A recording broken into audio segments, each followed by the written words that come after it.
Someone make it make sense. Probably a couple.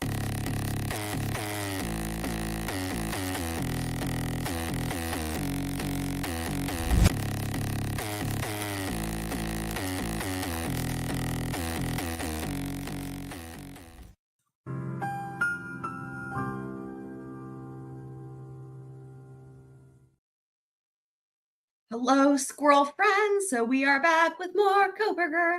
So I do have to thank, I believe Stevie B, who's usually in the chat, but he had left a comment on the last video that gave me the idea of something to tack on as we go and finish these, the state's objections to the motions to suppress, because it's extremely related. And it's something that had actually come up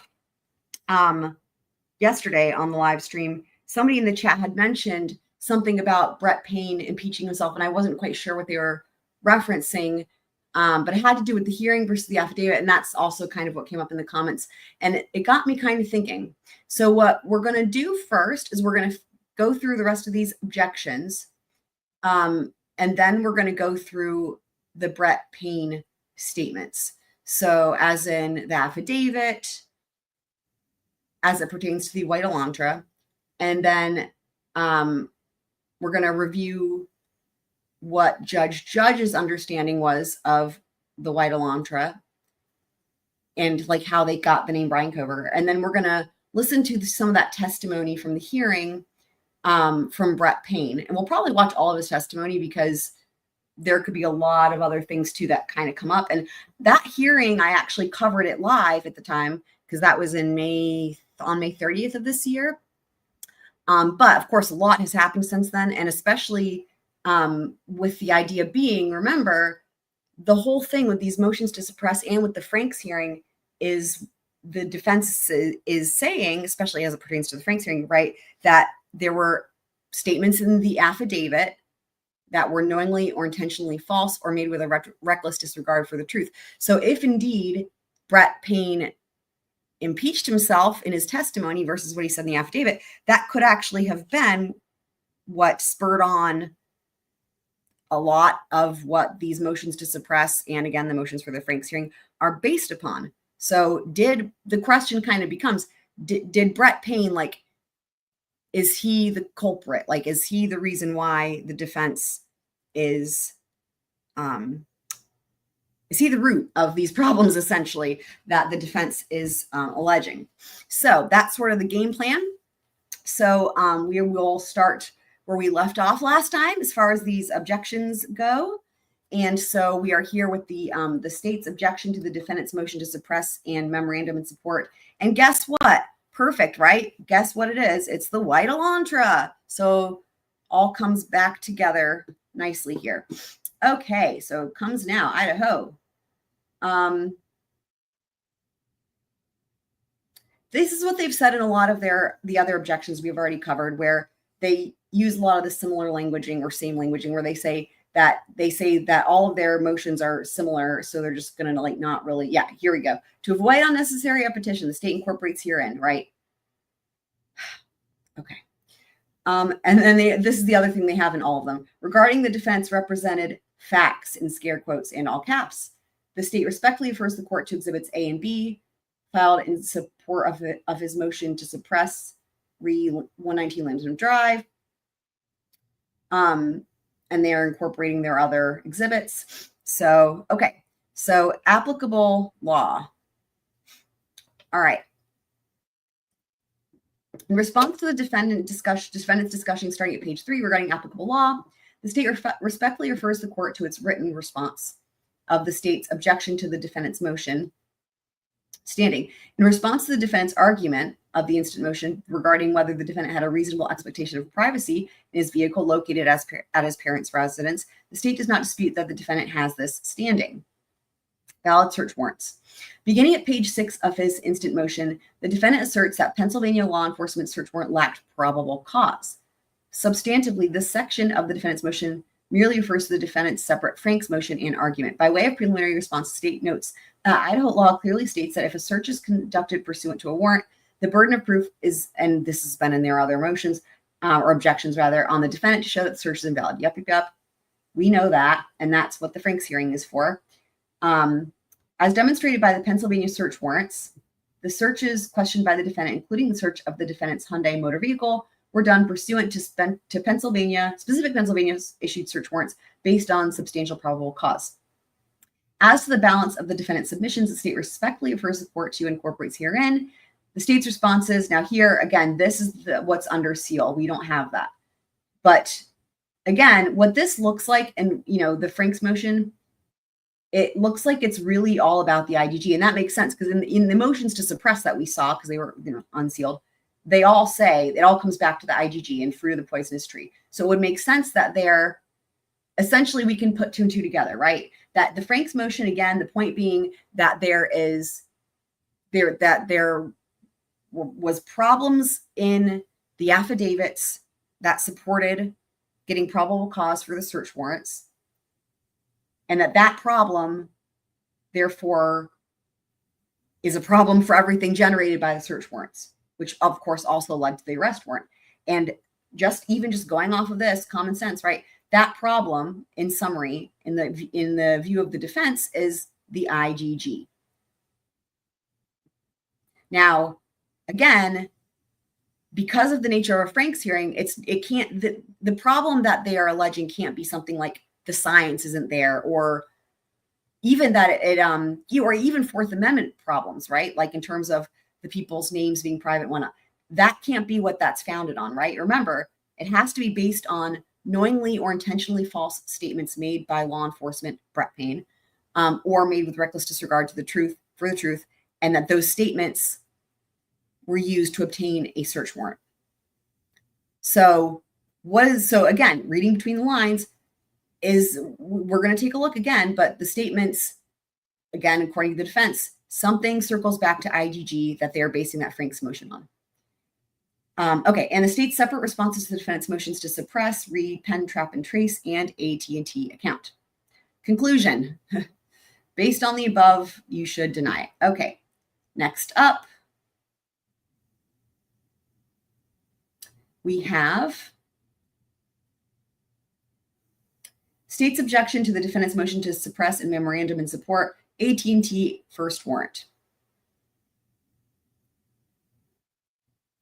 Okay, in bold and all caps, defendant has not demonstrated that the search warrant affidavits contain intentionally or recklessly false statements or omissions. Again, that's the standard for Franks right there. As the defendant correctly acknowledges, he has a privacy interest in his AT&T records. As such, the state sought and was granted a search warrant to review those records. Defendant mounts an attack on the warrant under Franks. For the reasons articulated in the state's response to the defendant's Franks motion, this argument fails. The state incorporates its argument and pleadings on the Franks issue as opposed to restating the same. Again, so unfortunately, we don't know any of this that they keep referencing because it's sealed, because it's regarding the Franks. The AT&T warrant was not a general warrant. So this is the Fourth Amendment analysis regarding particularity. So this was, we saw this again with the defense's motions, that it was overbroad. It wasn't specific enough. And remember, the standard there is that they have to be as narrow as they are able to be. And what the defense was hoping to show in their motions to suppress was that they could have been more narrow, but they chose not to be, and therefore it was overbroad. For the courts, again, I'm not going to read all this because it's all the same. They're incorporating their analysis. State v. Wilson. Defendant additionally relies on State v. Wilson, so the state will address it here. Unfortunately for the defendant, his reliance is misplaced because Wilson is not binding on this court and is factually distinct from the case. Wilson dealt with the particularity requirement specific to a cell phone warrant. Since the particularity determination is fact-specific, it is important to understand the facts in Wilson. We're not going to go through all of the facts because they've just said that the facts are different, so therefore they're irrelevant, which is weird then that they include all that. The Georgia Supreme Court's decision in Wilson has no factual or legal bearing. Well, they're right about that. However, didn't the state also offer, that was last night reading it. The state offered case law out of California. And I even said, it happens in California, stays in California. And I made the joke, like that's not binding on this court. So it's funny how they make such a big deal about it here. First, the warrant application was not a simple check the box form and was supported by a substantial probable cause affidavit. Okay, that's fine. But see, remember, are there problems in that affidavit, right? We're going to get into it. The defendant argues the only limiting factor was the reference to homicides in this case. However, this ignores the actual language of the warrant. The actual language of the search warrant limited the evidence to the crimes of homicide at, and it gives the address and then the phone number. Exhibit A limited the scope of the warrant even further. And so this is taken straight from Brett Payne's affidavit. I think we actually read this last night as well. We did.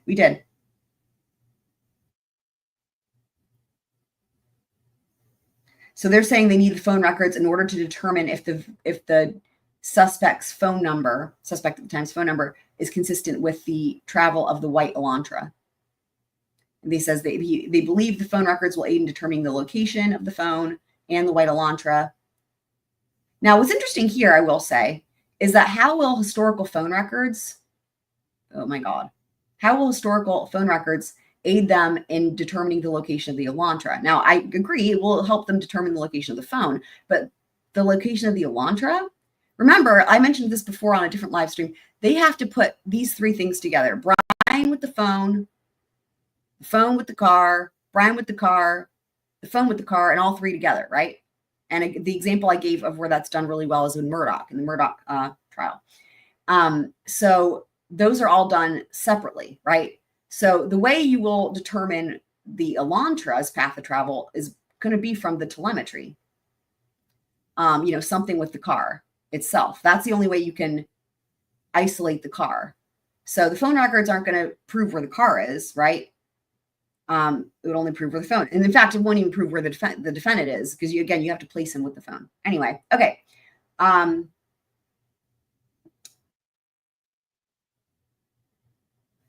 The comparative lack of specificity in that case's warrant application is too factually distinct from this case to be of any value. Okay, point C. The AT&T search warrant, when considered with the search warrant affidavit and Exhibit A, satisfies the particularity requirement. Idaho allows a search warrant affidavit to support the particularity requirement when the warrant requires the affidavit for probable cause. There are no magic words for reference. As stated above, the AT&T search warrant specifically referenced the search warrant affidavit with the words, proof upon oath, this day showing probable cause. When the AT&T search warrant is considered along with the affidavit for probable cause and the appended 12-page exhibit, the warrant is sufficiently particular and valid. In fact, Corporal Payne set forth why he believed the defendant's cell phone would contain evidence of the crime, specifically why each category of digital evidence listed on the warrant would reveal such information. While the AT&T search warrant was broadly worded regarding each category of digital evidence listed, the search warrant affidavit and appended exhibit provide the particularity necessary to satisfy the three-factor test set forth in Teal. First, probable cause existed to seize all items of a particular type described in the warrant.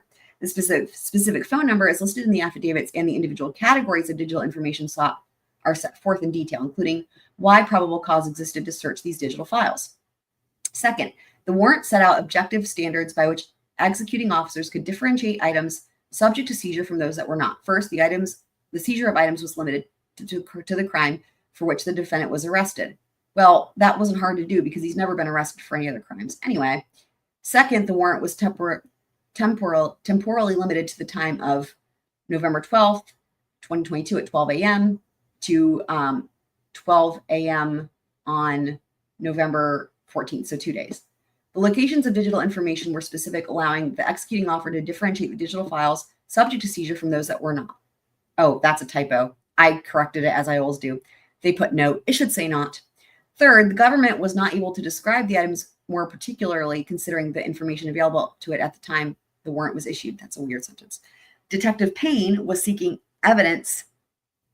Was he detective? I mean, he's been referred to as corporal. Anyway, Detective Payne was seeking evidence that could be located in multiple formats and areas, considering electronic data can be stored anywhere.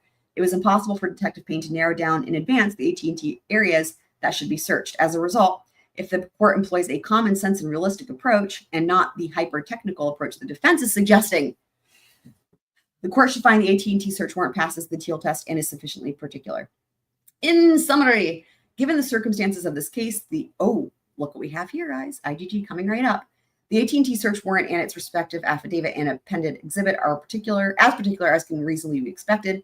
Unlike general exploratory warrants, the AT&T search warrant allowed the searcher to reasonably ascertain and identify the things which are authorized to be seized. Thus, suppression is not warranted. All right, what are they going to say here? What are we going to get? IGG. The defendant raises its objections to the IGG, and again, the state incorporates the state's arguments in response to the defendant's separate IGG motion as opposed to restating them here.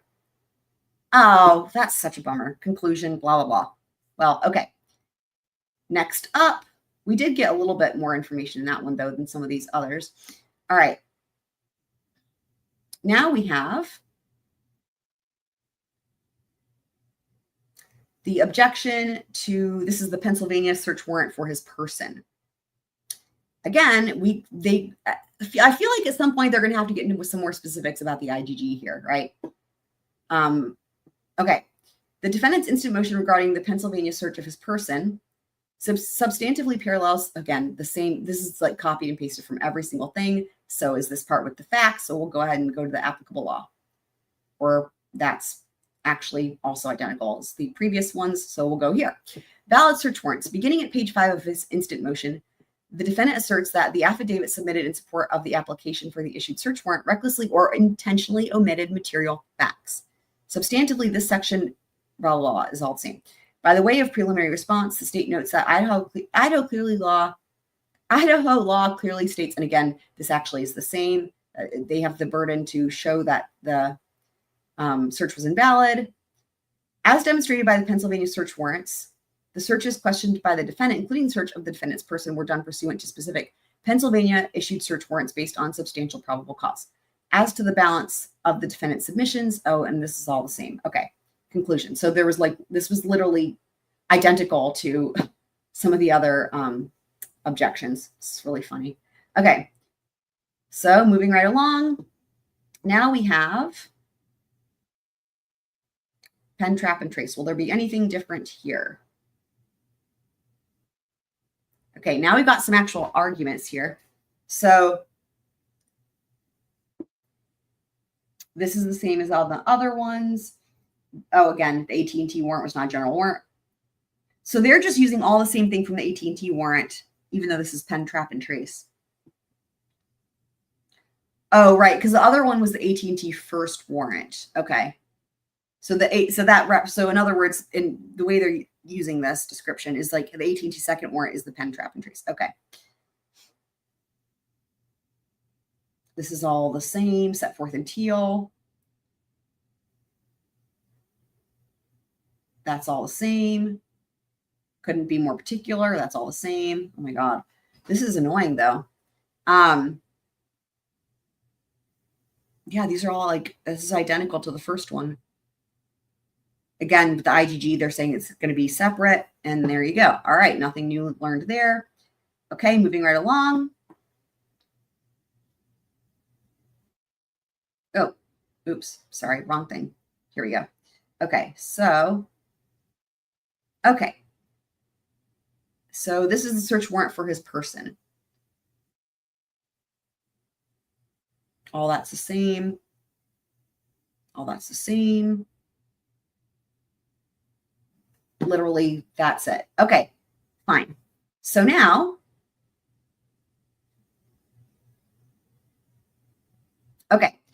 we're going to go back into this idea of what did Brett Payne, we're going to really look at the wording. Okay, what is in the affidavit about the car and the name?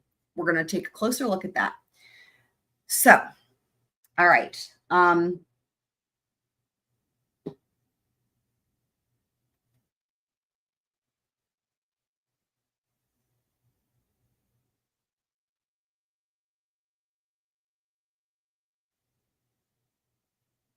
Okay, so just to go through this again. So this is, we read this last night in the sense that we were reading the Pennsylvania search warrant, and even though it was an affidavit from a different officer, they used this same affidavit.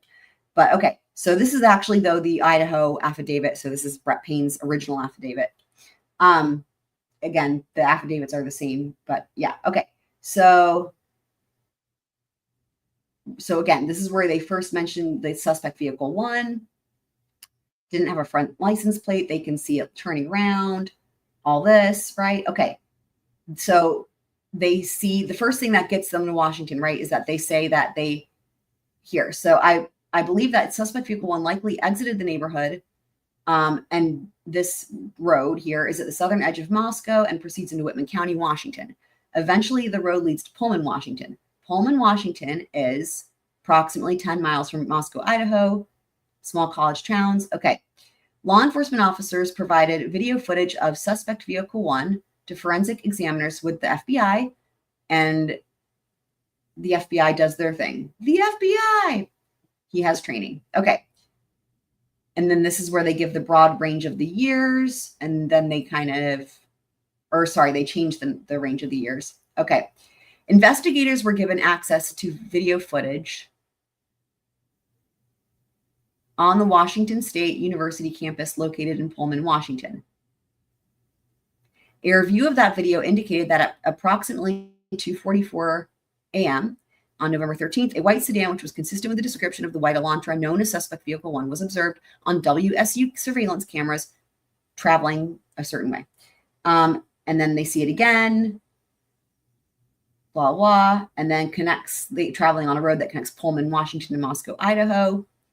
This camera footage from Pullman, Washington was provided to the same FBI examiner. The forensic examiner identified the vehicle observed in Pullman, Washington as being a 2014 to 2016 Hyundai Elantra. And remember, when they changed the range of the years, they broadened it 2011 to 2016. So that's in the range. Okay. Okay, so approximately 5:25 a.m., a white sedan, which was consistent with the description of suspect vehicle 1, was observed on 5 cameras in Pullman, Washington, and on WSU campus cameras. The first camera that recorded the white sedan was located at 1300 Johnson Road in Pullman. The white sedan was observed traveling northbound, leads directly back to Moscow. It was seen turning. Again, they're just placing the car going back and forth between Moscow and Pullman. And there's the crappy map. Okay. On November 25th, 2022, Moscow Police Department asked area law enforcement agencies to be on the lookout for white Hyundai Elantras in the area. On November 29th, 2022, at approximately 12:28 a.m., Washington State University police officer Daniel Tango queried white Elantras registered at WSU. As a result of that query, he located a 2015 white Elantra with a Pennsylvania license plate. This vehicle was registered to Bryan Kohberger, hereafter Kohberger, and there's the address.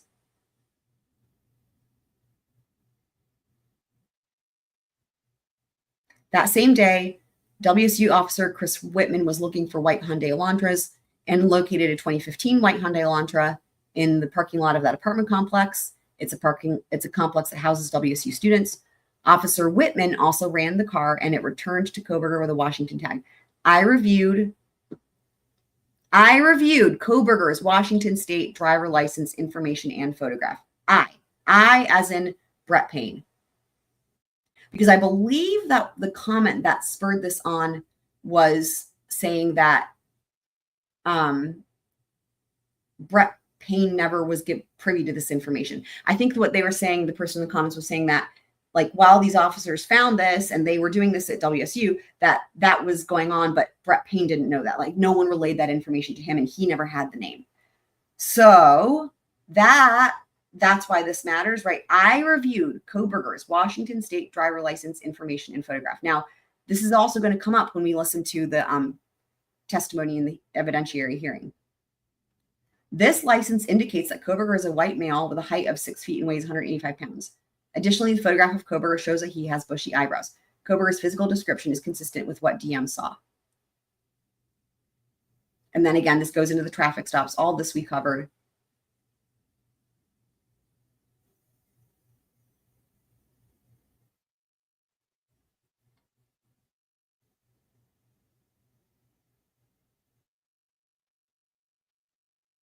Some of these things don't say who learned the information. For example, here it says, according to Washington State licensing, Kohberger registered the 2015 white Elantra with Washington and later received this plate. Prior to this time, 2015, the white Elantra was registered. But, like, in other words, okay, so no, this was shared with him, because then this is based on my own experience and communication with Washington law enforcement. So, I mean, I would just say that in general, if ever in this affidavit, there's parts where, because there's other examples of this where it just says, here's the information. It doesn't say, so-and-so learned something, whatever, right? Like if it's just the plain information, it would only make sense that he's saying that information he learned, right? Through his investigation, because it's his affidavit. But again, as it pertains to the vehicle, the most important part is this. I reviewed Kohberger's Washington State driver license information and photograph. So that gives the name, the height, the weight, and the physical description in the picture with the bushy eyebrows. Let me see if I can actually find specifically what that comment said, just to make sure I'm addressing it exactly. And again, I'm just saying, like, it actually, I didn't remember, like when I saw the comment, I didn't remember if he actually used the first person or not, but I wanted to go back and check it because regardless, I know someone had brought up, like I mentioned at the beginning of the live stream, I know somebody had brought up that he contradicts himself in that hearing. So we want to see exactly what he says here and then compare it anyway. So let me take a look.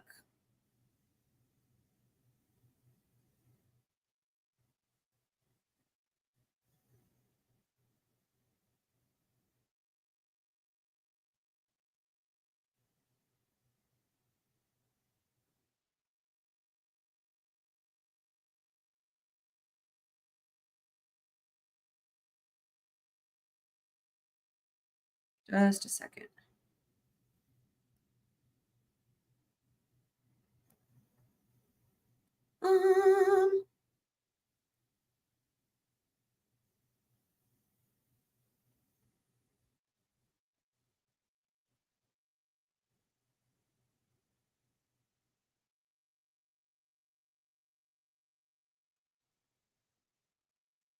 Right. So I think as this says here is that, okay, I think this is what I was looking for. Payne testified in court under oath that they had no knowledge of WSU police finding an Elantra registered to BK until after the IGG came back.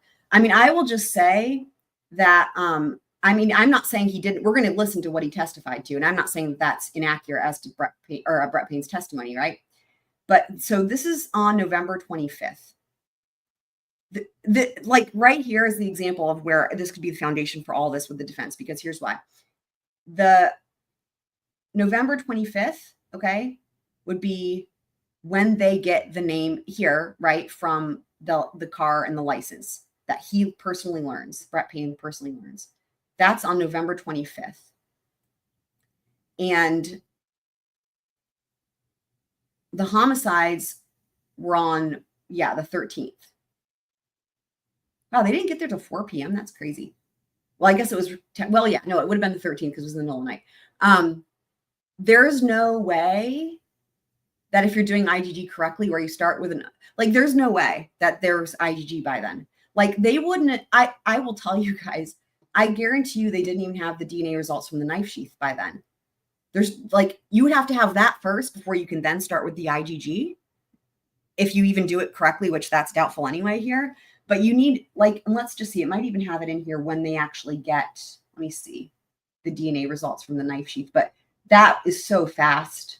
But let's say, even if you say that they did get their DNA results from the knife sheath, there's no way that, there's just no way. It's just not enough time. That's 10 days? Like the 13th to 12 days? Yeah, 12 days? No way. There's no way. I don't even know that they would have the DNA yet by then. And so let's find that part though.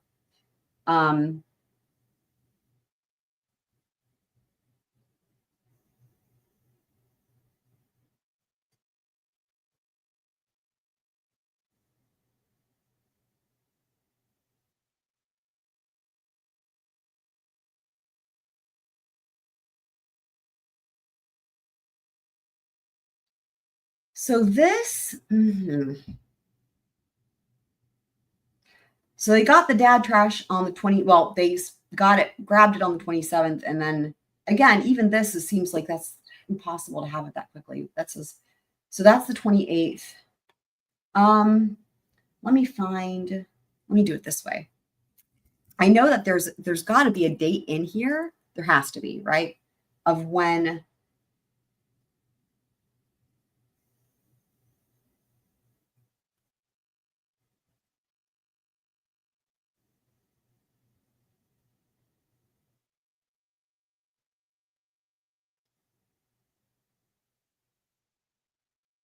Interesting. Interesting. Interesting. Hold on. So the Idaho State Lab later located a single source of male DNA, but doesn't give a date as to when they even located it, let alone sent it in and then got the results. I in my mind, I'm like, I could have sworn that that date was in one of these filings, but you know what? That might just be because common sense would tell you that it would have to be, but that it might not be. Let me just see.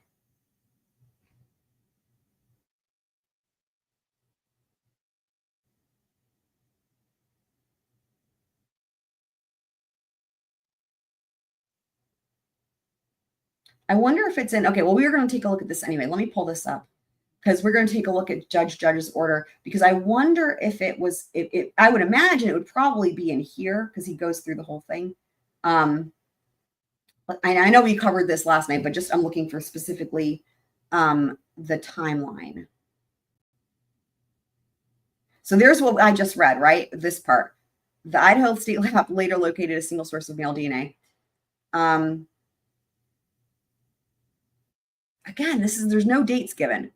Once law enforcement had single source DNA from the KUR sheath they conducted, they did all this. I mean, again, we read this, but there's no dates. And I don't think I may not have noticed this last night.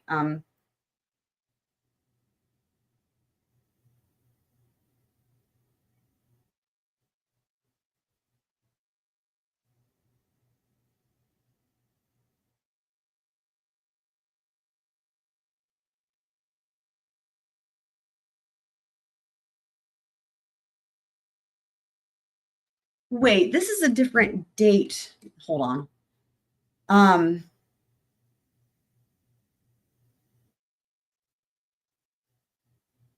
What?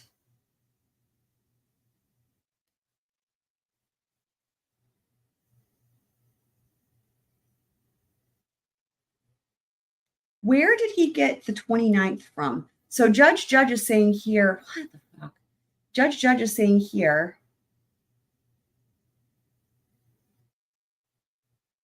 look, on November 29th, 2022, after reviewing video footage and asking law enforcement agencies to be on the lookout, that's the BOLO, they found the vehicle that was registered to him.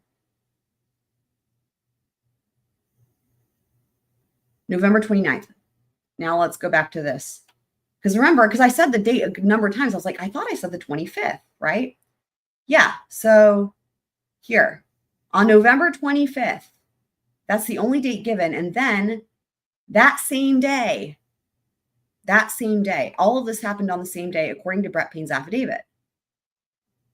That's where they get the license.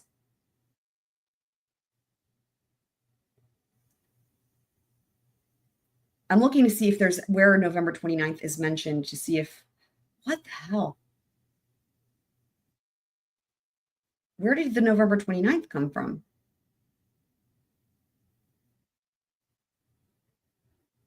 Let me try something here.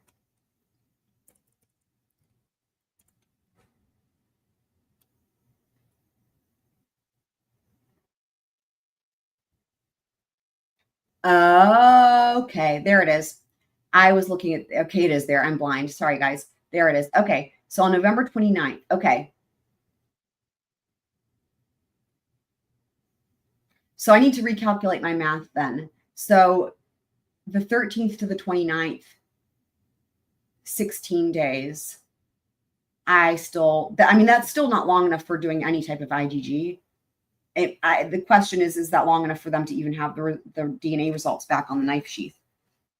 And because at which point they could then start the IGG, right? 16 days.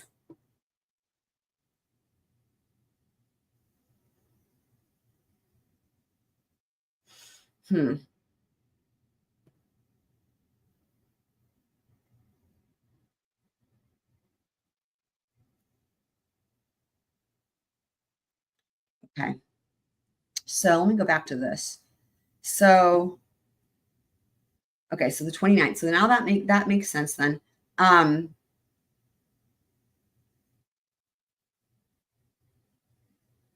Okay. So now I'm looking to see if there is a date of when they get the knife sheath back. So we have the 28th, as they're saying it's not the dad, or it is the dad DNA. So interesting. Okay, so if you look at it this way, like in order for them to say that on the 28th, right, that it matched the dad, then they would have had to already had the results back from the knife sheath. So again, this comes back to this. So if they were able to get that done, expedited at the lab for the DNA on the knife sheath and get that DNA sample, right, the unknown DNA sample,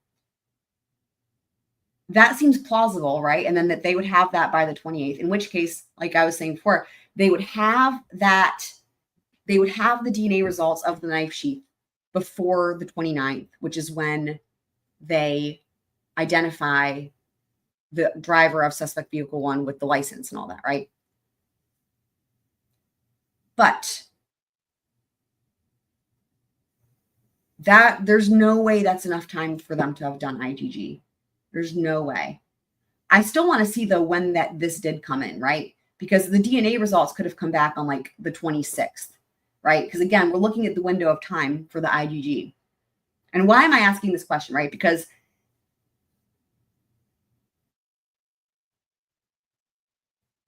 they're saying that, I guess Brett Payne's going to be testifying that essentially it sounds like he's going to be testifying to that the IGG is what tipped him off, because they had the answer to that before they had the results of that before they got the name from the license. And that's why I'm looking at the timeline, because I'm like thinking, I don't think that's possible.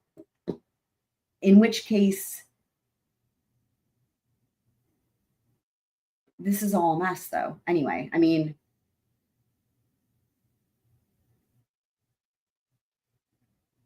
but let's just see if there is a date. Okay. Might be in this section.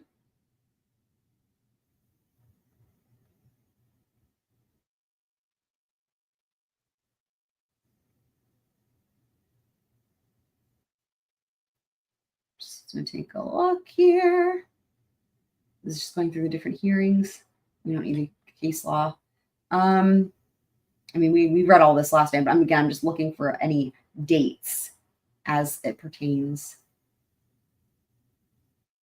to the IGG.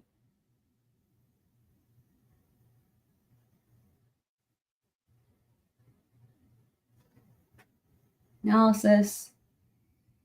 I mean,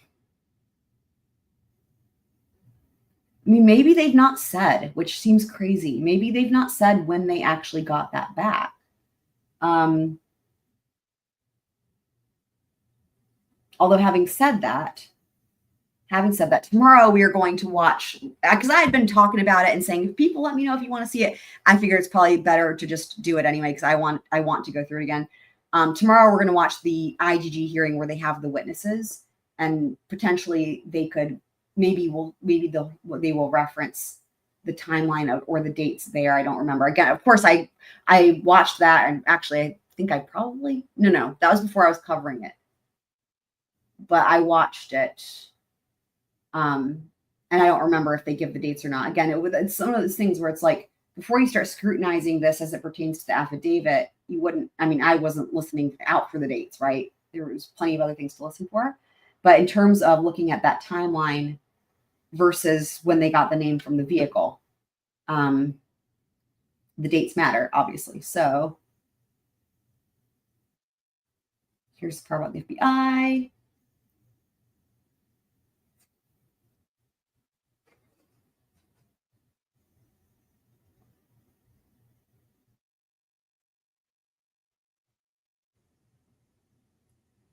Let's just see.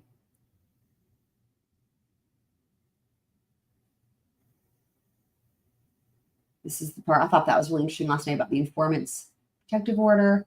Yeah, man, are they not given a date? That is crazy. Okay. I'm going to leave these up because we'll probably want to refer to them.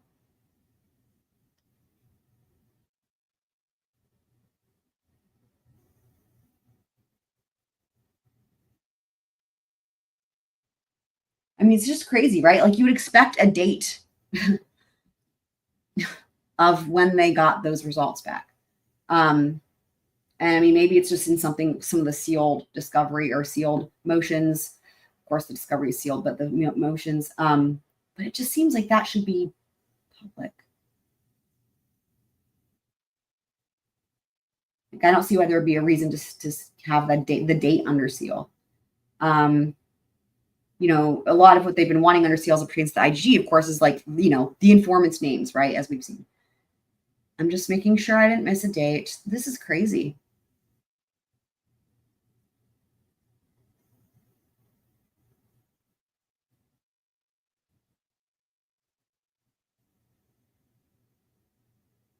I'm going to just check one last place here, because maybe the motion for protective order.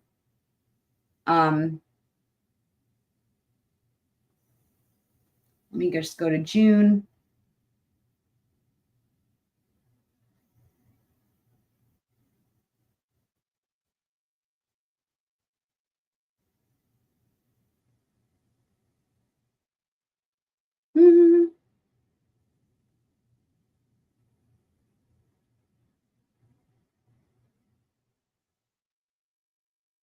Here.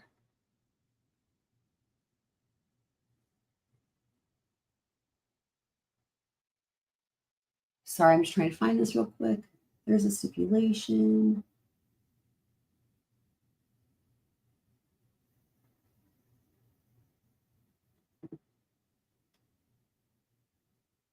Is it this?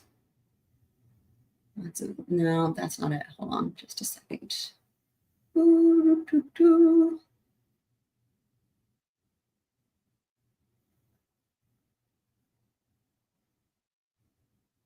There it is. Okay, here it is. Okay. So I'm just gonna make sure, because I mean, maybe this would be the place for it to be if there is a date. If there is a date, I mean, there has to be, but whether or not it's for us to see, that would be here, in here, I think. So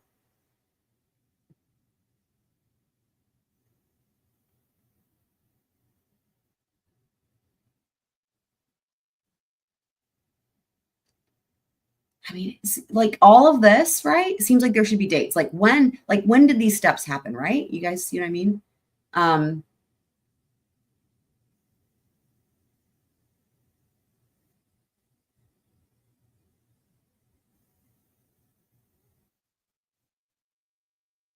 No dates yet. Wow. Wow. Wow. Wow. Wow.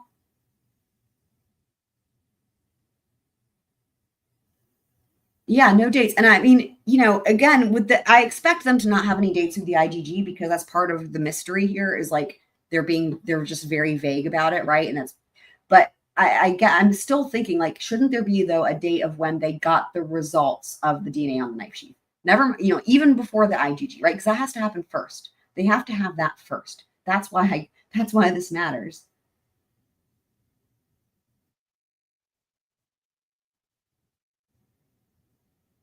Yeah, and I'm curious, like, have any of you guys like heard? Is anyone aware of them? I mean, because it could, like, again, it could have come up in one of the many hearings. It could have just come up, like, even just inadvertently as they're discussing something else. But just, if I wasn't listening for it, right? I mean, I'm just wondering if anybody knows if anyone recalls them giving the date of when they got the results of the DNA on the knife sheath. But again, if it was going to be anywhere, it should be in this document that we're looking at here, and the others too, but at least here, because this is the state's motion for the protective order, where they're going through all this. Like, there's no dates at all, though. Wild. Absolutely wild. It's like you could be anywhere in time. You could be in any century. There's not anything to orient you at all here.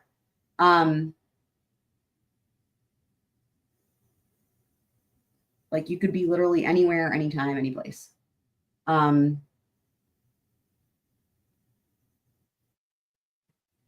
Wow. Okay. Well, I'm going to jump. This is crazy. I'm going to jump to the Brett Payne evidentiary hearing. Maybe he'll be at, again, even though I've seen it, I don't remember specifically if he was asked, but maybe that will come up in there. This is going to bug me. I'm going to make a note to try to keep an eye out for it and to keep thinking about it. And I'm going to make a note here also that the date that we know they must have had it by, assuming they had it, right? I mean, I don't want to make too many assumptions, but again, they're saying that they compared it to the dad DNA on the 28th. So that would mean they have to have had the results from the DNA knife sheath before then, right? That's all we know. So between you got November 13th, right? And then you have December 28th, which is the dad trash not match, basically, right? And then you have the 29th. I'm writing this stuff down. The 29th is when they get the license. And so that has the name and everything.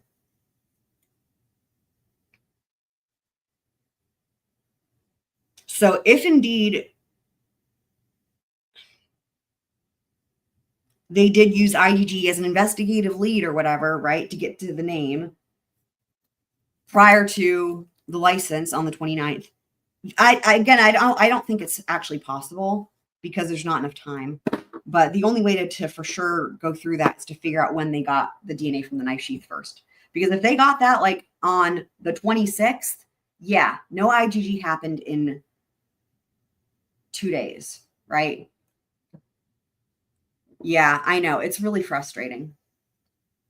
So let me pull up the hearing. Okay, and I'm going to try to see if I can cover up the law and crime logo just so they don't get cranky. So let me see if this will work. That works. See, I ahead of time, I was like, let me see, and I can make myself a little smaller. That works perfectly. Let me see if I can just make myself a little smaller. Oh my gosh, awesome. And I guess, can I move? Let me just see. I want to make myself as small as possible just to cover up. There we go. Perfection. Perfection. There it is. That'll work. Excellent. Now we're all set. All right, here we go. In closed session as well. Okay. And I'd be prepared to call my next witness. Okay, go ahead. Call Brett Payne. Okay. Thanks, sir. Please come forward. Raise your right hand. You solemnly swear that the testimony you give in this case shall be the truth, the whole truth, and that's but the truth under penalty of perjury? I do. All right, thank you, sir. Please have a seat. All right. And then when you're seated, please state your name and spell your last. Name is Brett Payne, last spelled P-A-Y-N-E. All right, thank you, sir. Ms. Taylor. Thank you. Good morning. Morning. Will you tell us your occupation? I am currently employed by the Moscow Police Department as the detective corporal. What experience do you have prior to Moscow Detective Police and a Department? I was served in the military for 6 years. 3 of those were as a commissioned officer in the military police corps. How long have you been with Moscow Police Department? 6 years. We're here to talk about the case of the state of Idaho versus Bryan Kohberger.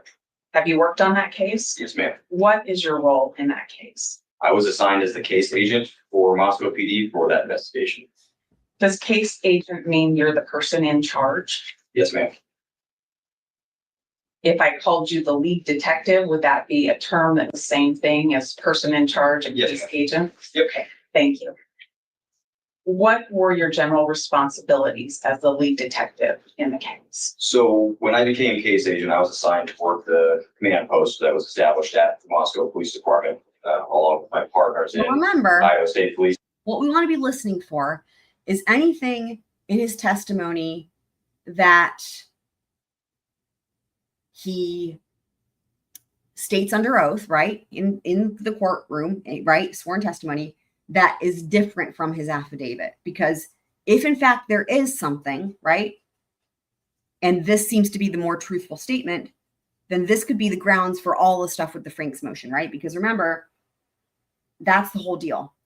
If there's something that is in the affidavit that was knowingly or intentionally false or made with a reckless disregard for the truth, that's what we're listening for.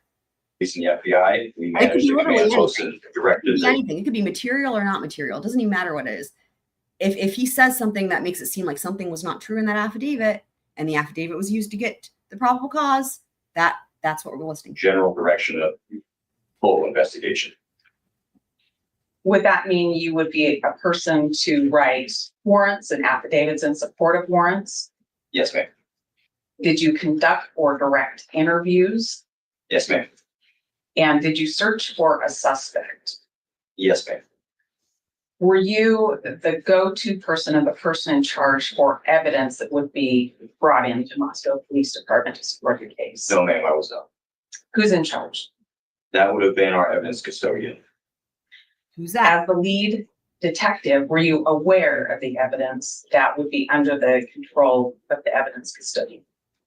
Not entirely. I was made aware of basically the most pertinent evidence that was coming in, but I was not aware of every single piece of evidence that was brought into the police. Okay. During the course of, I guess, the investigation from November 13th forward, was there videos that were collected, like a video canvas done of the community? Yes, ma'am, there was. Is that something you were involved in? No, ma'am, I was not involved in the direct collection of those videos. Who is responsible for the video collection and knowing what videos exist? So the way that worked was individual investigators who went out in the community and collected those videos, brought them back to the police department and provided them to our digital forensics office. And then they were later booked in through that channel. So the digital forensics office would be the responsible entity to receive these pieces of video surveillance. Is that right? Yes, ma'am. I would say it was a dropping off point for those pieces. Yes. And who is that person? That was a joint effort between Detective Mallory and several people within the FBI. Okay. Which people within the FBI? I do not remember. Detective Payne, I'm asking because last week, Detective Mallory told us Okay. that he wasn't in charge of these videos, Okay. and I need to know where they are. Right. Do you have any idea who the FBI agents are that were also in charge of this? I think we could certainly find. So this is the perfect time to look and see what specifically he says in the affidavit. So let me switch back to that here, because they talk about the video canvas, as y'all are well aware. We'll go right back to the hearing. Let's just take a quick look of what he says in the affidavit.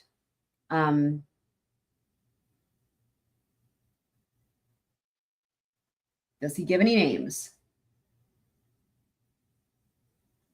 Law enforcement officers. Like, really, though? Is it? Oh, sorry, I'm sharing the wrong thing. Here we go.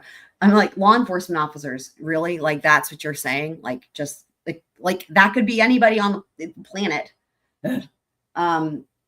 Provided video footage to forensic examiners with the FBI. The forensic examiner, no name given. Weird. It's just weird, right? Are there any people's names? Let me go back to where you first started talking about the car. Okay, here's the video canvas. Okay. No names. I have reviewed numerous videos that were collected and have had many conversations with other MPD officers, ISP detectives, and FBI agents that are similarly reviewing footage obtained. Again, no names mentioned. A review of camera footage, okay? It's not even saying which department or a person here, at least. And again, a review of footage. Now, remember, this actually kind of sounds like him because he did say, where'd it go? I have reviewed. So like later he says a review of footage, and he doesn't say someone else was reviewing it. It would seem like he's referencing himself. And I said this earlier in the live stream where he does this in this affidavit a lot, where he gives himself a specific job and then he'll state something that happened without assigning it to any particular person. But it would be logical that he's referencing himself. I don't know. So I have reviewed here. Okay. So then a review. So again, this makes it seem like because like that, it must be So far, let me just go, let me do this more clearly. Brett Payne is saying, I have reviewed, as in himself. And then here, there's other people, well, agencies referenced, but it's just conversations with them. So far, if you're reading this, the only person who's reviewed any of the videos is Brett Payne. So then again, when he says this, right, you have to assume it's him. But no other names given. Again, here, same thing, a review of footage. I mean, he's got to be talking about himself, right? He's not, so far, he's not said anyone else has reviewed footage except him. Based on my experience as a patrol officer. And again, here, suspect vehicle 1 can be seen. It doesn't say who's seeing it, like what eyeballs are watching it, but it can be seen by whomever. It's got to be him, right? I mean, again, same thing here. Let's see, at which point does he mention that anybody else is doing anything here?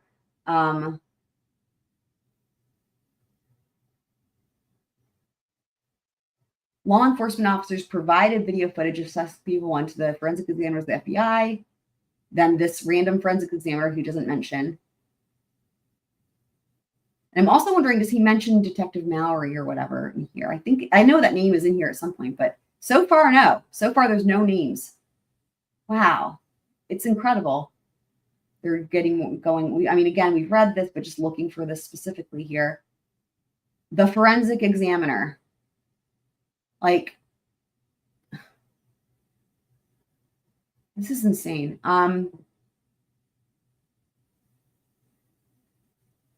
The horrible maps, those are going to come up in the hearing. The first name mentioned as it pertains to this video canvassing in the car is this Officer Tiango at Washington State University, but that's not surveilling watching the video canvas. That's querying white Elantra, so that's something different, but just to point that out. Again, it's interesting how he has no problem mentioning the WSU officers specifically, right? We've got 2 names here, both from WSU.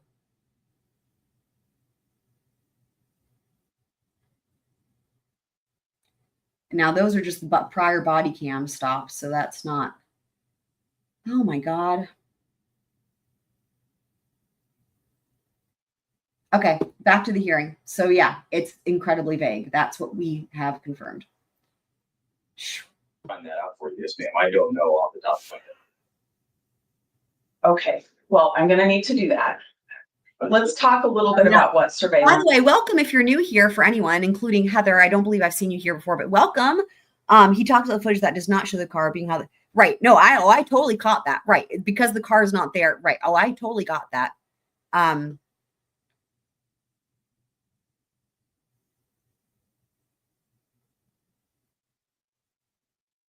So are these names? I don't know that these names are in the affidavit, and I'm going bit by bit as to where they're at in the hearing. And so right now, because they're just literally talking about who aided in the video canvassing, right? That's the section I was looking in to see if there were any names. So, but there were no names. It was the forensic examiner, like as if that was a name, like capital T, capital F, capital E. That was what he said. So as it pertains again to the question that she's asking here. So Out there. These were cameras from different businesses. Is that right? Yes, ma'am, as well as some private residences. Let's focus on the businesses for just a minute. Those would be collected at main points in Moscow where you might find a person of interest. Is that right? Yes, ma'am. We canvassed pretty much the entire city of Moscow looking for places that were willing to or could provide us video. And was it also important to think about if somebody were to come into or leave Moscow, the kind of video cameras you might find on those areas? Certainly, that's good. And that would be the east-west road between Moscow and Pullman. Is that right? Yes, ma'am. Referring to SR 270/Pullman Road. They wanted that to refer to. I know that as the Moscow Pullman highway. I think that's so. Thank you so much. Okay, thank you. Heather is saying that the date I was looking for about the mail profile was November 20th, 2022, and the Othram invoice was created on November. Would you mind telling me where you found that? But thank you so much. I'm just curious how I missed it. I mean, there's like 50 bazillion court filings, but yeah. November 20th. That is so fast. That's a week. So, okay, if that's correct, right? If that's correct, that would mean then that would give them 8 days of, again, if we're giving every benefit of the doubt here, going with what they're saying, okay? That would give them 8 days to do the IGG in terms of starting with an unknown DNA sample without also having a person's name, right? And then 8 days for that. And again, we're going to review the IGG hearings tomorrow. I think that when they ask her the time range and she gives the time range, I'm pretty sure she starts it at weeks. It could take anywhere from a matter of weeks. But again, we'll hear it tomorrow, but I'm pretty sure she says weeks and then goes all the way up to years, because I don't think that days is a thing, but that you would be looking at the 20th to the 28th. So 8 days. Because again, we know they had to have had it by the 28th to compare it to the dad trash. So yeah. And actually, one of our squirrel friends, Frankie Figs, who I call Franks, she just got approved for doing an IGG forensics training program.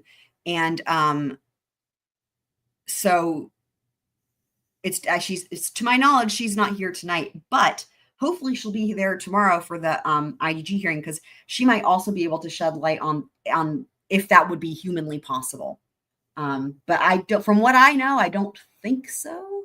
Yeah, I mean, that's my understanding as well, needs some Z's, that it never gets done that fast.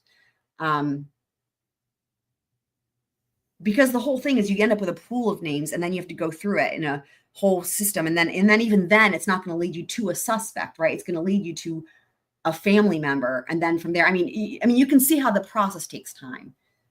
So It's the same thing, or Highway 8. Works for me. And that goes from Pullman out towards Troy in that area. Yes, ma'am. Okay. And also thank you so important much, in that Heather. video I collection just want to make sure that you guys can hear me. Heather, thank you so much for that information. Thank you. would be the north-south Highway 95, the north end of Moscow and the south part of Moscow. Is that Yes, ma'am. okay? And so you collected business videos or had that done, but who I need to talk to about this would be Detective Mallory or an unnamed FBI agent. Unnamed. Do I Or understand that? The agents, The unnamed FBI agent, that's the one, again, the forensic examiner with capital letters as if it's a person's name. two or the officers, investigators who collected that specific video with written reports, to the best of my knowledge, stating such that they collected video from X, Y, and Z. That would be the best person to speak to about X, Y, and Z. particular video. But if they collected it Wow. and gave it to Moscow Police Department or the digital evidence people, isn't it your department that I'd be looking at and say, where is this now? Yes, ma'am. Well, I'm going to talk about some of those specific ones, but you brought up residential cameras in that canvas as well. Are you talking about things like Ring cameras? Yes, ma'am. Ring cameras and other sorts of private security systems that people may have had. Ring cameras have a way of sending out a notice to I know. Ring camera I know. owners to check their I data. know. Is that right? I believe so. Was that done in this case? I do not remember if that was done or not. Oh my Are you familiar with some of the Ring cameras or home surveillance videos in this case? Yes, ma'am. In particular, I think your affidavit talked about one on Indian Hills Road. Do you know what I'm talking about? Yes, ma'am, I do. How did that camera come to your attention? I believe Detective Vargas works for MPD. She contacted the residents at that, At least there's a name. the person who lived at that residence, and they provided that camera footage to Detective Vargas. Do you know why she contacted them? I believe it was part of just the video canvas, best of my knowledge. Now, I want to talk about some of the specific businesses, and you mentioned that I'd be looking at a police report to tell me if it existed or not.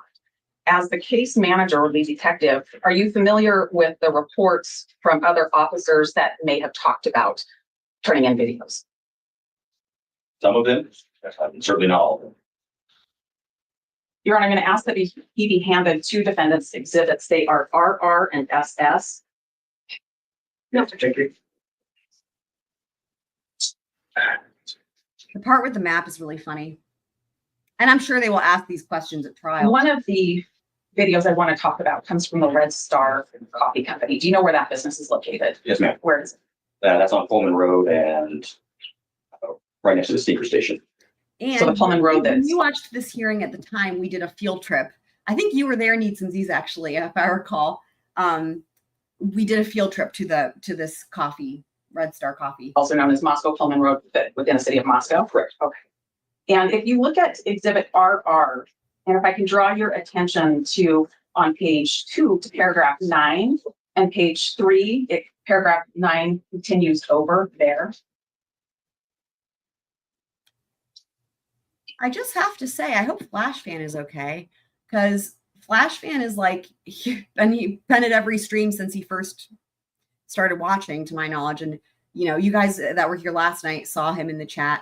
And I know he mods for a bunch of different channels, but normally, even if he's modding, he's like, it's still here. And he's like, I'm modding, but I'm still here. And I know he was sick. He said he had like food poisoning. I'm just thinking, you know, I'm just thinking to myself because I had a live stream earlier and I didn't see him there. But I just figured he was, anyway, Flash Fan, if you're listening or watching, I hope you're okay. And I will check in with you on Discord and make sure you're okay.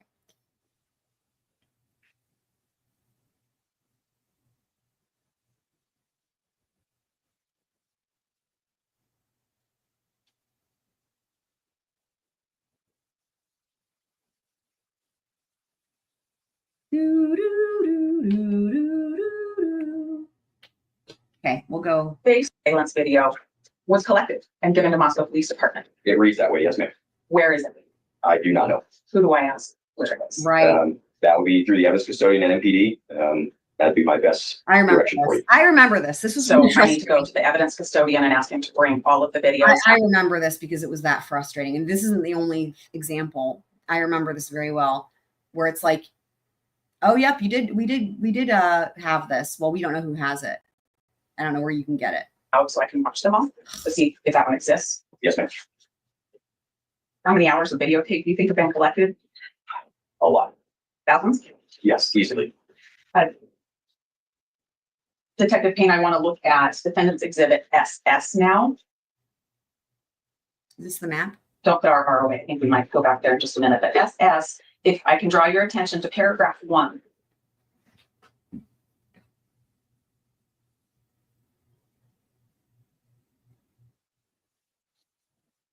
Okay.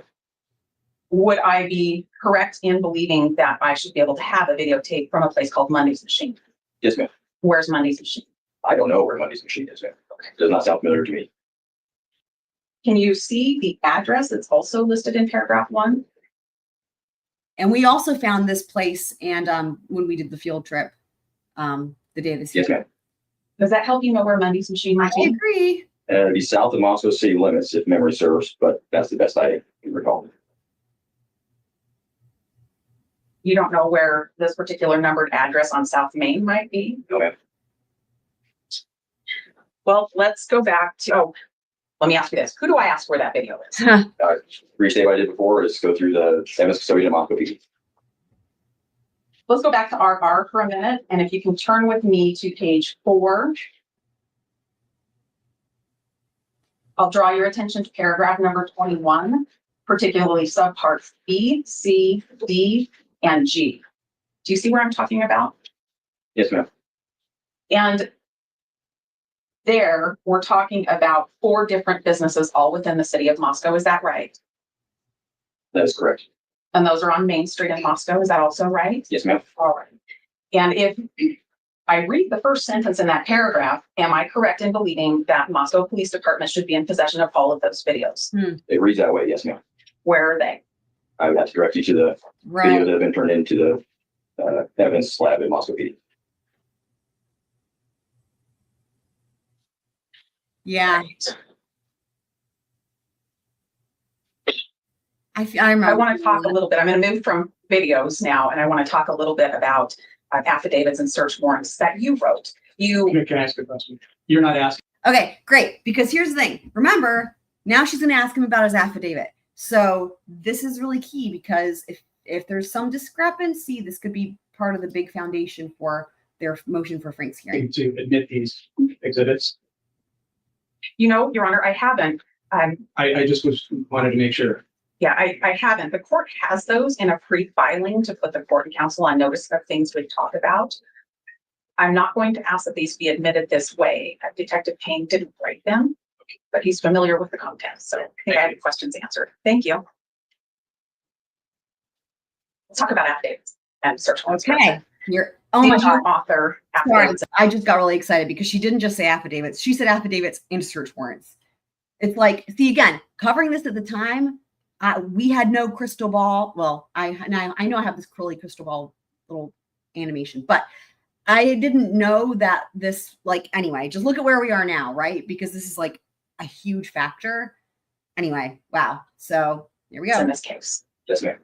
And did you use affidavits you authored in support of search warrants to obtain information that you wanted to take a look at? Here we go. And did you author the affidavit that was used for the arrest warrant for Bryan Kohberger? Yes, ma'am. What did you rely on when you wrote these affidavits? Be more specific. Yes, let's focus on the affidavit for the AT&T records. There were Okay. 2 search warrants on December 23rd, 2022. Right. Very The AT&T first warrant and the AT&T second warrant, which is the pen, trap, and trace. Okay. Yeah, I also agree that that's important. Heather says she doesn't understand which question don't you understand, Heather? Oh, right. That he said that. Right. I gotcha. Right. Yes. Yeah. Yes.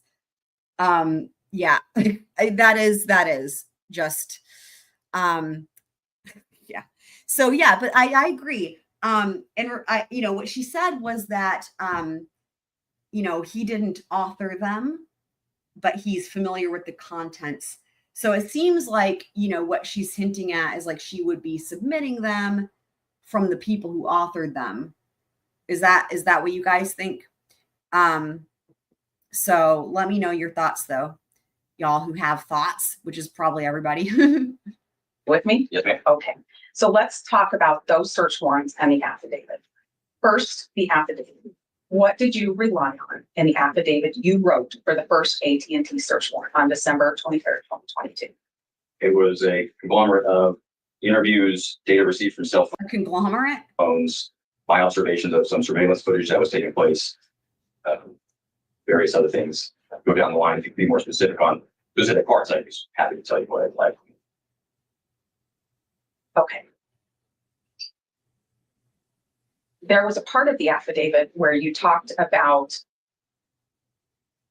WSU officers identifying white Elantras. Mm-hmm. Yes, ma'am. And there was a part of the affidavit where you talked about 2011 to 2013 Elantras, and then Okay. it expanded to 2016 to include the Okay. year We 2016. covered this, thank God. I mean, we've covered this ad nauseum just even today. I feel like so. Luckily, I feel like I have some of those portions pretty much memorized here Yes, ma'am. as it pertains to the car anyway. What I want to know first is what you relied on to expand that search from 2013 to include 14, 15, and 16. That information was provided to FBI Special Agent Imel. He's a vehicle identification specialist. Okay, I'm all. He used snapshots from the previously mentioned surveillance videos, and that was his determination on the types of vehicles we should be looking for, rather the year range we should look for. It would be in his report. We'd be more specific. That's important. Hold on, let me pull this back up. So that would mean, based on what he's saying, okay, remember anything that he's saying that is incorrect for the affidavit is important. So let me, so that means, like, take a look, guys. Okay, so expanding the years. So that is,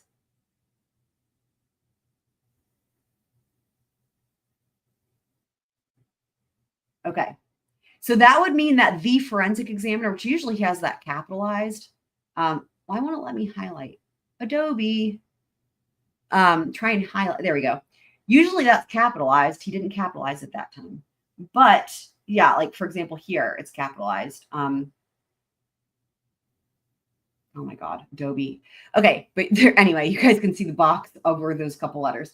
So that would mean that when he says the forensic examiner, we now, according to him, he must be referencing this Agent Imel specifically. Again, why he didn't name him in the affidavit is beyond me, but I mean, because it's clear he's referencing one person here, especially because it's going into his specific training, right? The forensic examiner has approximately 35 years, blah, blah. His training includes. So it does sound like one person who assessed the vehicle. And then here's the part about the years.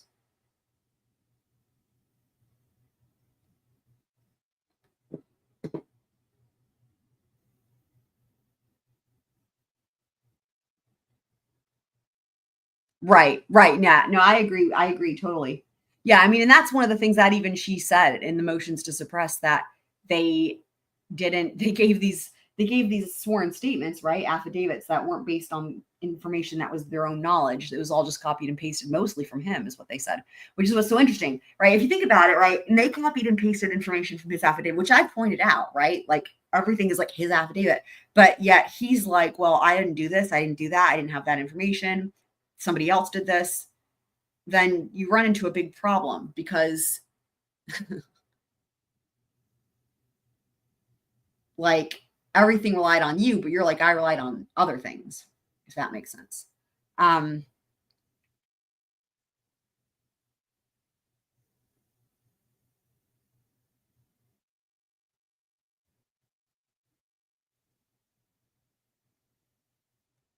Tipler. I don't know who Tipler is.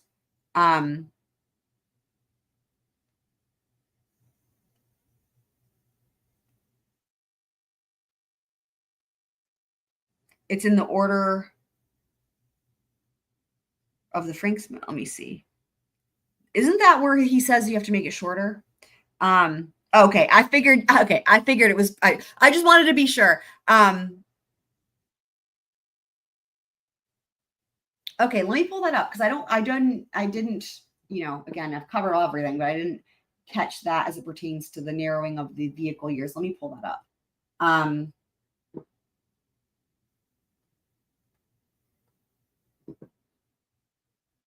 Make it happen here. So, because again, like I was just saying, I was like, isn't this where he tells them they have to be more specific? Okay, so.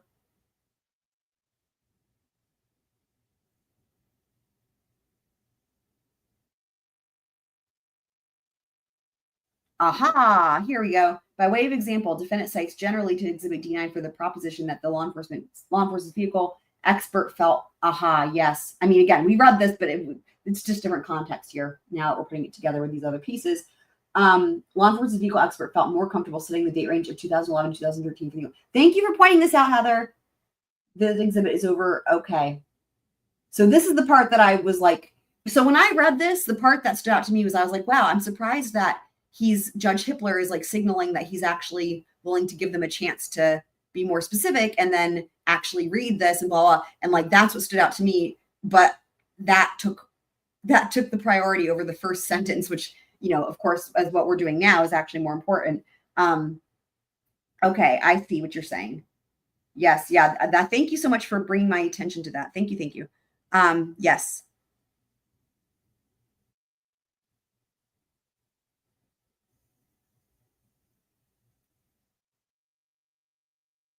Right. And that's what I said too when we covered this, because I was really surprised how this order was such because I was thinking he was going to just maybe just flat out deny it. I've been calling him Judge Stickler or Judge Grinchler, but this was a pleasant surprise. I remember, I'm pretty sure I covered this pretty much when it first came out. I feel like it might have even been that it got posted on the docket during a live stream when I was covering the other motions. But anyway, I was like, holy crap, like this is a pleasant surprise because he's letting them redo it. And yeah, I think it's a sign as well. I agree with that he wants to have this Franks hearing.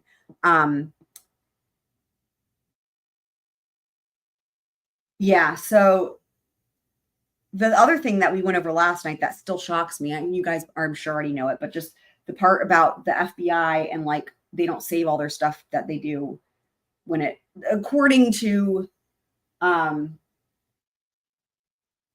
Santa, right? That the FBI doesn't save can't show their work when they do all the IGG stuff. So we'll just do the spicy Santa for a second here. There he is. Okay, so what was I on before I hopped over here? I don't even remember. Oh, right. I was looking, right. All right. We were here and we were just noting that Agent ML must be the famed one and only forensic examiner referenced here. Okay, cool. Back to the hearing. But that was what I based the affidavit on, that portion of it. I understand as far as Yeah, when you get to 2013, but when we go beyond that, I can't. what did you rely on to get beyond that? It's not plausible that they It would have don't. been his input as an expert in vehicle identification. That's what. Okay, part of your affidavit talks about WSU officers finding white Elantras. And I believe there was an officer that you had some communication with. Do you Tinga. recall the date you had that communication? I do not recall the date. The Did 29th. you have some messaging system exchange 29th. with this officer to talk about that? Yes, ma'am. Is that the only means of communication you had with this officer? No, ma'am. I believe I spoke to him on the telephone as well. When you spoke to him on the telephone, how did that relate to the date of the messaging? It would have likely been, if memory serves, it would likely been that same day. Yeah. Okay. Does December 20th, 2022 sound familiar to you? Yes, ma'am. And so this, Okay, hold the phone. to him on the telephone, how did that relate to the date of the messaging? It would have likely been, if memory serves, it would likely been that same day. Okay. Does December 20th, 2022 sound familiar to you? Yes, ma'am. That right there could be the basis of all this, because did you guys hear me shouting 29th in the background, right? This shifts the timeline. Okay, this shifts the whole timeline. What the fuck? This shifts the whole timeline because everything that I was saying, remember we were looking at the DNA from the knife sheath and how much time to do IGG. He's saying December 20th. Hold on, let's go back. This is wild. Okay. So oh my God. Okay, stupid maps, crappy maps.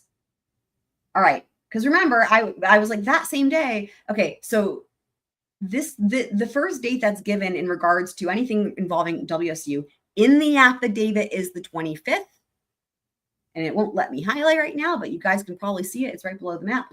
And then you've got the 29th. And that would be when he actually had contact according to the affidavit. So right here, this right here means he's giving. I'm surprised, dude. He must like the fact that he didn't memorize the dates in the affidavit and he's saying like, okay, hold on. Before I go crazy with this, let me go back. Let me ask you guys this. Let me know. We're going to back this up a second.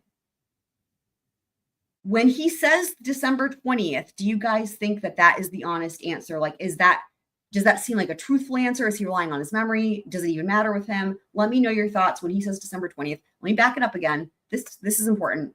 Spoke to him on the telephone. I'm going to back it up. I don't recall the date. Did you have some messaging system exchange with this officer to talk about that? Yes, ma'am. Is that the only means of communication you had with this officer? No, ma'am. I believe I spoke to him on the telephone as well. When you spoke to him on the telephone, how did that relate to the date of the messaging? It would have likely been, if memory serves, it would likely been that same day. Okay. Does December 20th, 2022 sound familiar to you? Yes, ma'am. So And my thought is that she must have talked to the other dude and he said the 20th. And that's where she gets that date from. Now, here's the thing that's interesting, I will say. What corroborates that he thinks this is the actual date is this. Let me go back to the affidavit. Is this. And I wonder if she did that on purpose to cue his memory or jog his memory by saying the same day because of this. Look. That same day. The fact that there's like two events that happened on the same day with these two different officers from WSU would be something that you would remember. Like, for example, for anybody regarding anything, right? Let's say you're not going to remember the date, right? But if two big things happen on the same day, you might remember, oh, they're the same day, right? So the way that she says you know, I don't want to put words in anybody's, let me go back to it real quick. Let's hear exactly, does she suggest same day or is it him? I think he says it. Hold on. Him on telephone as well. When you spoke to him on the telephone, how did that relate to the date of the messaging? It would have likely been, if memory serves, it would likely been that same day. Okay. That was his recollection, was that it was the same day. Okay. Hold on. So now,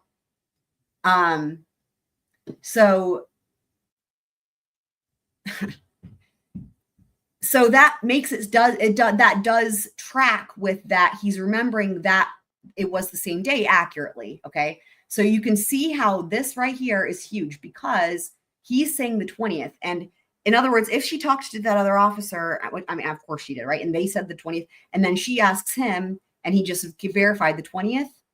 We have big problems with this affidavit because this timeline is completely different. Now, why does that matter? Because they couldn't possibly have done anything with the IG. I mean, actually, I believe the 20th is supposed to be the date they actually got the DNA back from the knife sheath at all. So again, the question being, where did they get the name from, right? If you shift this timeline earlier to the 20th, then they did get the name from the car, right? Okay, let me see what I know you guys are probably going crazy in the chat and I've not been looking at it because I'm doing the brain things, or trying to anyway.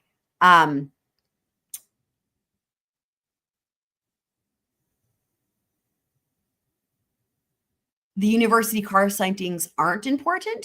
They aren't.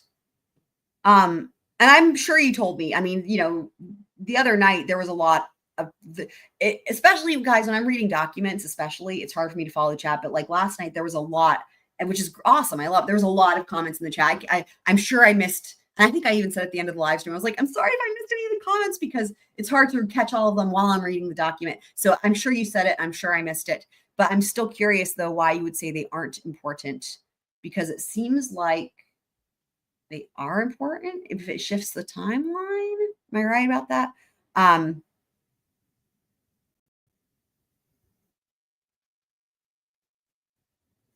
Oh, you're right. On the 16th, he was in Pennsylvania. You're right. Yeah, wait, what? Hang on. Yeah, that's correct. Right, on the 16th, they were in Pennsylvania. I remember that. What document was that in? I can't remember what document that was in, but I remember that with the, yes, I remember that part with the emails.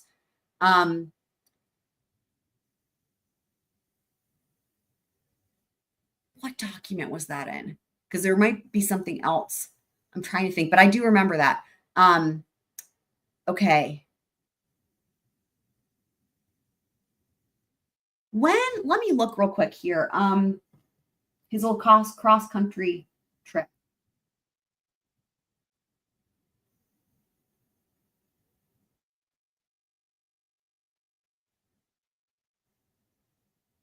Hold on. Yeah. Look. Oh, fuck. So, okay, hold on. Okay. So here we go. In terms of the cross country trip, right? Oh, this is December.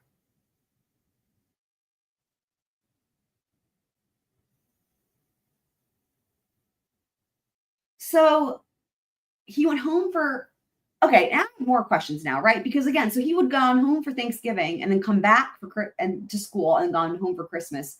So, you know, we know he did the cross country drive in December. So what was the deal? How do we know nothing about what happened for Thanksgiving then, right? Like if he went home to Pennsylvania, was there 2 cross country drives with the dad?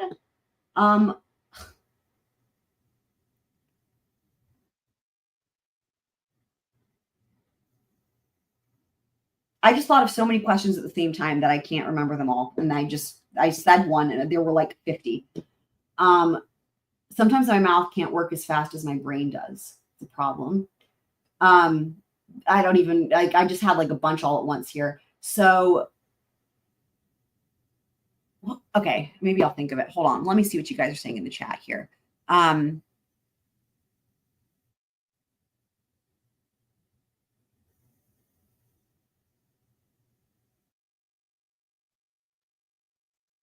on the 20th. I don't know off the top of my head. Let me think here though. So what's not the point? Or what is the point? Oh, I know what I was going to do. I wanted to look and see. Okay, hold on. So what I was wondering is the part here. Okay. Yeah. Okay. So this is, okay. So, all right. So they do, so in other words, here's what I was thinking. They could be the Washington State Police people or Washington State University. They could be looking in the system, right, and doing their little queries and pull up somebody. That could happen at any time, whether he's there or not. But this is what I wanted to check. Here it is. So the fact that they see the vehicle in the parking lot, right, means it has to physically be there. And again, this they have stated as the 29th, but potentially is the 20th. But even that, okay, so if he's in,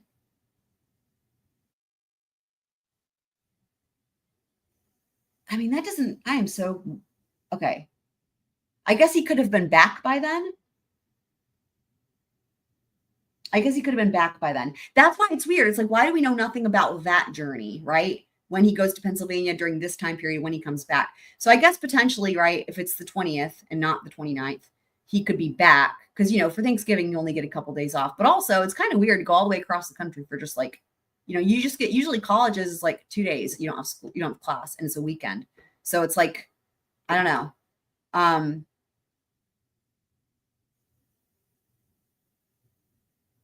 Did he drive the vehicle? Did he fly? Let me see if I can find.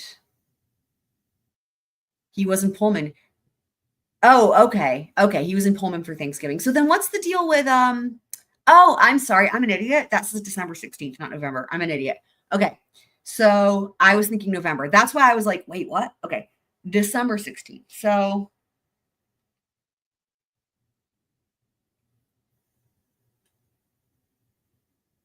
now I need to go back and recalibrate because I was putting this in different context. So December 16th. Okay, let's go back to the hearing, and I need to think about things here and recalibrate in my head. Squirrel style. Does December 20th, 2022 sound familiar to you? Yes, ma'am. And so this conversation. Okay, hang on. Wait. Now, okay, hold on. So this is why. So December 20th. What? Okay. So that's okay. They're saying December 20th. So that doesn't.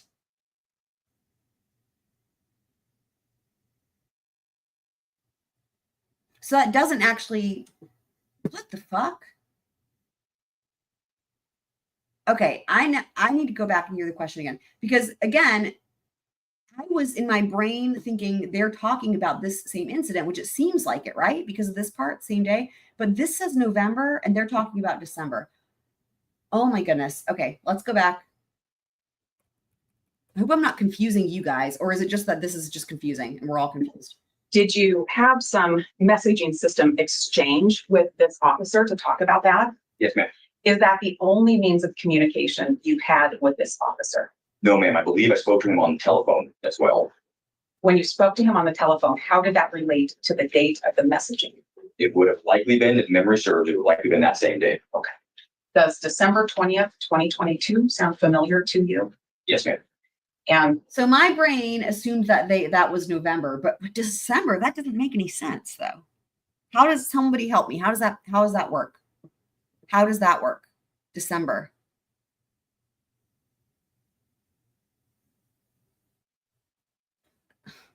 So this conversation with this officer from Washington, it related backwards to when he noticed an Elantra. Is that right? Yes, ma'am. But when he noticed it, you didn't know about that yet. Is that also correct? That is correct. Okay, so you don't know about him or talk to him until December 20th, 2022, okay. correct? That's correct. Okay.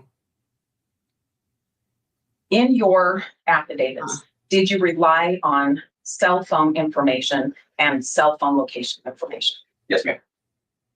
Did you work with cell phone records yourself? No, ma'am.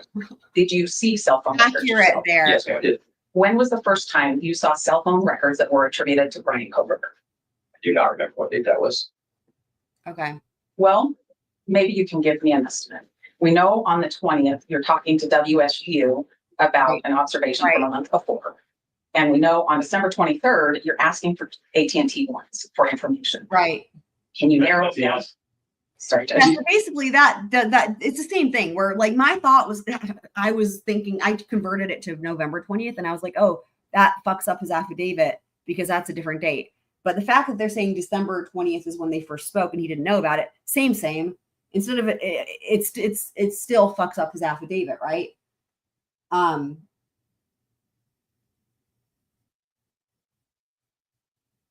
here's the thing. I'm going to reiterate this because I pointed this out earlier, and this is what I was getting at, is this. Here's the thing. There's a part where he says, I talked to so-and-so. Where is it? Right here. I reviewed, right here. I reviewed, and this is on the same day, right? He's saying, oh my God, he's saying this is the November 29th day, right? I reviewed. This is Brett Payne saying, oh my God, he did it. Officers ran the car and returned it to Kohberger. I reviewed Kohberger's Washington State driver license information and photograph.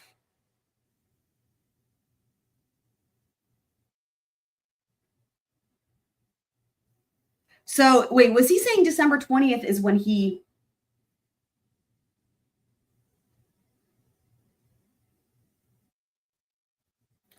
learned about, hold on. I know we've listened to this question a million times, but it's just confusing. Let me back it up one more time to hear the beginning of the question because it matters specifically. Okay. Like, I'm just wondering, are they just talking about the discrepancy of the vehicle year? Or are they talking about when he learns the name? Okay. It would have been his input as an expert in vehicle identification. That's what. Okay. Part of your affidavit talks about WSU officers finding white Elantras. And I believe there was an officer that you had some communication with. Do you recall the date you had that communication? I do not recall the date. Okay. So that sends us to the December. Did you have some messaging system exchange with this officer to talk about that? Yes, ma'am. Is that the only means of communication you had with this officer? No, ma'am. I believe I spoke to him on the telephone as well. When you spoke to him on the telephone, how did that relate to the date of the messaging? It would have likely been, if memory serves, it would likely been that same day. Okay. Does December 20th, 2022 sound familiar to you? This is such a mess. So are we supposed to glean from this that he, go back to the affidavit, so sick of looking at this affidavit, that he didn't learn about the car. Okay. Didn't learn about the car until December 20th. So in other words, is this supposed to mean that he was provided only with just the license, right? Nothing about the car, but just the license. Like, here's a random license of this person. This is the suspect. And the photograph and the physical description. Like my like common sense would be you get the information at the same time, right? Like my common sense would be like, you're going to be provided the information about the vehicle when you're also provided the license information. So is he trying to say that he got them at two separate times or what? Like that he got the license and that's it. Like nothing about the car until, oh my God, cancel. I don't even know. Until December 20th. Does that make sense? Thank you. Okay. The Google. Okay. We can pull that up. Thank you for being able to find. That's incredibly impressive. So give me just a second.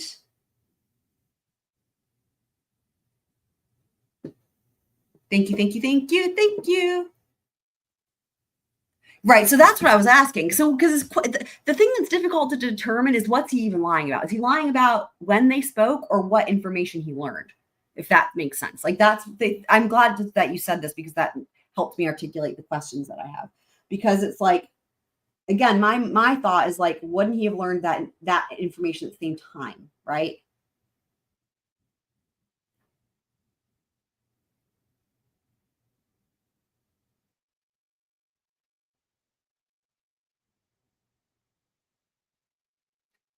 Oh man, it's such a mess.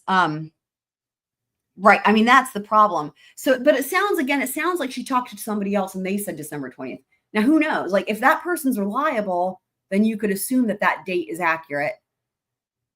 And then when did he write? Hold on. When did he write the affidavit? Let me look. Oh my God, where's my mouse? There it is.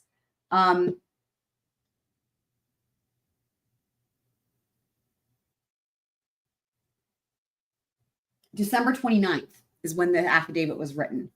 So, because I was just thinking, is it possible that both things did happen on the same day and that same day was December 20th? Because in other words, it would have had to have happened before he included it in the affidavit. So in other words, like if he did learn about the license and the white Elantras at the same day, which is what his recollection, two things happened on the same day, right?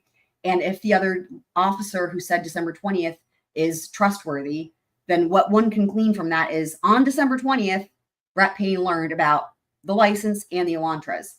And then the problem would be that in his affidavit, it's worse than I imagined because I was thinking things were off by a couple of days, but it's worse because that would mean that he was off in terms of the amount of time, like, where did it go? So November 29th, so almost a month.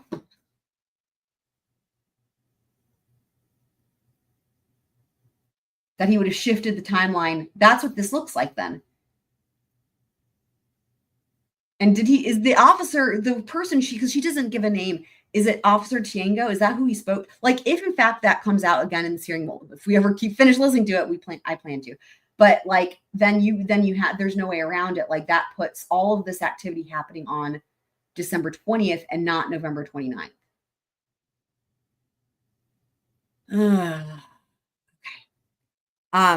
Okay, let me go back to this here. So, or not back to, but to this is this with the CVS.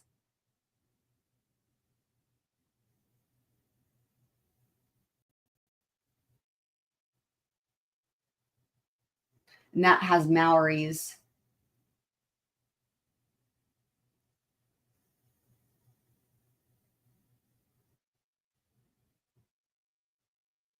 All right, here it is.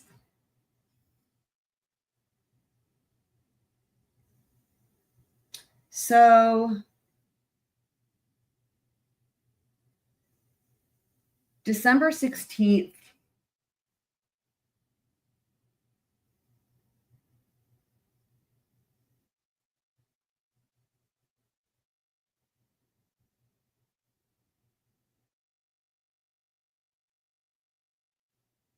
So here's the thing. The fact that he was observed. Wait, now I need to scroll up and look for something. Because I know that I kept getting November and December confused. I just need to make sure. So the DNA. Oh my God. Y'all, I've probably been doing this the entire live stream, just now realizing getting November and December confused. Oh my God. So the DNA, when they got their DNA results back, right, was December 20th. Let me scroll up in the chat and see. No, that's November 20th. Okay. That's November 20th, and the invoice for authoring was November 29th. So let me make sure I've got that notated correctly on my list. So November 20th is the DNA. So My thought is that if they're already surveilling him, right, by December 16th, then obviously they've already gotten to him, gotten the name somehow. November 20th.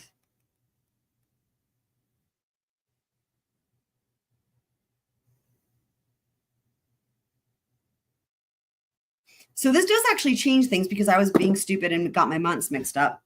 Because now looking at the timeline for the DNA and the IGG, right? I was putting everything in the month of November. Okay. So putting it, if they get the DNA back on the 20th, right? So redoing the math now that I've got my months not mixed up. Sorry about that, guys. That puts the math for the dad trash December 28th. So remember, I was thinking that we were working with 8 days and that wasn't possible. It would actually be whatever, a month and 8 days.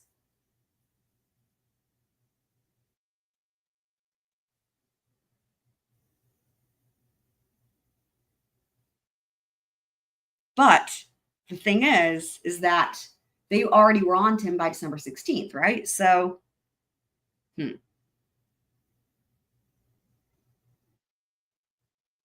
So really, we have to be doing the math to here. Okay, so November 20th to December 16th, they've already got him surveilled. Again, I still feel like that's probably too short of a timeline. From November 20th, right, they get the results, and by December 16th. So in other words, is this, y'all correct me if I'm wrong, is this then the earliest date that we know that they've identified him and they're following him and they're, you know what I mean? Like, is this the earliest date of that? Because I think it might be. Well, sorry. When you subtract the fact that in the affidavit, they've changed the dates on they've changed the dates on when they got the name back from Washington, right? I'm already accepting that that's not correct because that has to be December 20th. So when you take that into account, is this the earliest date that we have that they were focusing in on him specifically as a suspect? Or is there something earlier in the timeline?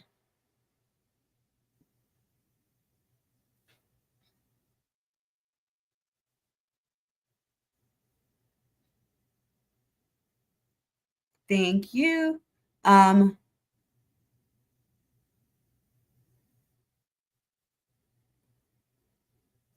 Apple warrant. Okay.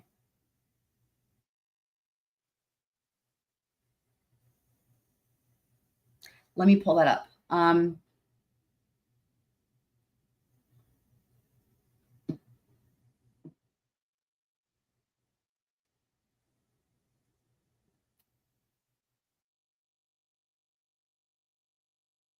It's really funny. So I'm really glad that some of you guys, whenever it was that you guys read or watched coverage of these documents, some of you guys were really paying attention to the dates. I will be honest, I was paying attention. I was noticing more like the case law and like, you know, just the legal elements of it. That's what I was.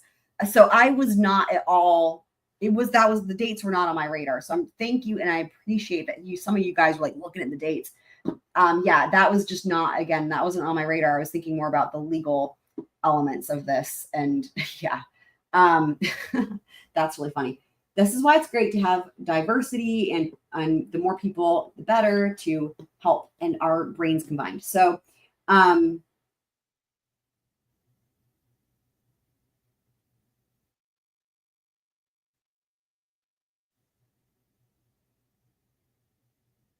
okay.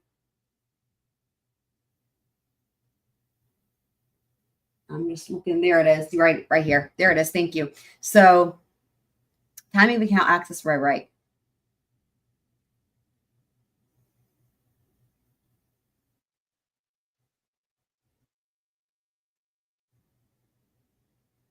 Still accessing the Apple account. Oh my God. Still accessing the Apple account with a known iCloud before the homicides.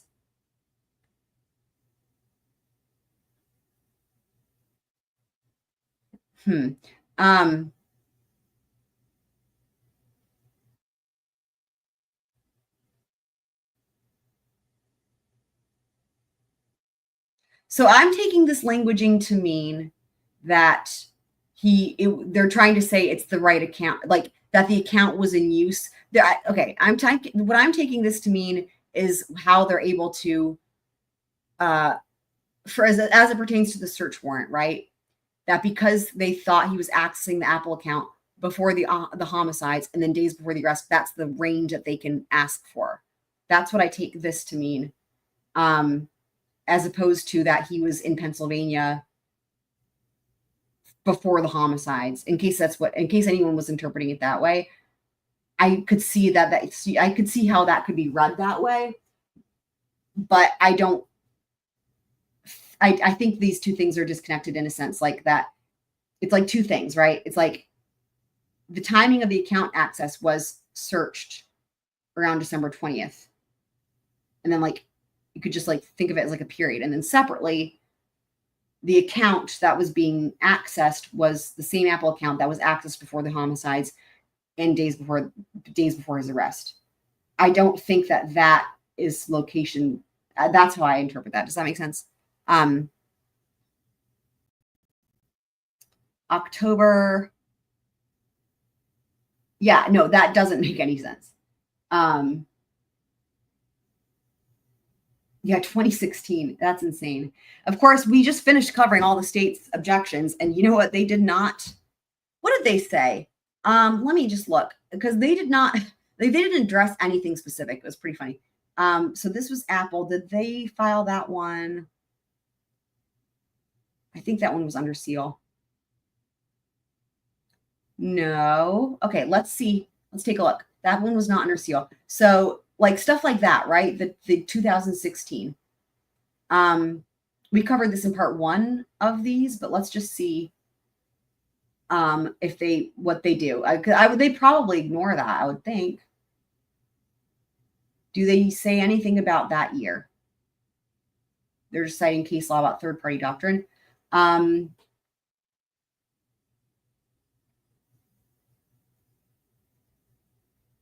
Case law.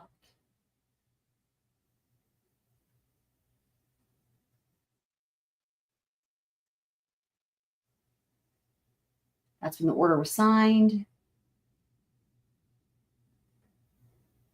See, instead of like, here's the thing, here's what they're doing. Instead of taking a look at the years, like, for example, that was a great point. The 2016, instead of like looking at that, they're just like providing case law that like when things are or aren't a general warrant, and they're not addressing anything that actually happened, it looks like. It's all case law. I mean, which is great, but like, you know, you can't just, you need both. You need case law and actually addressing the issues that are raised if you want to have like a solid, you know, pleading filed. This is crazy though. And also these paragraphs are way too long to be paragraph. I'm just curious, are they going to address it at all? Let's just see.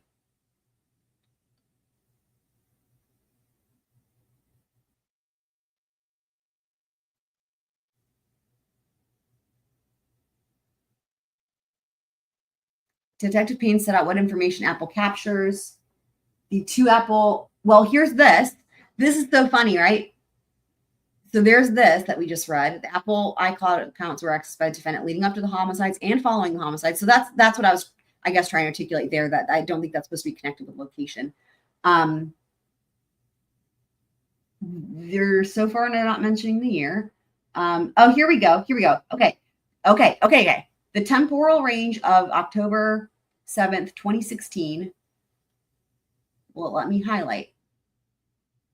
The temporal range of October 7th, 2016, the dates the accounts were created, to December 30th, 2022, the date of the arrest, were justified given the type of crime, nature of evidence sought, and normal inferences about how far back in time evidence could be found. So they're saying to go as far back as when the account is created.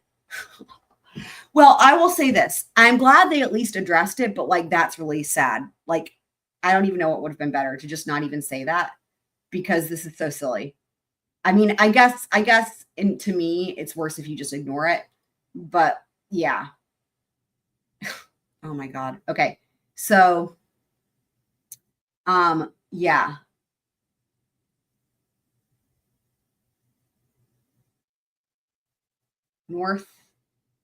Hampton.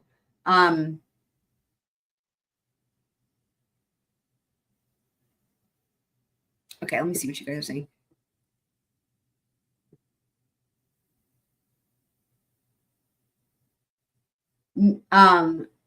You mean when Bryan Kohberger accessed the account?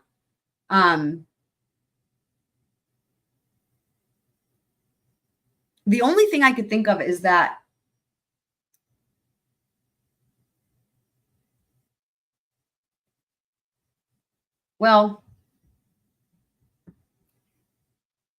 again, so my thought here, right, is like that this is trying to give a time frame for the search warrant. Initially, a 10-10, like I think what this is speaking to is that the initial intention of the search warrant, right, would have been, and this would have made more sense. Like the intention of the initial search warrant was for the Apple account, like, I don't know, let's say days before the homicides and then up to the days before the arrest. So like, what is that, like on a month window or something, right? Like, I think that's the point of this, is that Corporal Payne initially, right, referenced this as if this is a relevant or pertinent window of time. But then after that, Corporal Payne requests October 7th, 2016. I think that's the point of it. It's just for her. It's for Ann Taylor. She's just trying to point out the discrepancy of what he thought was relevant initially and then how he changed it to be overbroad, I think is what it is. Okay. I'm sure we were all on other side quests, but we're going to go back to the hearing and then we will come back to the side quests as they. Yes, ma'am.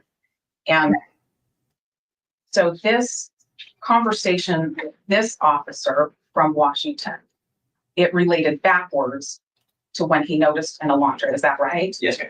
But when he noticed it, you didn't know about that yet. Is that also correct? That is correct. Okay, so you don't know about him or talk to him until December 20th, 2022, Okay. correct? That's There correct. it is.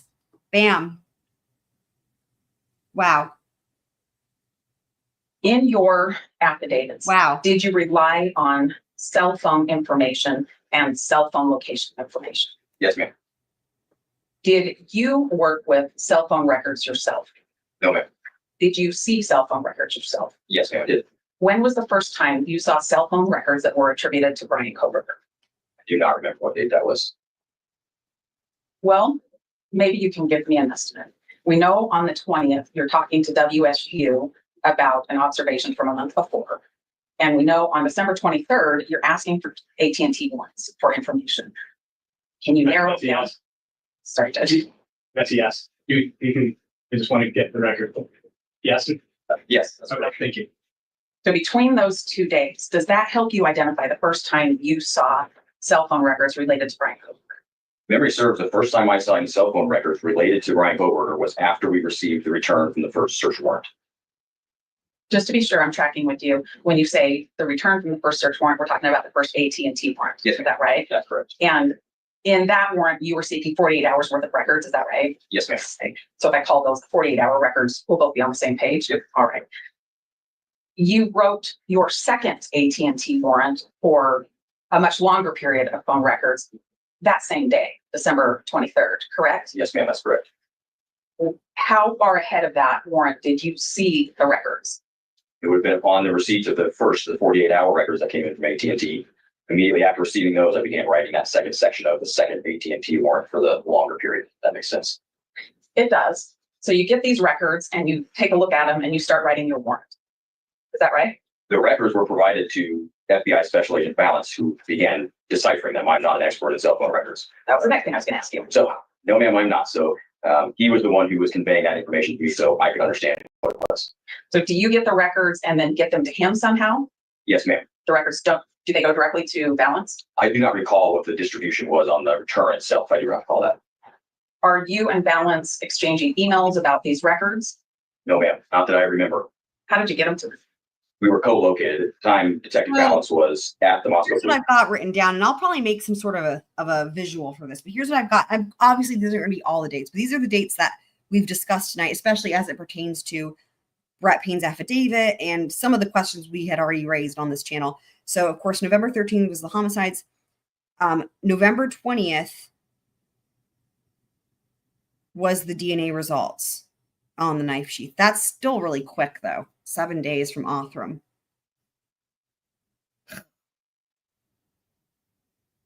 I know I double checked that to make sure it wasn't December. It was November. I double checked that because I kept getting those confused. So that's like really quick to get DNA results. I don't even know. Okay. And then the next thing is the December 16th is following BK in Pennsylvania. December 20th would be the actual day that they had the conversations, or Brett Payne had the conversations with the Washington State University people and learned about the Elantra and the license.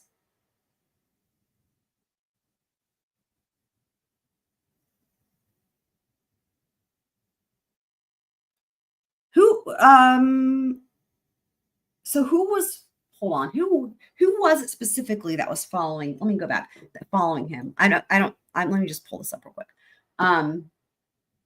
That was on, it doesn't even say. It says Kohberger was observed entering a CVS in Pennsylvania on December 16th. And his email and account was somehow, and phone number was somehow obtained by law enforcement, but it doesn't say who observed him. Okay, anyway, so, right. So the 20th, though, apparently is when Brett Payne learns about the Elantra and also the license and therefore the name. December 27th is when they collect the dad trash. December 28th is when they get the results of the dad trash. That's what I got so far on here for things. So the first AT&T warrant.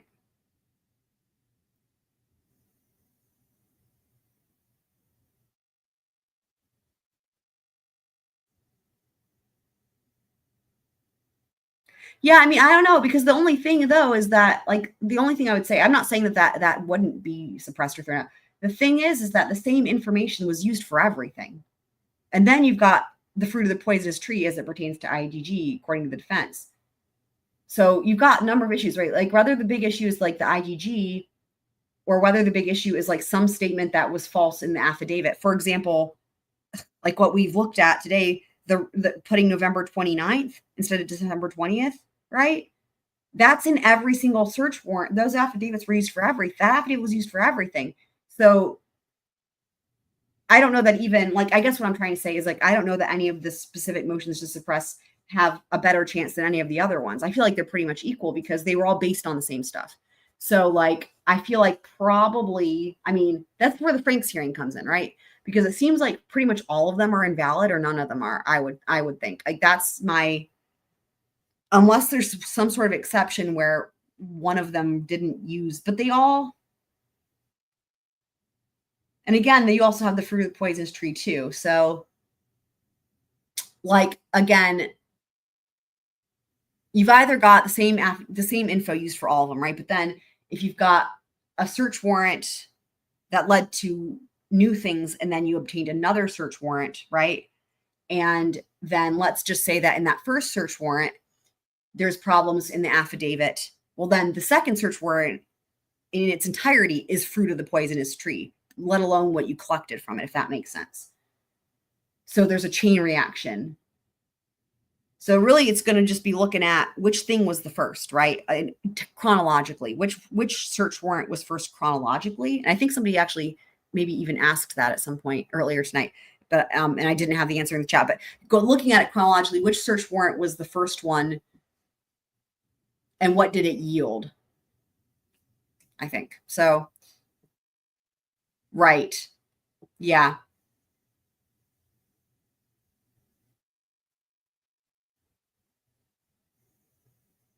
Yeah. To me, the Franks is the big picture of it all. And it's really, again, we pointed that out at the beginning of the live stream tonight, that the title, it even says IGG. Like the Franks, it's clear to me that that's about the IGG.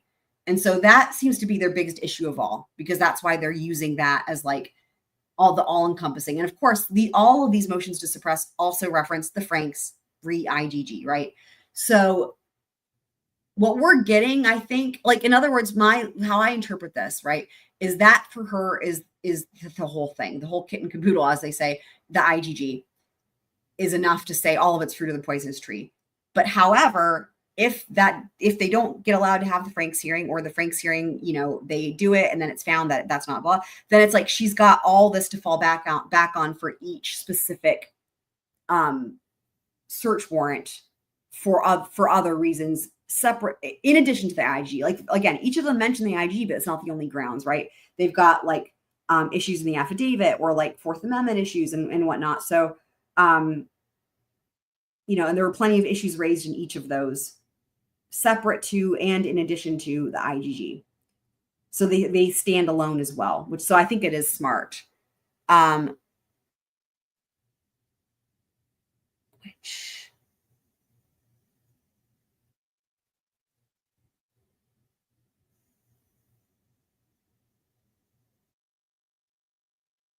okay, Needs and Sees thinks it was the AT&T trap and trace was the first.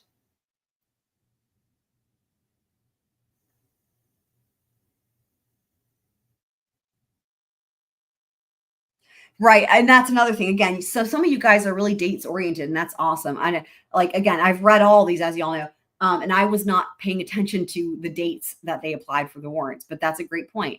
So again, that was not on my radar, and in terms of the dates. So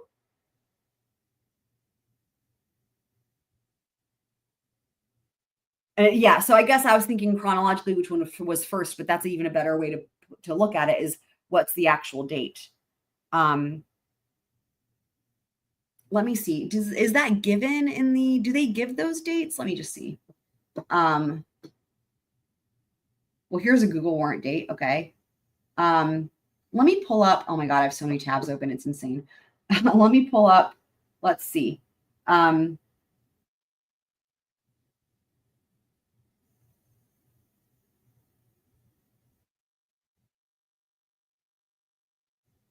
Well, the AT&T first warrant would have to be first.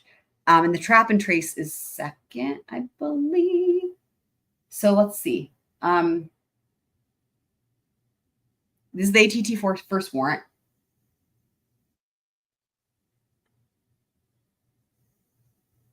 December 23rd, 2023.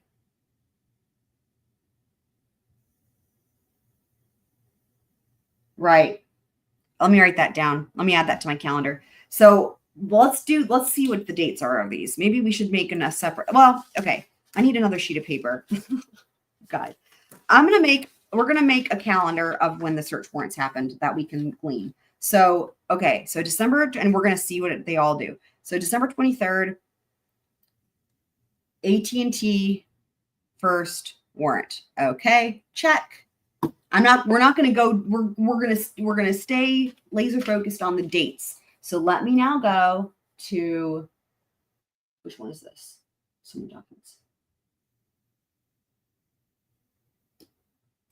This is the Apple account.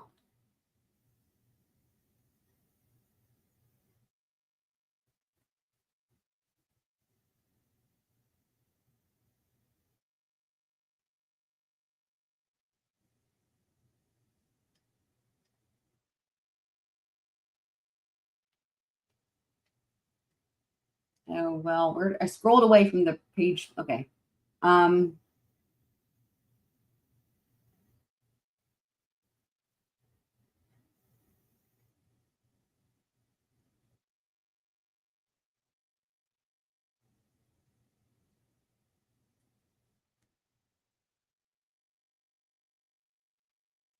When was this issued? Do we not? Okay. Wait.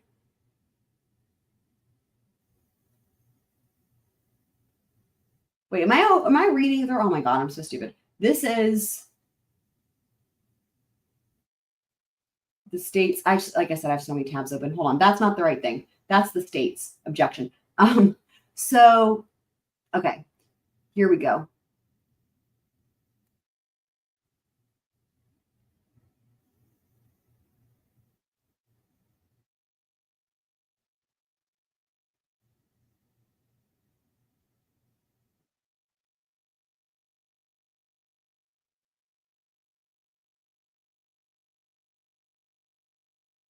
Does this give a date?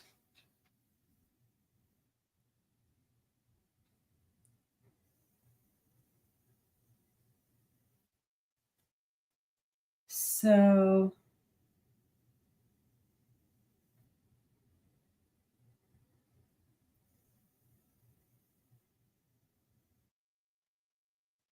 I guess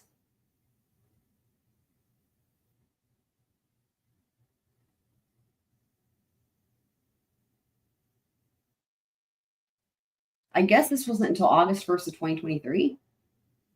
That seems crazy late though. But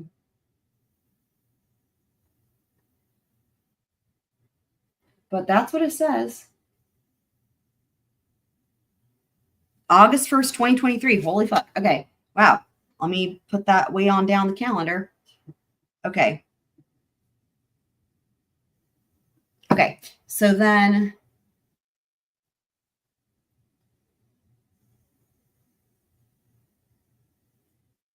now let's look at Google. 3 warrants. January 3rd.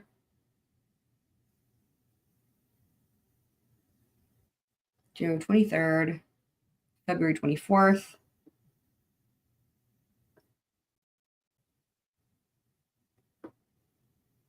Okay, let me go. Let's see.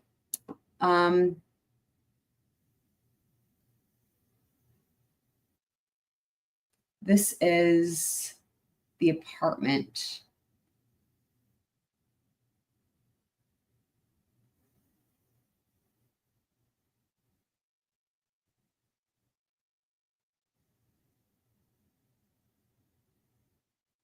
Well, that's good to know. That'll save us some time. So December 29th was the search warrant for the person.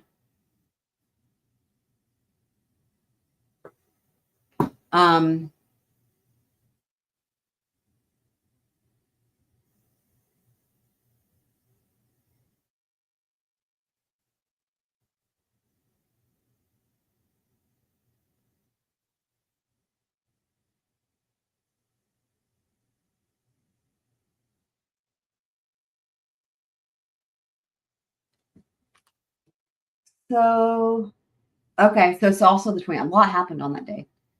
All right. So the apartment in Washington. So that was December 29th. Okay. Oh, really?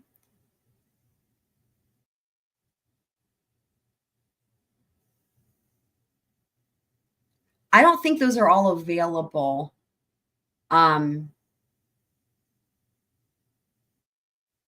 Some of them are, because I've already covered the ones that I have, but I don't know that there's like all of these are specifically available separately. Okay,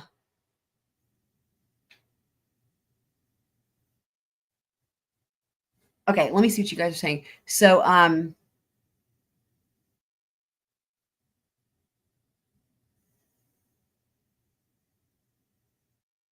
Pennsylvania issued a warrant to enter his parents before.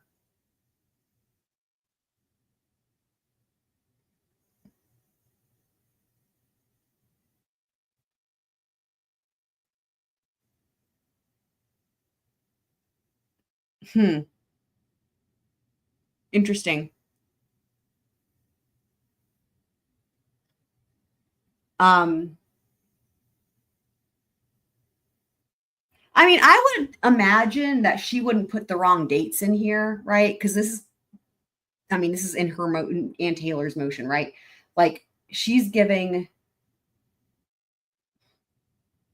like, for example, when it says here, like on December 29th, the Superior Court judge in Washington issued a warrant for Mr. Kohberger's apartment. Like I would imagine that this is what it is on the actual.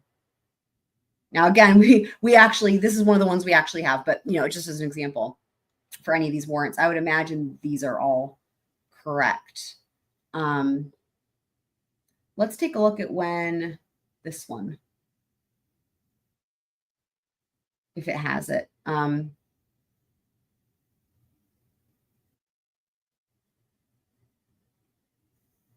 I mean, this, so like, again, here, it says December 23rd. Requested a warrant. This is for the pen, trap, and trace. Now, what's interesting is that's the same day as the AT&T first warrant. And you know what's funny is, you remember where we are at the very beginning of Brett Payne's testimony. She's asked him quite a few questions, and remember the whole, that's so funny because he's like, I don't know, I don't understand the question. And their questions were regarding the AT&T first warrant or the second warrant. And what's interesting is, looking at it, they're the same day, at least according to these court filings. That doesn't make any sense. That's probably why she's pressing him about it, I would imagine. Like, what? That's bizarre. So far, these seem to be the earliest chronologically. Yeah, same day. Let's see what this one was. So this is the cell phone. And then, USB that they took from it. Yeah, the affidavit for the warrant was signed by Detective Mowry. However, most of the information in the warrant was cut and pasted from Sergeant Blaker, but is now the sworn statement of Corporal Payne.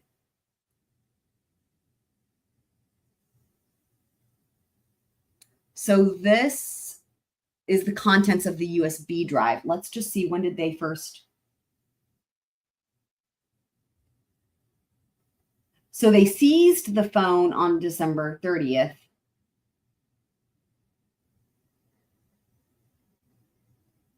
But then, and they took the contents and put it on external hard drive. And on January 9th, they requested a warrant to search the contents.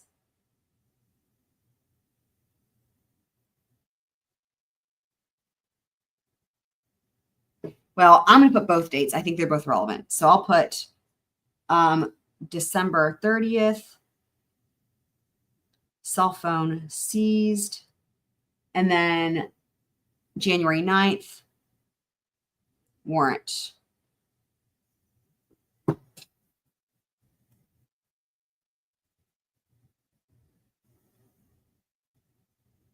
Here's person in Idaho.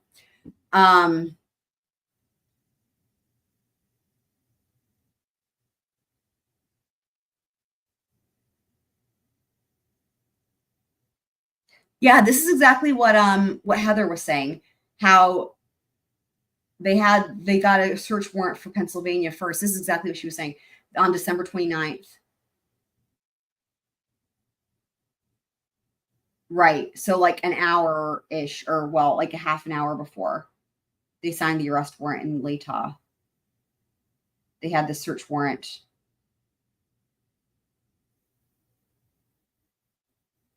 I remember when I covered these live, I pointed out that this time frame was crazy, and this might not have been the only example. So while I didn't notice all of the dates, I did notice the times, and I did the conversion with the time zones to make sure I had it correct, because I was like, that's really crazy. I did point that out.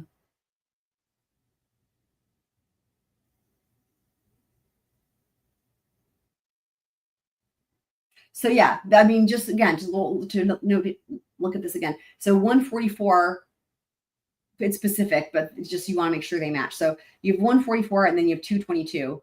So yeah, like a little over half an hour.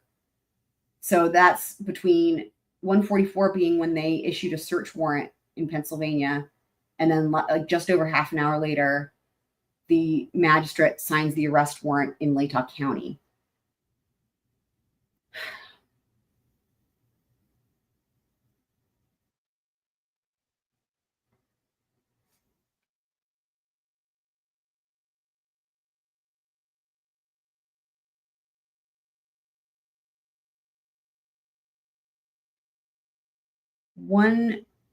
Oh, 10:14 p.m. That's when they raided the house at 10:14 p.m. So that would be like about 8 hours after they signed the arrest warrant in Latah County is when they actually raided the home.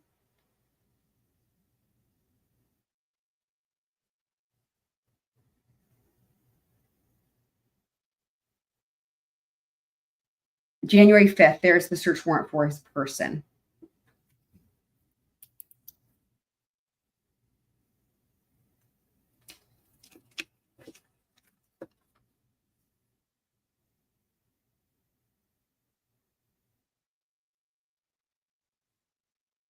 Well, I'll go through the rest of these. I can do that. I don't have to do this live unless you guys want me to, and go through the rest of them and make sure I put these dates on the calendar. But again, I have no reason to believe that they're not accurate because I'm sure she took them directly off of the warrants themselves. So yeah, they're awesome. I totally agree. The date that they got the father's DNA results was the 28th. But they didn't pull the dad trash until the 27th. So December 27th is when they grabbed the dad trash. December 28th, and this is from Heather, from what Heather said, was when, no, sorry. This is actually from the documents. That December 28th is when they got the results, apparently. So like overnight of the dad trash, like that, again, another thing that doesn't, but what Heather provided us with is that on November 20th is when they got the DNA results from the knife sheath. So yeah, so December 27th, they grabbed the trash. December 28th, they had the results to compare somehow. And you're welcome for covering it. You're very welcome for covering it. I know, absolutely agree with that. Right? Good question. Heather says, how are you going to get a no-knock warrant for someone who does not have an actual arrest warrant at the same time no-knock is issued? Great point. Yes. So yeah, so I've got 2 calendars going. I'll continue to fill those out. But I've got a calendar of when the warrants came out, and then I've got the other calendar that is just the general events. All right, let's hop back. If you guys could see my screen with the tabs, you all would laugh a lot. It's like, it's insane. Let me go back. Let's go back to the testimony here.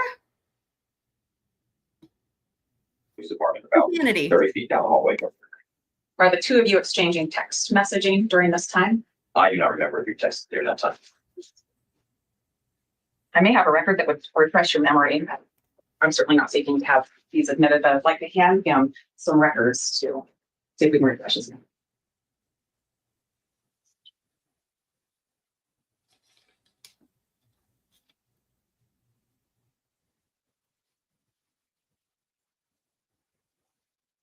Do you recognize what's been placed in front of you?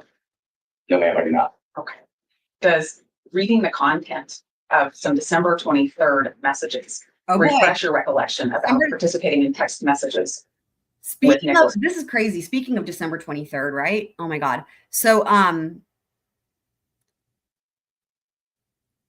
don't think they would have gotten the cell phone data yet. December, just to be clear, December 23rd is when they signed off, that the warrant, the search warrant was signed off on. So they wouldn't have had the data yet, but I think that doesn't make a difference to the point that you're making needs and Z's, which yes.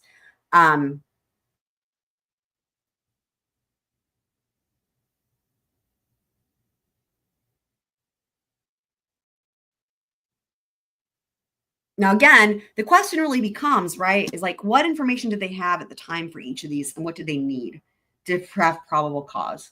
And part of part of what's so confusing is that the DNA is all up in this, as I've said a bazillion times, but yet the state is asserting that they didn't rely on it for anything, actually, which just, it's like, then why did you bother? Anyway, so in other words, the timeline of any of these search warrants being before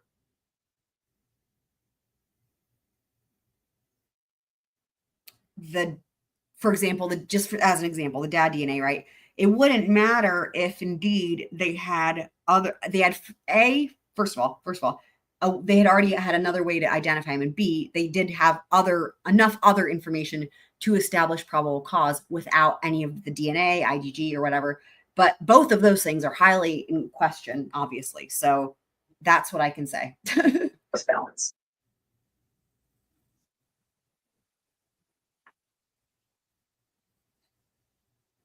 It really does not, ma'am.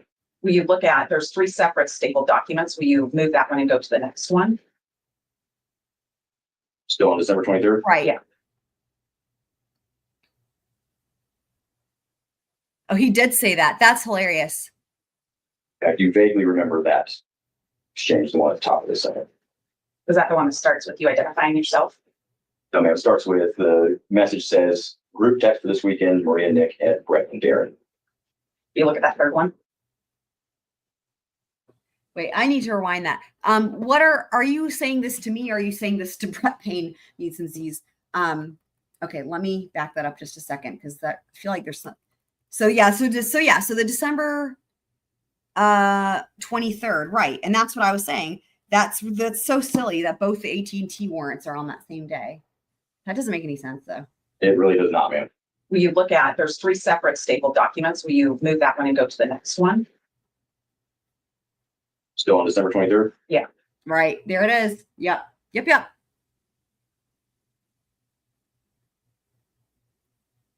I do vaguely remember that exchange, the one at the top of the second. Is that the one that starts with you identifying yourself? No, ma'am, it starts with the message says, group text for this weekend, Maria, Nick, Ed, Brett, and Darren. Will you look at that third one? Maria, Nick, Brett, and Darren.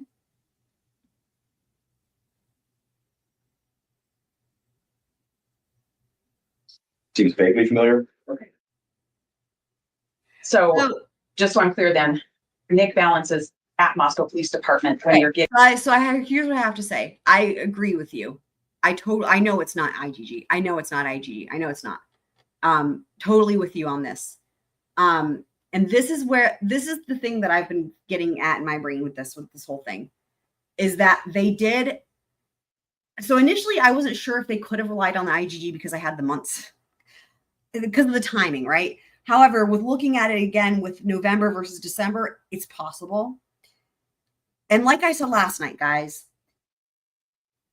my take before even going through this calendar, but just going through the documents and the legalese, the languaging in the documents without even a timeline. Like I said it last night, I said and probably I might have even said it the previous live stream on BK, which is that it looks like they relied on IGG, but that they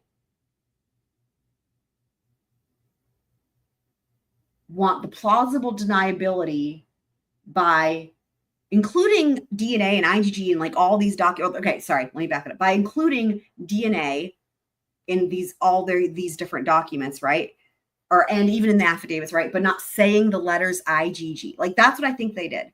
They didn't use the letters IGG, so they would have the plausible deniability to then say, well, we didn't rely on the IGG for, like, this is what I've been saying. This is where all this started for me, because I was like, well, hang on. They're saying they didn't rely on the IGG, but this makes no sense. Look at the affidavits, right? And I pulled them up and I covered them and I was like, read between the lines. They're not saying the letters IGG, but that's what they're literally saying they used, right? They're referring to the knife sheath and they're talking about the DNA. And like the only thing that makes sense is that they used it, but they're trying to say they didn't use it. Does that make sense to you guys?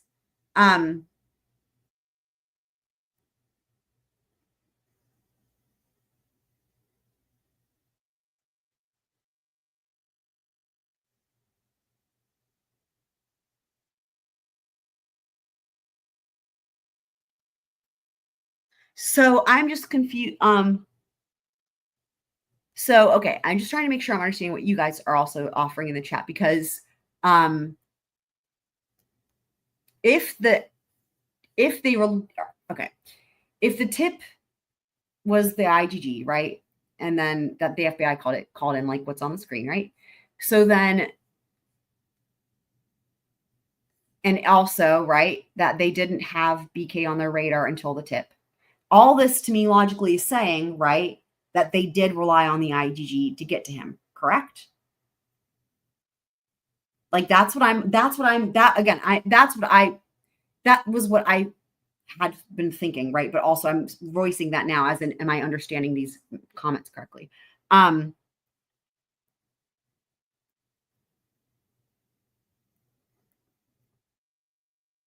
Because I think Need Some Z's is saying that the IGG wasn't relied on. So I just want to make sure I'm understanding all what you guys all think. That, yeah.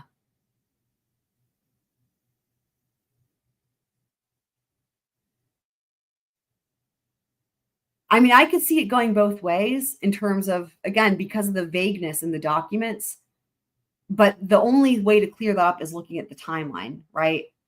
Again, like, would they have had enough time to get results back? Did they have other ways to get him as a, like, to connect to him as a suspect that would have happened sooner?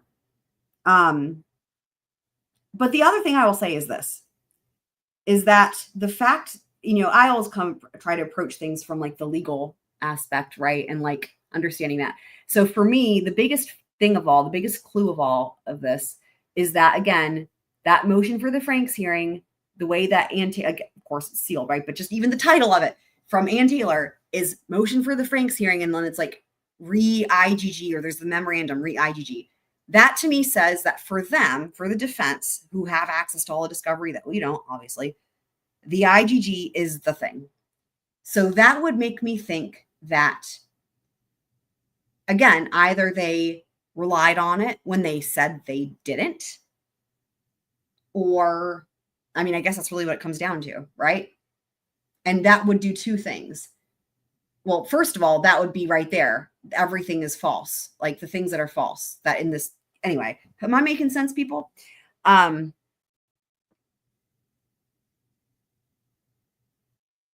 don't even know what a CI is.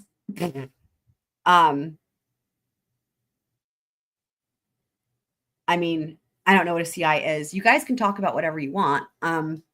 But yeah, I mean,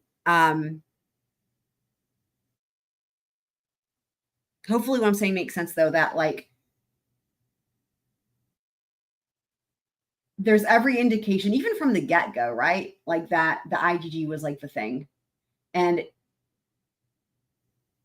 it's kind of morphed, because initially it kind of seemed like they were attacking maybe the process of it and the science of it, but it's clear that that's not what it is, right? And perhaps maybe as the time went on and they got more discovery, because initially they didn't have discovery, their reasons changed, but the IGG was still the big thing, which means, again, there's some reason. Like if you're Ann Taylor, right, and you know that the IGG can't come in at trial, right? Okay, can't come in at trial. But you do know that it could be used as a tip, right?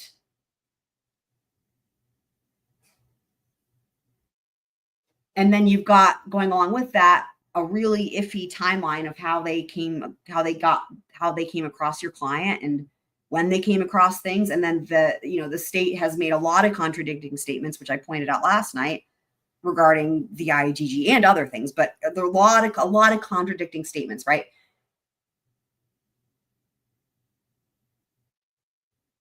Then you can see why zeroing in on the IGG would be the important thing, because you know what, you don't have to, in terms of the trial, right? Guess when you don't have to bother with a trial? When everything is fruit of the poisonous tree, right? From the search warrants and then subsequent arrest warrants, and everything gets thrown out. Who cares about the trial anymore, right? In other words, like, that's even better, right? Like if the whole thing was fucked to begin with. So, and again, it's like, again, from what we know, we don't know anything really, right? Of course, there's tons of stuff, but she's not zero. Here's what I guess I'm trying to say. I think it's significant that she is not at this juncture zeroing in on the actual DNA from the knife sheath, right? She's not there. She's zeroing in on the IGG, which is how they got to him in the first place, and even isn't going to be used at trial, right?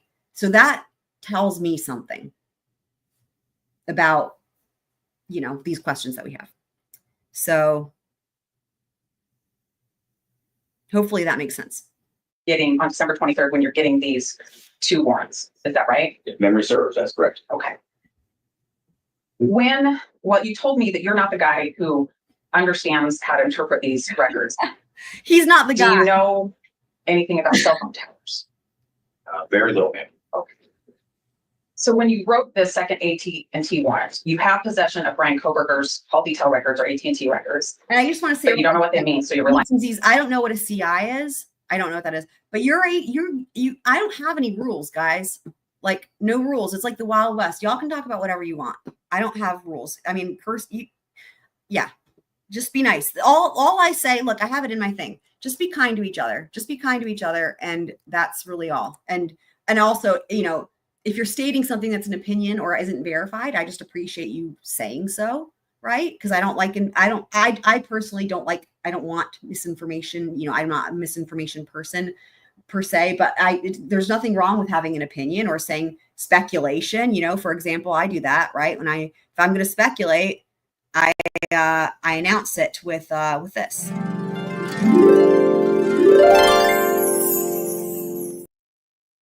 Things of that nature. So, okay. Confidential informant. Gotcha. Okay.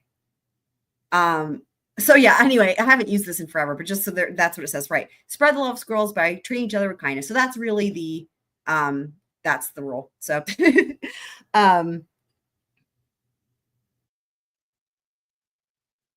right. Now that we're going to talk more about tomorrow when we watch those hearings. Please, I hope you guys are all, if you can, join us for that. Because that was shocking. That was shocking to hear that. Because again, in preparation for all the stuff that we talked about last night, I did go back and watch some of the stuff. Not all of it, but I did go back and refresh my memory from but we're going to watch it all tomorrow on that. But yeah, that was crazy. But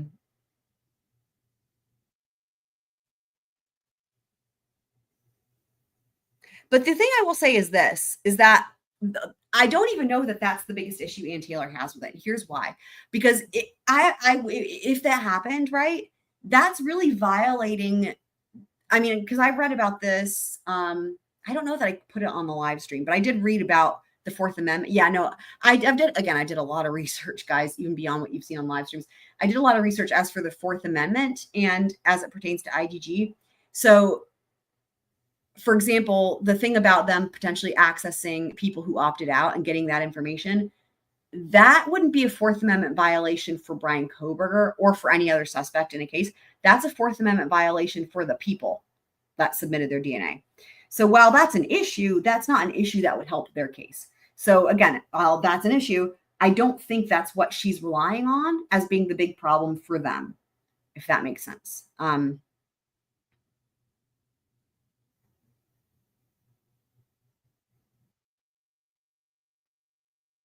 Now that does make sense, because they could have some big problems on their hands with like the citizens, if you will. But again, that would be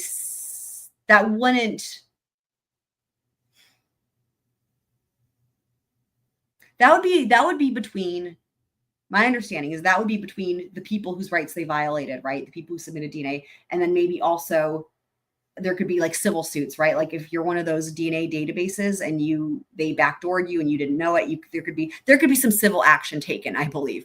But again, all that could be happening, but it's not really directly involved with the criminal case for Bryan Kohberger. So,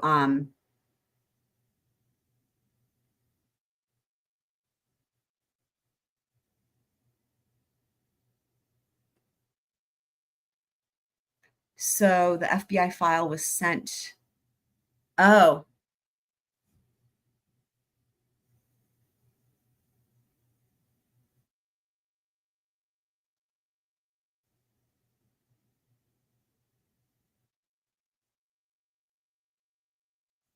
Did a public test. I don't know what that's referencing.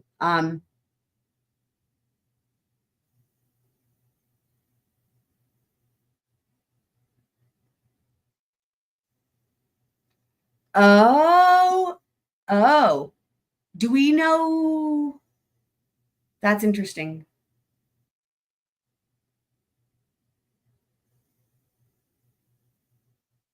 Do we know this for sure, though? I don't know that we know this for sure. Okay, this would make a lot of sense now, but are you guys like just learning this? I don't know. I had not heard this before. And is this, where is this? Like, I have a lot of questions. That would make a lot of sense. And you know what's really funny is, like, last night when I was covering all these documents about the IGG, I actually said, because this was in the state's motion for a protective order, and I was reading through it, and every time it kept talking about how it can only give you the large pool of people, I was saying, just because of common sense, I was saying, or it could give you the suspect, right?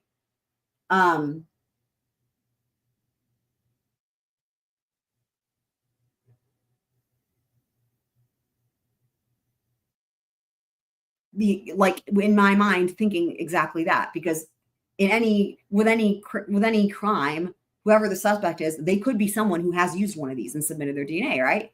And then in which case, what happened? Like, but that's one thing that I feel like, I don't remember if they talked that much about that on the hearing, like what would happen, right?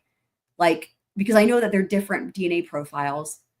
I mean, and it seems like it is designed to not be an exact match, but I suppose if you know that somebody submitted it, like, okay, let's just say hypothetically that Bryan Kohberger did submit his DNA to one of these databases, right? Let's say hypothetically. The question would still be, did they take DNA from the knife sheath and then match DNA to DNA, or did they do a search for the name? It's really the same question I've had before about this, which is doing it backwards, right? Or did they do like a search for the name and then pull up a profile and then get to it that way? Because there's a difference.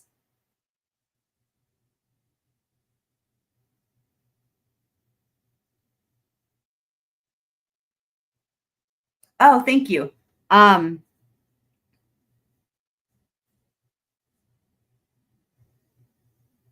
Thank you. Let me see if I got it. I did. I got it.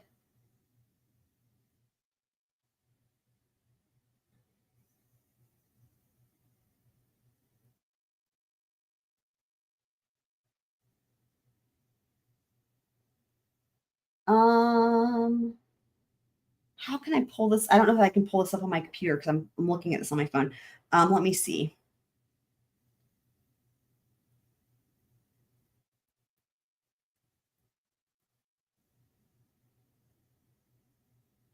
Okay, so that's I mean, I have everything that's on the court docket.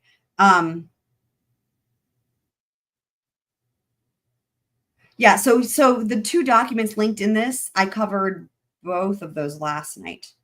In case anyone missed it. So that was the motion to suppress, or sorry, I guess I didn't cover the motion to suppress the IGG last night. I covered that whenever the motion to suppress came out, like that same day. So I covered that. And then I covered the state's motion for protective order last night.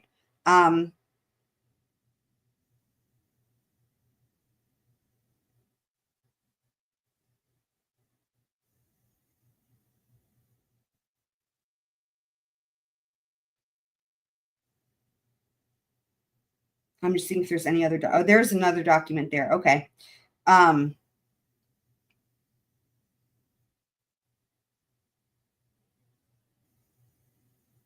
Right. The fact that it says I see what's in here. Yeah. His genetic information. Yeah. Yeah. And it's funny. The part about them not cross-examining them, I pointed that out last night because on the live stream, because I was like looking for like the rest of it. And I was like, wow, that's weird that they didn't cross-examine. I commented on that last night on the live stream. And by the way, for anyone who's new, I do really, really specific timestamps on every video. And so certain things, if they're like notable, there's probably a timestamp for it. So something like that might have a timestamp, just saying.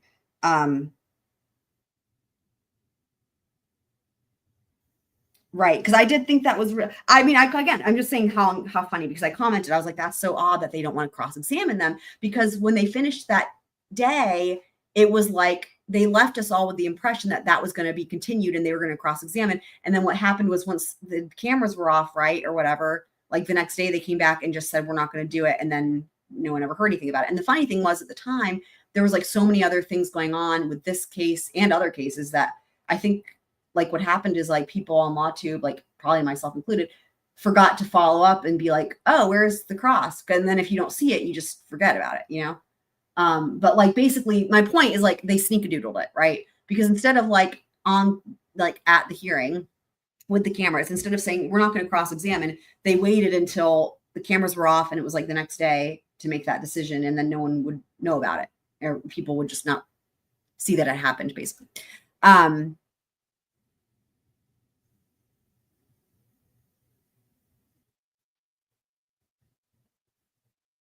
That is wild. Right. No, I remembered Vargas testifying about the back door. I remember that. Yeah. And I remember that Anne did use that word.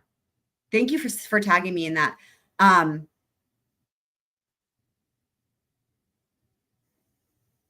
Yeah.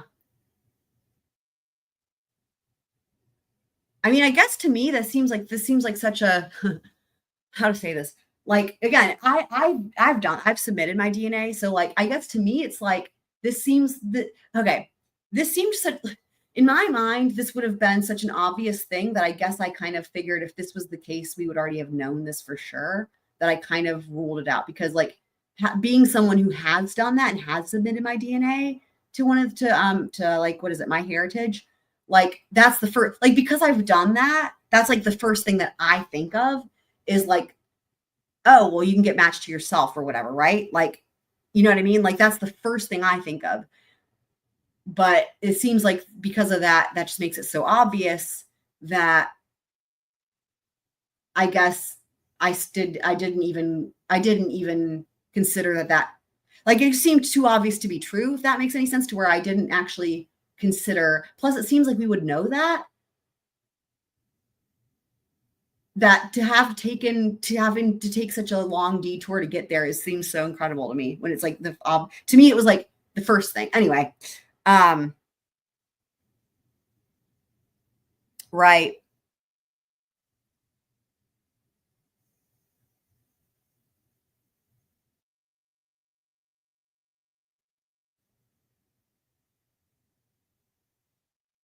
Well, and remember too, Vargas was a very, well, we're going to see it again tomorrow, but she seemed very afraid and tentative to even speak up. I remember that. And it's interesting because, yeah, she had every right to be tentative.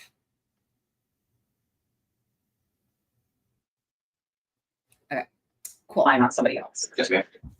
Who all did you rely on? Mainly it was Special Agent Balance. He was my main point of contact for understanding what was going on. Okay. In fact, in your affidavit for the second AT&T report, there's a couple of maps in there. Is that right? Yes, ma'am. And one of them has some video camera information. That's the first map. Where did that come from? I do not recall if you have a copy of it. I can refresh my memory to tell you that. Not that I do. Oh, here's the funny part with the map. I have what we marked defendant's fee.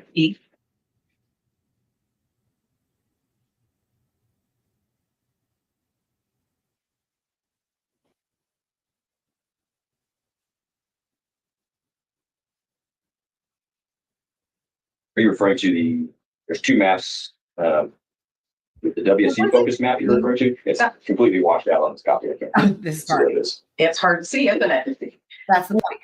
So it is interesting because again, if Bryan Kohberger did submit his DNA and then he opted out, then that is a situation that is really interesting. Because like before I was saying things that wouldn't apply, right? Because it's like other people's Fourth Amendment rights if they've opted out and whatnot. But if indeed he did submit it and he opted out, that's really crazy because then you would have the overlap there of where he opted out. Wow. Yeah. That's crazy. See, for me personally, I opted in. So that's wild to think about though. Like if you opt out and then you commit a crime and then they connect it to you with your DNA and there's only one way they could have done that and you know that you opted out. That's insane though to think about. You know, if this all pans out to be, if this is all ends up being the case, this is going to be a big deal for legally, because as we know, this is a new frontier, as I say, but this is because again, what's so interesting is that the overlap that would then have of just for his case, but also again, it breaches both of those territories because I don't think anyone anticipated, and this is probably why, because there's not plans in place for what happens if they're one and the same, right? If the person who's the suspect is also one of the people who had their Fourth Amendment right violated as somebody who donated or put their DNA, and opted out. Like that's insane to think about the implications this would have. I mean, you guys heard me say just not that long ago, right? Like all the different civil trials that could, or civil cases that could come out of this. And like to think about now, just my brain is like slowly processing that. Like if it's all one and the same, right? That's insane. That's so insane. because like he could have, well, he or someone, if they're in this position and this is the case, you know, it's like they would have probably causes of action against obviously law enforcement, but they would also have causes of action against probably the company, depending on what all they knew. But definitely law enforcement, without a doubt, they would be fucked. I mean, not to mention,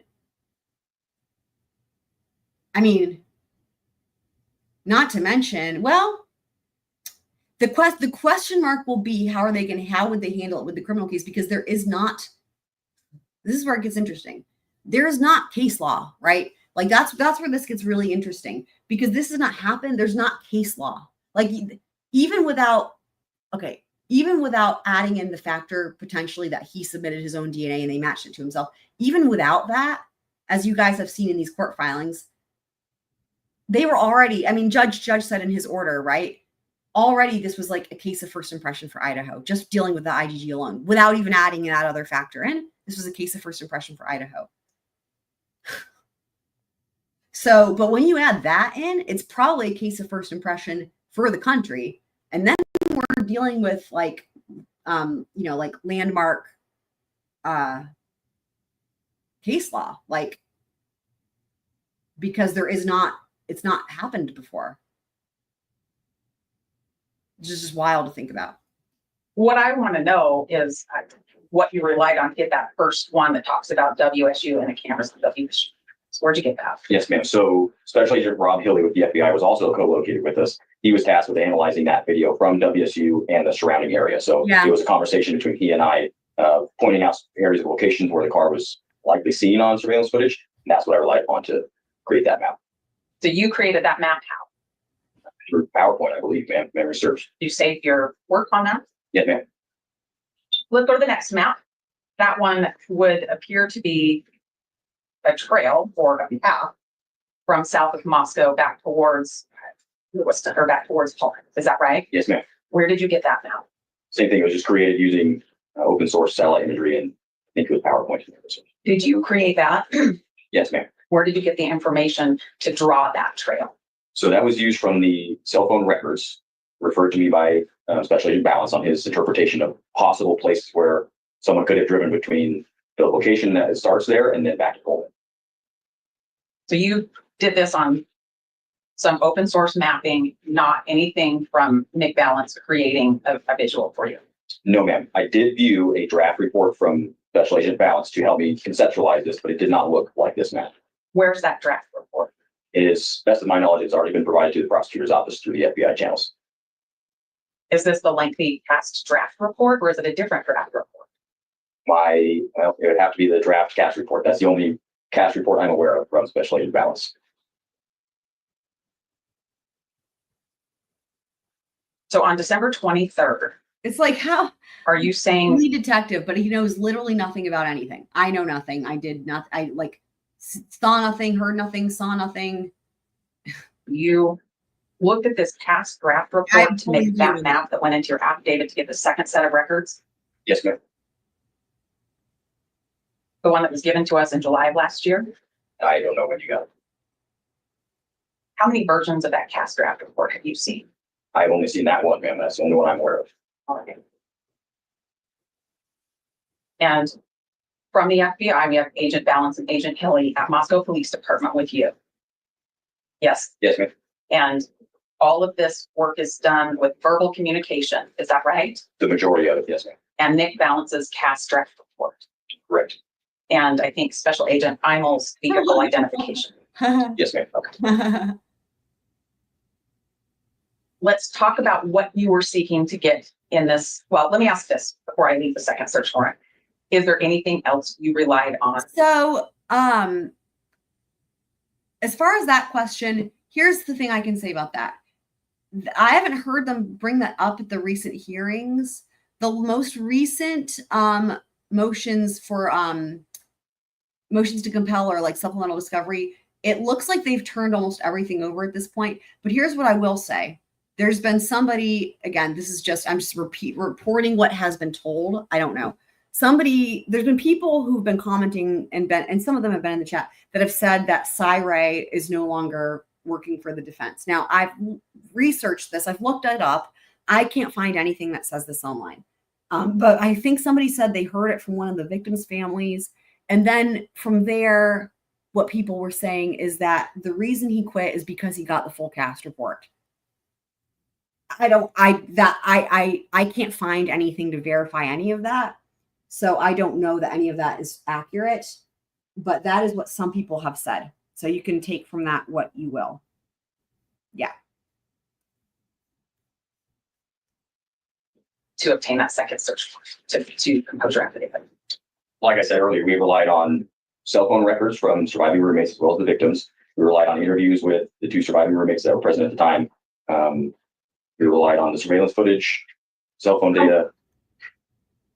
I have to go paragraph by When paragraph. Ray testified, he testified, I believe it's the same hearing, I believe, because they didn't have the full cast and they were trying to get it. That was the point. The reason he had to testify, I think it was the same hearing. The reason they brought him in for evidentiary to the evidentiary hearing was in support of getting the rest of the information they did not have. That's what I recall. And I covered that hearing because they did not have it. I remember him even saying, he was like, I can't render a full opinion about this thing because I don't have the information. That's what I recall being the case. So so some people have said that Cy Ray quit. I don't, this is just what I couldn't find anything to verify. Okay. Oh,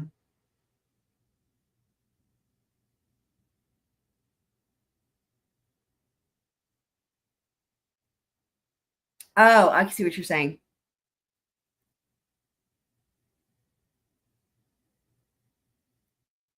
Oh, I see what you're saying. Okay. That he has I see what you're saying. Yeah, I suppose that could be true. I mean,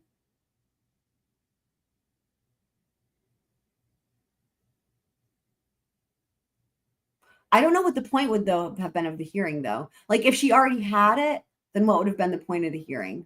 Like I understand like it should come from the state, but like if you already have it, why waste the time, right? And why spend the money? Because they're having to pay him, right? The expert to come in and testify that you don't have it and you need it. But if you already have it, I don't know.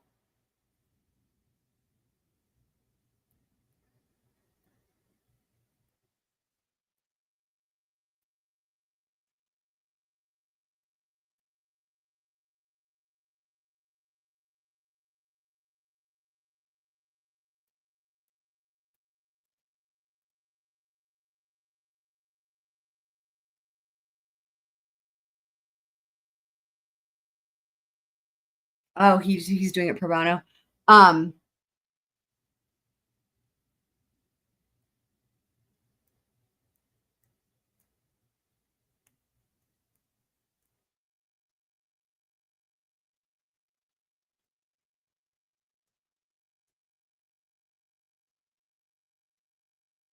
mean, if he's in the same hearing, which I think he might be, we can watch some of that. But yeah, again,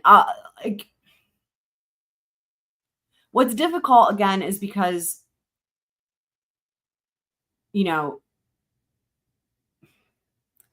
have like we don't have information. Like, again, I try to rely on the public record because, and this is exactly why, right? Because it's like, it could be that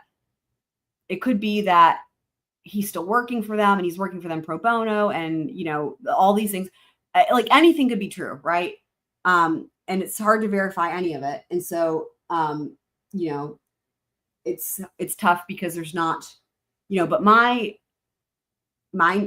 want you again, having covered the hearing, I took his words at face value that it sounded like he didn't have the full report and he needed it so he could continue doing his job. And then I assumed he was still working for them, whether pro bono or being paid. But, and then I was surprised when somebody again the other day just recently said, oh, he quit, or he was, what did they say? That he quit. I think that they were kind of implying that he quit because he got the full cast report and saw that it proved it didn't, I don't know, just something that he just like, oh, I don't want to help to do this anymore. I don't know. I am not going to try to put words in anybody's mouth, but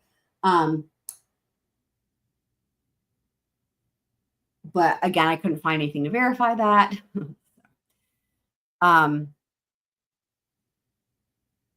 Right. These are motion to compel. Right. Right.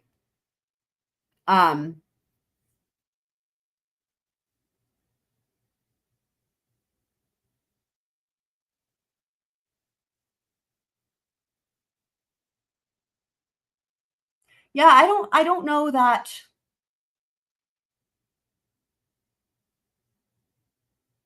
I mean, maybe it varies by the state. I mean, in like, for example, in Florida, right, where there's an open discovery process, I don't think that defense attorneys are handed discovery from the state and they automatically think that it's fishy or missing something and that they need to verify that it's valid and by doing their own investigation and then comparing the two. Like, I've never heard of that happening actually in any trial.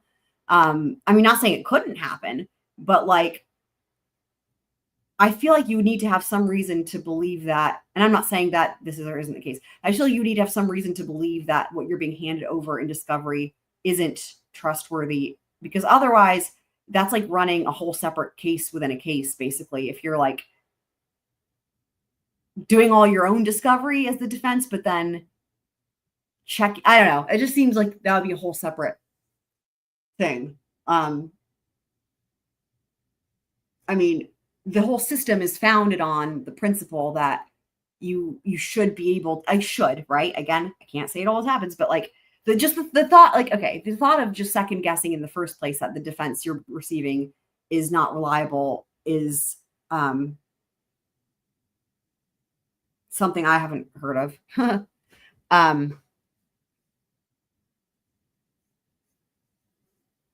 So yeah. Paragraph, but that's what jumps to mind. Of those things, are you relying on other people's work to put that all together? Yes, ma'am. Okay.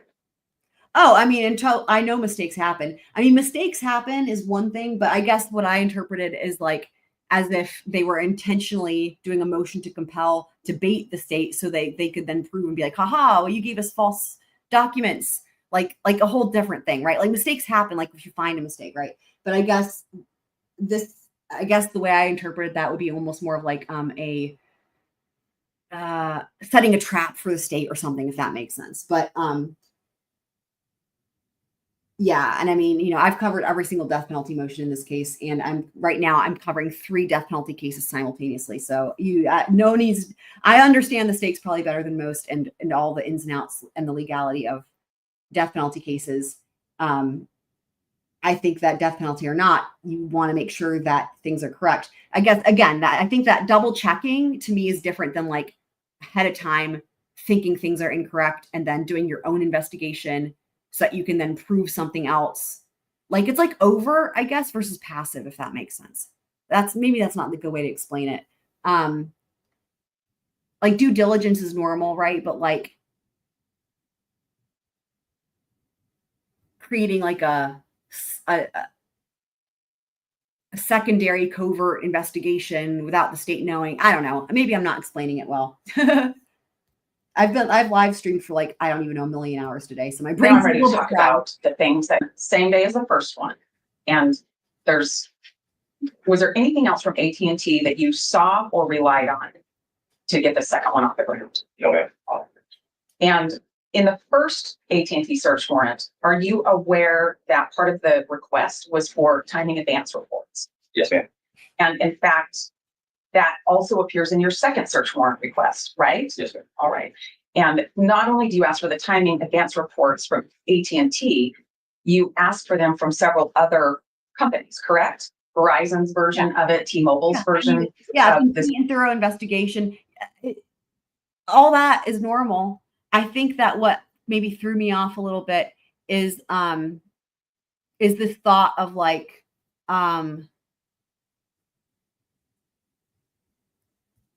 bait, maybe like trying to trick the state or bait the state or something, where there's like, I don't know, that there was something that made me think, I don't know.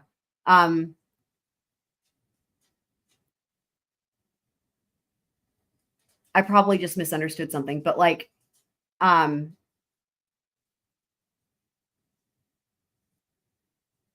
an overact of trickery or something. I don't know. I wish I could find better words, but things that were not things that I interpreted a suggestion that maybe this was things that went go far above and beyond a thorough investigation, due diligence, fact checking, mistakes.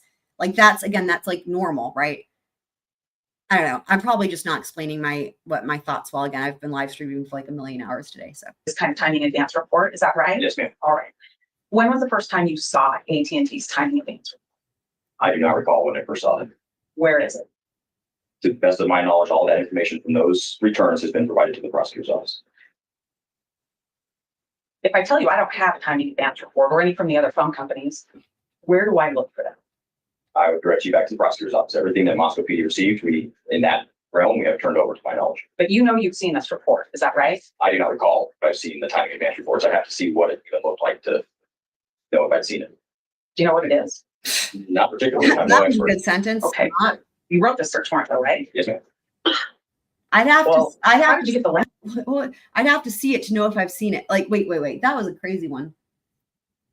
So everything that Moscow PD received, in that realm, we have turned over to my knowledge. But you know you've seen this report, is that right? I do not recall if I've seen the timing advance reports. I'd have to see what it even looked like to know if I'd seen it.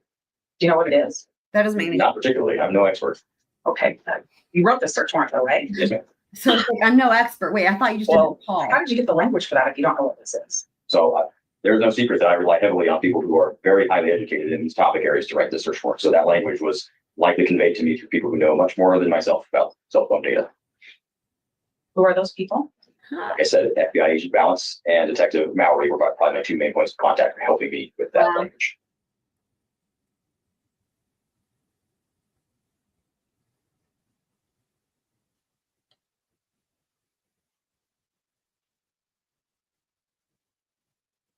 During the course of your investigation and work on the case that became the case that we're here for now, did you communicate with Agent Balance by email? Yes, ma'am. And did you communicate with other FBI agents by email? Yes, ma'am. And did that relate to the investigation of the scene and later the investigation of Bryan Kohberger? Certainly, yes, ma'am. Were those communications that assisted you in preparing affidavits and search warrants to carry out your duties in the case? I do not recall. But you recall the emails Classic. I do not recall. I recall sending emails to FBI agents, yes, but And- specifics, though. and receiving them? Yes, ma'am. Where are those emails now? All emails that Moscow PD is aware of have been turned over to the prosecutor's office. Your Honor, if I can have just a minute. Sure. Thank you.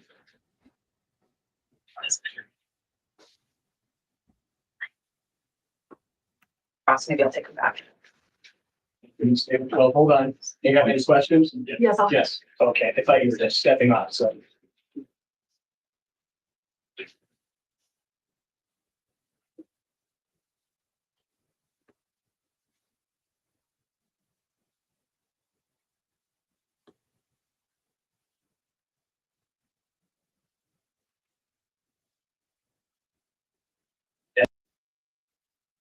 Have you facilitated the defense visiting MPD to review the physical evidence in this case? Yes, ma'am.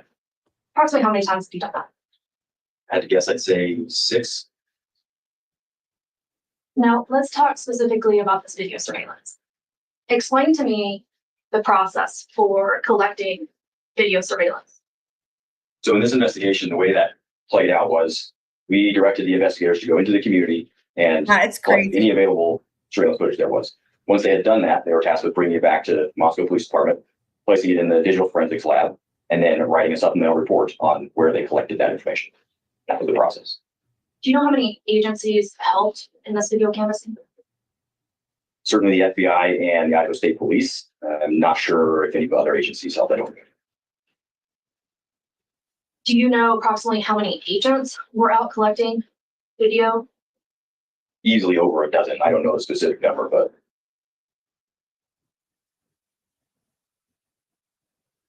Isn't it true that investigators collected video surveillance from approximately 79 businesses yes, ma'am.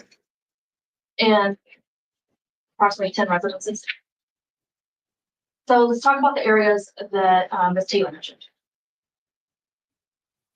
Isn't it true that there's other surveillance Why are you video talking? My ticket. capturing the Moscow Pullman Highway, specifically on the way to Pullman? Yes, ma'am. Isn't it true we've turned over video for banks Yes, on ma'am. that highway? Isn't it true we've turned over surveillance for stores on that highway? Yes. Isn't true, we've turned over video for gas stations. Yes. Honestly, I don't care. Now let's talk about, I don't like care about what the state's going to ask him and just be like, look, you turned over stuff. Like, come on. Like, okay. Co-located at the Moscow Police Department. So as the process for Like, it's like asking him, is your first name Brett? Yes. Good job. A+. Good job. No. developing this affidavit began, those people would just come into the command center and relay information that was deemed to be critical or important. The reason for that was to shorten the chain of information to make sure that the folks, myself and my partners in the command post, got the clearest view of what the investigators on the ground were actually retrieving and learning as this went on. As they relay that to me, I can put that into the affidavit. and is that standard to rely on what other investigators tell you when you're applying for warrants? Absolutely. And is that what you did? Yes, ma'am. And it's what, The problem is like it seems like they relied on him, right? Like I pointed that out earlier. It's like a circle of reliance that leads you to insanity. you relied upon detailed in your probability.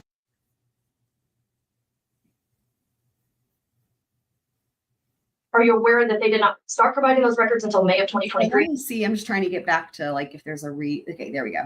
Timing advance records now from May of 2023. Right? I would have to direct you to Detective Mallory to answer that question. Don't know. Okay.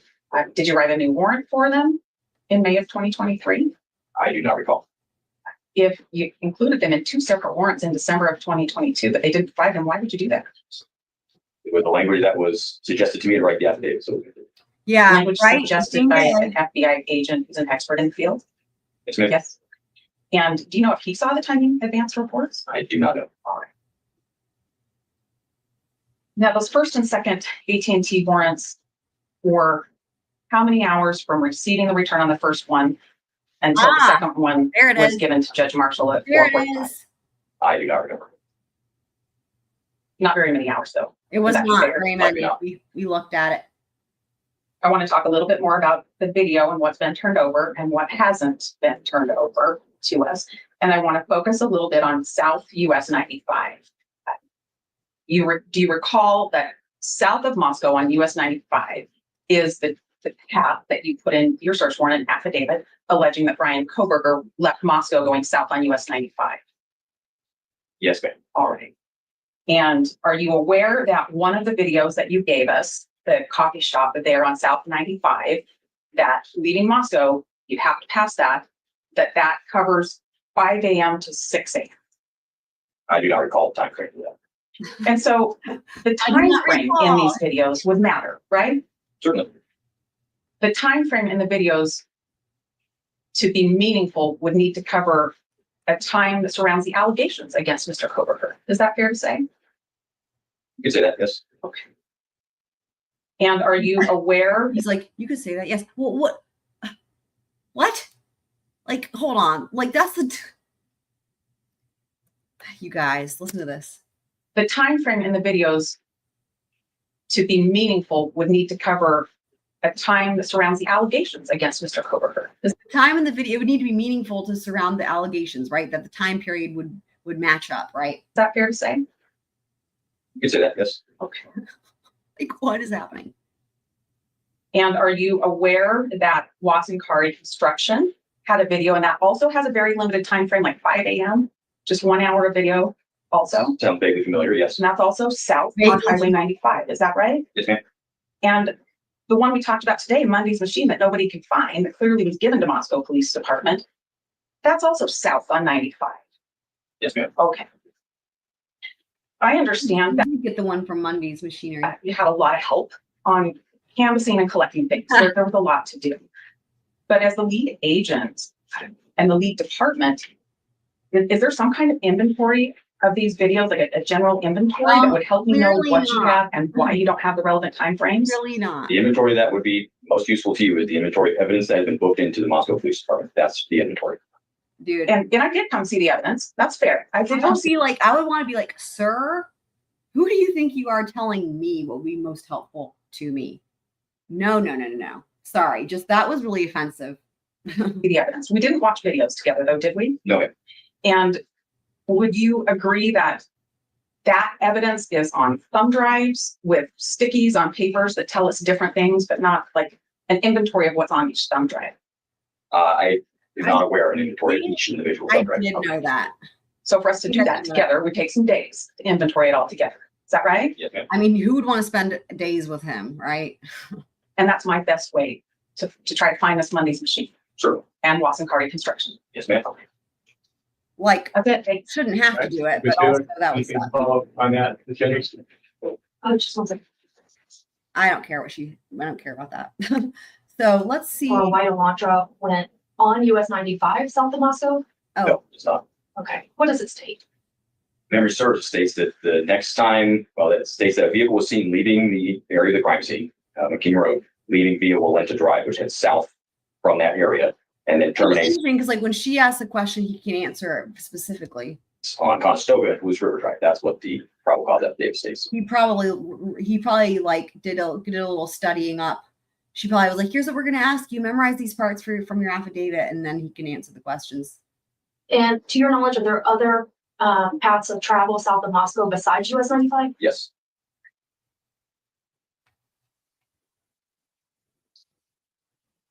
And what's that other route? I believe the one that was referenced in the affidavit goes from Moose River Drive, which turns into Sand Road at the state line, not the Idaho-Washington state line. That road continues westbound until south of Pullman and eventually leads north into Pullman at Bishop Boulevard if memory serves. And does that path of travel go by Watson Carry Construction? I do not believe it does. Did you attempt to obtain surveillance on that path of travel that doesn't go through 95? Yes, we did. And were you successful? I don't believe we were. I don't have anything further. Okay, thank you. Ms. Taylor? Are you testifying Okay, that another redirect.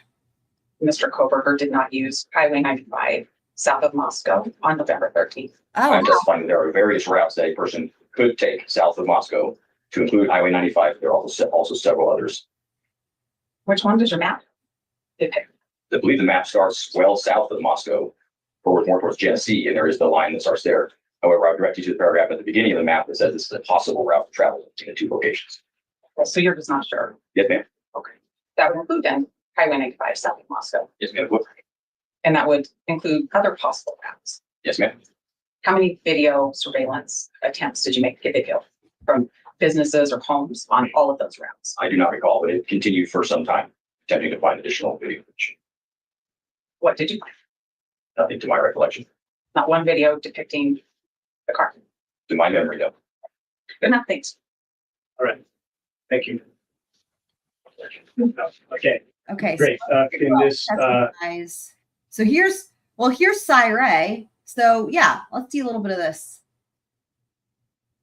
So any type of a dangerous or violent crime against. So I will skip past his background. His background is excellent. But let's go ahead just a little bit. Doing this. In 2010, I had an opportunity to go to Afghanistan as an advisor in charge of an there that was doing the geolocation. There's a lot of analytics to who's calling who and how often they call that person. But specifically to put it on a map for detailed geolocation data, there was a big gap in the market. It worked. It worked really, really well. And at the time, because we were tracking phones in the field, it gave me this very unique opportunity where I could use a search warrant, get phone records, analyze the phone records, come up with a hypothesis that this phone is most likely Thursday at 2 a.m. going to be in this neighborhood, and then physically go to that location to recover the phone. And then I could evaluate, was I right? Was I wrong? Do I need to tweak something? Mid-2013, our agency was assisting a lot of other agencies because we had, for lack of a better term, we had progressed significantly on our ability to find the phones. I had a lot of agencies asking me for a copy of my mapping program, and I was just about at 20 years at that point. I realized maybe it's So for anyone who's joining us, we are reviewing some of these hearings, well, this hearing, and right now we are just going to hear a little bit of Syray's testimony because this came up with the cast and also the search warrants. We were going over a timeline, and also because there was some scuttlebutt about, you know, is Syray still working for the defense? And again, I can't find anything to say anything that he's not, but yeah. type of records to obtain. We also started a subject matter expert course. It's one of the first courses in the country where law enforcement could actually come in and become certified as subject matter experts in this field. He's still going through his background, so I'm just gonna go forward a little bit.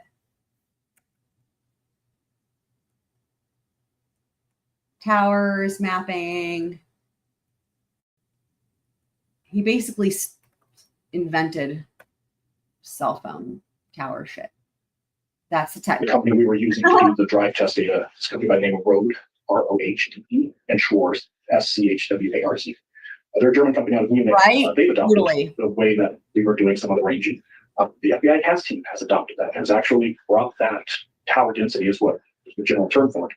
And it's now featured in the CASPIS program.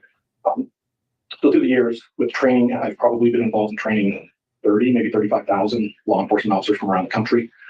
We have about 650 law enforcement agencies within the United States. At some point, all of the federal agencies have used our products in their training, and I've done quite a bit of consulting internationally as well. Towards the end of that period, we started working more with Road and Schwarz. Road and Schwarz decided that they wanted to look at the ability to implement a cell site simulator in the United States. They had one for Europe. They were considering doing it for the United States. Yeah. So they sent me their first one for the United States. Yeah. So where I heard this directly from somebody who was in the chat and made a comment. Or it might have been a couple people, but this was I don't know where this information is coming from. People were saying this, again, like in the chat or in the comments. And then I actually asked one of the people, and I said, I tried to find it, where you got that information from. And they said, this is what they said. They said that they got it. They heard it from the victim's family or something. I don't know. That's what they said. So that's all I know. But again, I figured if it was true, there would be a record of it because there's a legal process there and they would have to obtain a new expert. And that's why I searched and looked for it, because I was like, if that happened, there should be a record, and I could not find a record. So therefore, to me, it's probably a rumor, right? Geolocation data, which is the ability to look at a specific area, whatever range or size that might be at a specific time, and put some type of accuracy and reliability to a phone's travel. Maybe it's stagnant, when it's moving, when it's not moving, when it's off, it's on, those type of things. But specifically as it relates to network, so the cellular network or a Wi-Fi network, I am not a forensic digital guy. I don't get into cell extractions. I'm not looking at the metadata on the phone. I'm looking at it very much as a network tool. If I can make a rough distinction, you're not the person that's going to tell me who they called and which Facebook groups they might be a For it a little bit more. Eventually, I will get back to that data you're talking about, but I'm not the guy that's going to go out and extract that data. Would it be fair to say that that's data that you would use in a final analysis as it comes in from other sources, that you're the go-to for me to understand how a phone works with a tower and how it moves between towers if the phone's in motion somewhere? Yes, 100%. You talked a little bit about drive test data or drive testing and that being part of the company that you developed and part of the work that you've done. Is that helpful in understanding the ultimate picture? Depending on the type of records we're dealing with, it can be very helpful. When we're looking at just basic call detail records, CDRs, a lot of times we're just getting connections to a particular cell site, and we can say a PSI of that cell site. Sometimes the frequencies that are used. Drive testing is really the only way to get a little bit more specific with where that phone may be. But more importantly, we can start to rule out areas we know it's not by drive testing. So just think of drive testing as a forensic evaluation of the actual cellular network in a particular area. Fair. Are you familiar with AT&T records? I am intimately familiar with AT&T records. Are you talking about that park or whatever? It has a crazy complicated name. Because if I feel like I remember her saying that, but I didn't know it was a mistake, I guess. But are you talking about, again, I don't remember the name, but the park where he maybe went running according to the alibi or suggestion of that, the thing where they think they can place him, the place where they think they can place him. Let me put it that way.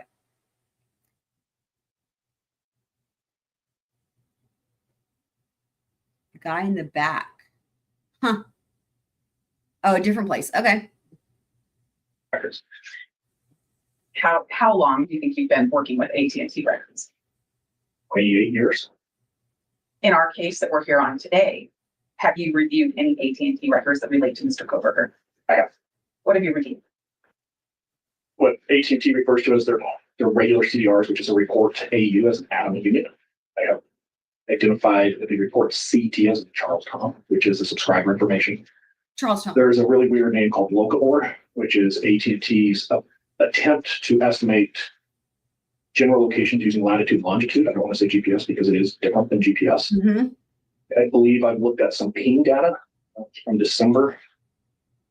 For the most part, that's what I've reviewed so far. Have you looked at two separate AT&T warrant returns from December 23rd, 2022? I have.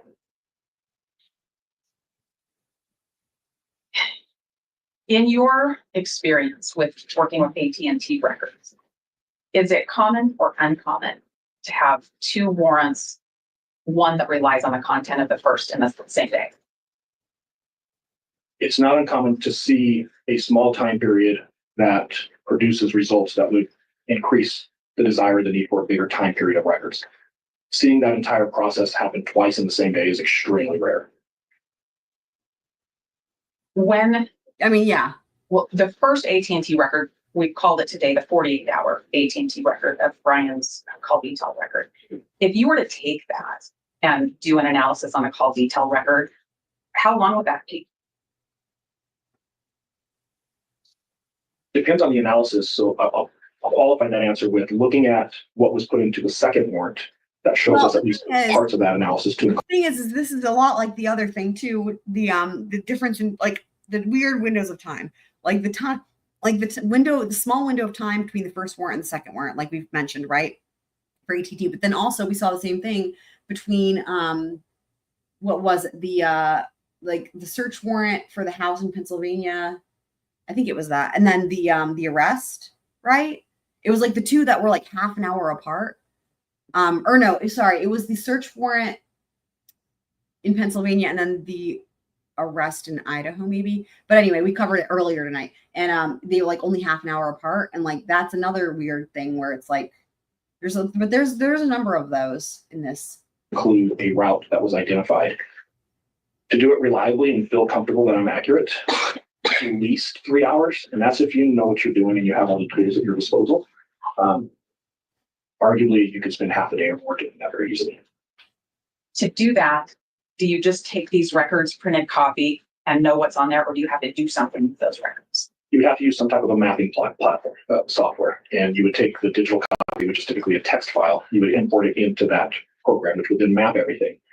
But if I'm going to use those results, search warrant affidavit, for example, there's a process that I'm going to go through to confirm the accuracy, because in theory, if I'm wrong, the entire linchpin of that case is now hinged on this affidavit that I wrote. So before I commit to swearing out to an affidavit, hey, this is what the phone is doing, X, Y, and Z, there's a further process of just mapping it to validate it. In this case, there's a lot of time distance measurements that need to be performed that can be extremely time consuming. There's some ulterior issues that come up with how that phone is interacting with other cell sites that needs to be analyzed. Again, saying that a very qualified, competent investigator spending half a day just coming up with that basic summary is very reasonable. In that half a day, you would put that record into a computer program and a map would be produced? Correct. What other information besides that call detail record would you need to do this analysis? In this case, I would want the call detail records. I would want the locabor, it's LOCABR. And I would want the regional cell tower list from AT&T. Does AT&T generally provide that regional cell tower list inside of its record that it produces pursuant to the search warrant? No, I would actually say by policy, they do not. It's a very large file. It typically does not transmit very well to government email. So they would direct users of where they can go online and download. And have you looked at this record, the 48-hour AT&T search warrant record, the return on that? I have. Did that include the regional tower list? It did not. Okay. So if you are doing this analysis, you put CDR records into a computer program, you put a regional tower list into the computer program, what does it produce? The CDRs would show me cell sites that the phone connected to. In this case, even within 48 hours, there's hundreds of those cell sites. So it would take a while to really look at that. The regional cell site list would show me the cell towers that the phone's not interacting with, which can be just as important. Does it spit out product to you, or does it create something that you can reference to write your next warrant? Depending on which mapping platform you're using, they all create some type of a map that the person doing the analysis on can interact with, and they can change things, they can save things, they can create work product. Depending on that platform, that's saved in different types of maps, but yes, all of them would have some type of a mapping platform. Okay. Would that be consistent with this past draft that we heard about earlier? Oh yeah, It's my opinion that Corporal Payne probably is misusing some terms there. Not surprising. I don't see any possibility of the FBI CAS team producing a CAS draft report on Right. the 23rd. Thing. I think he's probably mistaken that he saw some type of CAS work product, which would be this map, before they export all those results into a report. So I believe that he probably saw some mapping through a mapping platform. It would really surprise me if there was a physical report. It would be completely out of character. In that first AT&T report, did you or request search warrant and affidavit? Did you see the request for advanced timing reports? I did. It's in both search warrants. Did you get a copy of that in either return? I have not seen any timing data in this case. In December of 2022, did AT&T have this advanced timing report? They I absolutely mean, did. one thing I will say, Was it something that they could one produce? thing I will say is that, you know, just to the suggestion, like with the thought of like, does he already have all this information? I mean, you know, he just said, I have not seen any timing data in this case. You know, like he's under oath. Like, I mean, could he be lying? Maybe, but probably not. I don't know. To me, it would be the least likely scenario. Like, I feel like could there be things where he's answering it where it could go either way? Certainly. But if he says something like that, like, I have not seen all the timing data in this case, that is such an affirmative statement that I would believe that that's probably true. I think it would, the thing is like, if Ann Taylor had subpoenaed records and he had those records, that wouldn't be a secret, right? Like the state could find out, that would be made known to the other party, in this case, the state. And so I feel like there would be big trouble, right? Because he would then be lying on the stand and, you know, it would go downhill from there. So yeah, anyway, I'm just thinking about how it would be really hard to believe an expert would blatantly, willfully lie like on the stand. I mean, I don't know. Produce? It absolutely was. And in May of 2023, but how's it different than May of 2023? I mean, especially when there's someone who is of such standing like he is, you know, and at an evidentiary hearing like this, right? Too, like, it's one thing if it's something subjective, like what is your, you know, opinion on right? You know, it's just but this is very different because it's just like, have you been provided this or not? You know. Prior to May of 2023, only certain agencies were receiving this timing report, the FBI being one of them. What was referenced earlier about the May 23 date, that is when AT&T started offering the same type of reports. It's a little different, but it's the basic timing report to the state and local law enforcement as well. But prior to that date, state and local law enforcement would have to leverage these reports through federal agencies that had access to them. Let's talk about the return on the second AT&T warrant. Did that have the tower list, the regional tower list in it? It did not. Did it have call detail records? It did. What time span? I believe it's from June 23rd of 2022. The historical was as of the date of December 23rd, but there was also a real-time pin register that was added that extended, I want to say, to the end of December, maybe very first of January. What's a real-time pin register? So the second search warrant asked for a couple of different things. Historical records going back to June 23rd to the current date, which was December 23rd. The second piece that was asked for is real-time data from the network, which is commonly referred to as a pin register, trap and trace. And it's the ability of law enforcement to monitor network connections in real time. So as that phone connects to the network for certain reasons, I can see those connections. It's not a wiretap. I can't hear anything. I can't see content, but I can tell the phone is connected to a particular cell tower. There's also what's referred to as ping data, and that's going to be AT&T's estimation of where the phone is at, and that's provided by latitude and longitude, and that comes in every 15 minutes. What is the purpose of one of those devices? I should probably clarify. The third thing was the authorization for a cell site simulator. So it was a combination of all of these. Just as a matter of policy, and I think pretty much every law enforcement agency in the world has adopted this if they can. To use the cell site simulator, you want to see a real-time feed of the phone. Otherwise, you're driving in circles where the phone may not be. So it gives law enforcement the ability to have a general understanding of where a phone is operating or functioning. And then I can use the cell site simulator to do it. There's a number of reasons an agency might do this. This search warrant actually says they were requesting it because they were trying to locate where Mr. Kohberger was. Going to the understanding what's happening right now, is that used so that you don't just know where the phone was 5 minutes ago, but you know where it is right now? Within a time period, it's not a perfect system. There is a little bit of delay and the information comes in intermittently. So it's not a real-time feed of giving constant evaluation of where that phone is. But if you know what you're looking at and you've done it long enough, you get a pretty good idea. I heard you say that this is to try to find out where Mr. Kohberger is. In the information that supported this warrant, didn't they already know where Mr. Kohberger was? I reviewed a lot of documents that clearly state not only did they know where he was, they had a surveillance team with eyes on. So yes, it would be unusual for an agency to request this type of equipment. And I need to qualify that. This truck driving around is about $1 million. It's not something you just park in the garage at night. It's a very expensive resource. It's a very technical resource that requires a lot of training and skill to use properly. So typically when it's used, it is used for, hey, we don't know where this person's at and we need to find them. And to be very honest, I don't have an issue with that part. I've used it thousands. It's a good tool. It's a great tool. This is a really important part of the testimony. I remember this from when I was covering this, when it was happening at the time. Yeah, because, it's interesting because, well, in a way, it kind of reminds you a lot of what some of the other things are, where it's like, we have no idea who it is or whatever. And it's like again, like with the IGG, the whole suggestion of like, we have literally no leads. And so we need to get a large pool of people that we can then narrow down, like they would in a cold case, like it's usually used, right? Where you have you start with unknown anyway.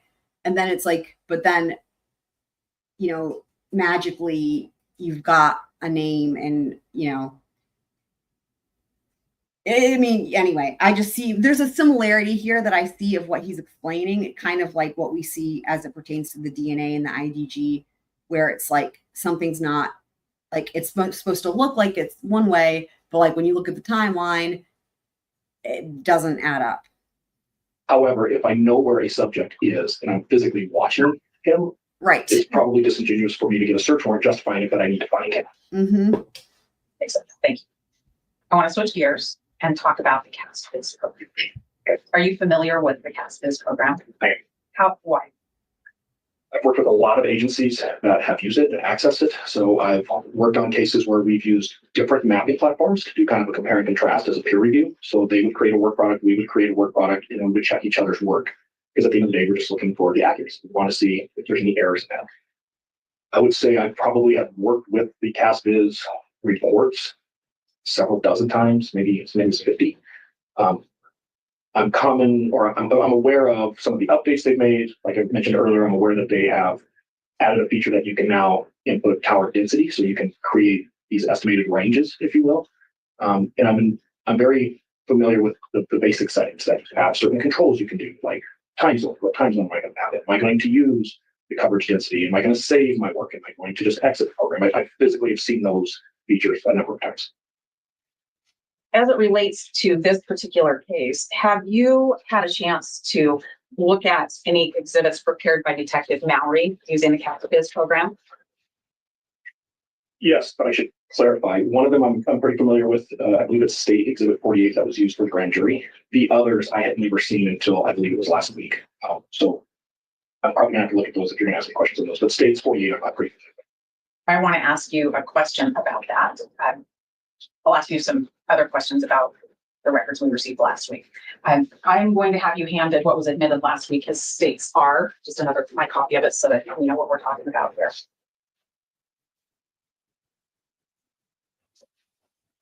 Okay.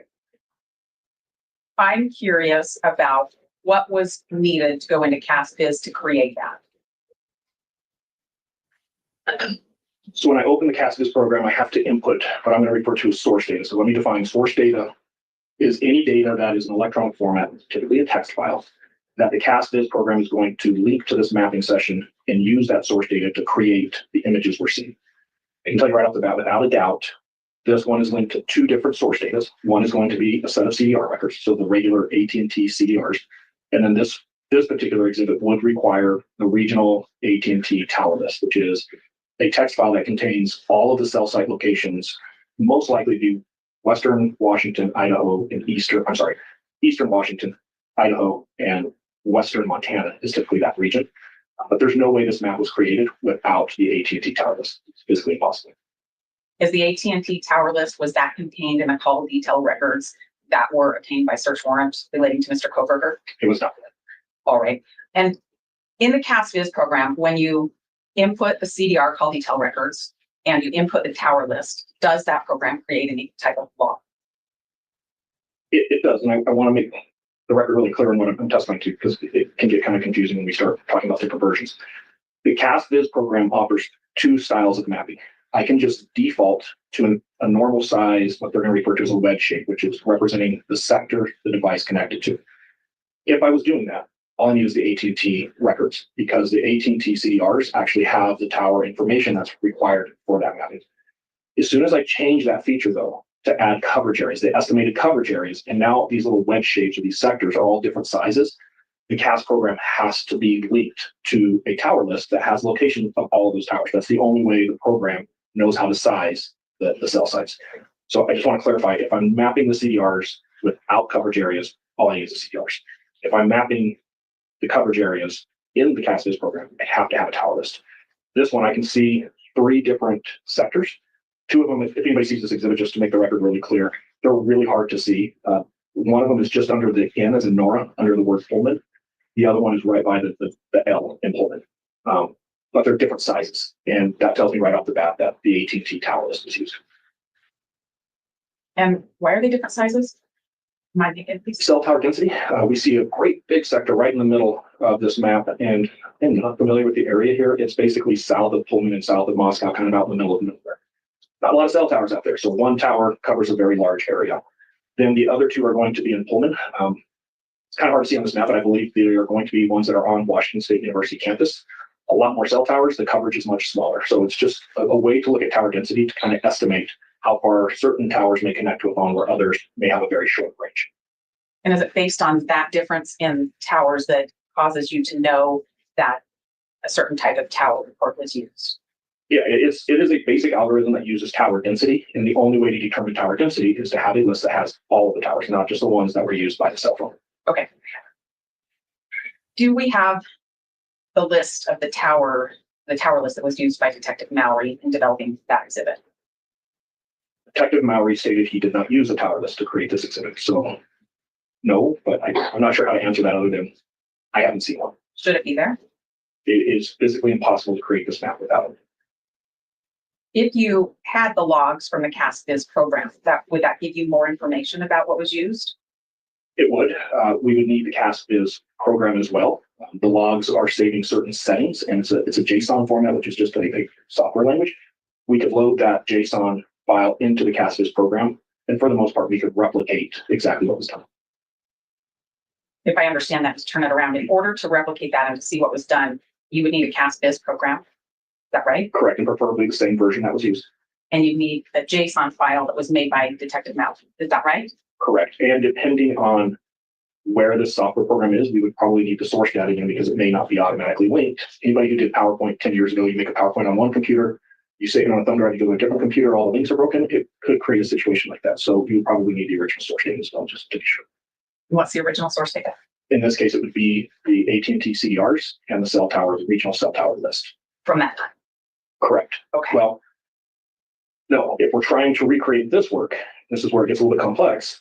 We would need the exact AT&T tower list that Mallory used but didn't use, which makes it really difficult because AT&T updates these on a fairly regular basis. If he used a November list and I use an April list, the results could be different.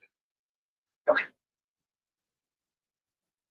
Why would the results be different and given the month of the day? AT&T could have added or subtracted cell sites in the area, which would change the tower density. They could also reconfigure those cell sites so maybe they point different directions.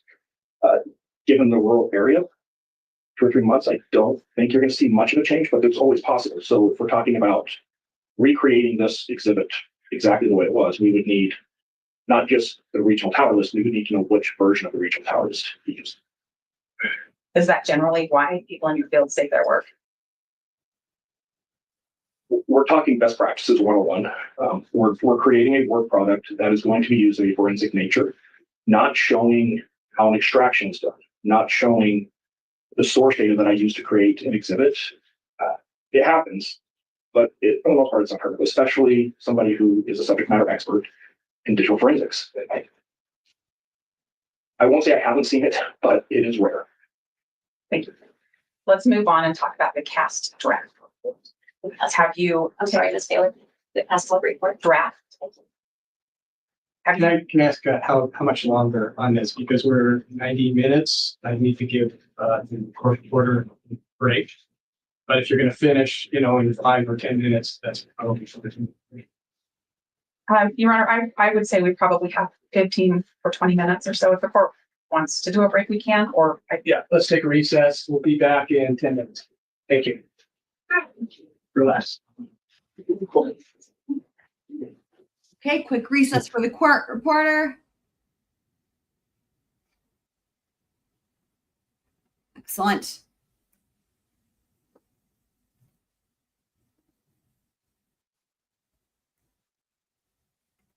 Good? Not on the record yet. Not on the record. Okay, we are back on record. This is State versus Kohberger, CR 2922-2805. Everybody I identified previously are still here in the courtroom. Mr. Cy Ray is testifying. We are still on direct. Ms. Taylor, go ahead. thank you, Your Honor. Mr. Ray, when we left off at our break, I was about to talk to you about the cast draft report. Okay, so we'll start there. Have you reviewed a cast draft report in Mr. Kohberger's case? And from your review of that report, can you tell what records were relied on by Agent Balance to create that report? That report would include, he had to have the AT&T CRs, the full 6 months, a tower list to make some conversions that I'm seeing on the report, and also drive test data, which would be another form of source data, and then a mapping platform to ingest the drive test data into, to analyze it, to create these shapes that are then put into the draft report. Okay, I think I have that. Do we have the same call detail records that Nick Balance used to create his draft report? Yes, well, I believe so. Do those records appear to come from the December 23rd, 2022 to AT&T warrants? I would say primarily the second warrant from what I've reviewed. And is that because the cast draft report spans the full 6 months of those records? That is correct. Okay, and those records, did those come from the second AT&T search warrant? That is also correct. Can you tell anything about the tower report or how the tower information was used by Agent Nick Balance? The tower identifiers that are predominantly used, not exclusively, but predominantly used in the cast draft report did not come from the report AU. If there's a conversion that can be made, and someone would have to have the national AT&T tower list, or at least the regional list, and I would take information from the CDRs, I would look at certain columns in this AT&T tower list, and I could get certain identifiers that are now being populated to the cast report, if that makes sense. Do we have a copy of the tower list that you believe was used? We recently received 4 different versions. And when I say versions, they're just by month. And I believe we have August, September, November, and maybe December, maybe it's in October and after that. So far, I've only had time to look at the November. And from what I can tell, all of that appears to be accurate. Would we need the October or the missing month to be able to do our work accurately? It's a really good practice. I'm sure that's why the FBI included it. If I'm mapping records over a long period of time, like in this case, 6 months, I do want to see the different versions of the tower list to make sure that if a change was made within the network during that 6 month period, a tower I map in July may map differently in November. So it is important to have that data. We have 4 of the 6 months, but not the other 2. Correct. It would be helpful to even maybe see May, because there may not have been an update made in late June, early July. So May's would be what I would start with. Can you tell if drive testing was done to create that cast draft? Yes, there's images in the latter part of the report of around slides 100 and above. I believe there's a total of 4 images that were populated to that report that would require drive testing. When somebody's doing drive testing, do you expect data to be produced? Absolutely.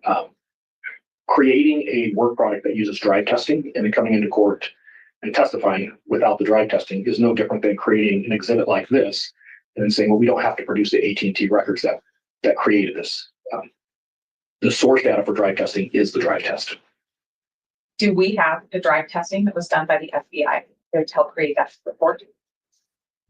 We have what I believe is the majority. There are some significant pieces missing. These examples he's giving is just like what they said about they don't have all the, I've been calling like showing your work, like from the FBI doing the IGG stuff too, where it's just like that we just deleted it. I can't say that those missing pieces exist and haven't been turned over, or they were erroneously not collected. I don't know which, but there are some pretty significant pieces that are missing.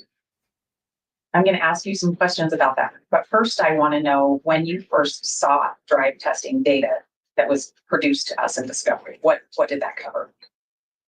I found a file in the discovery, I want to say early December, that included drive test, but it was about a 3-minute sample that covered less than a quarter of a mile and a completely irrelevant location. So it added no value to my analysis at all.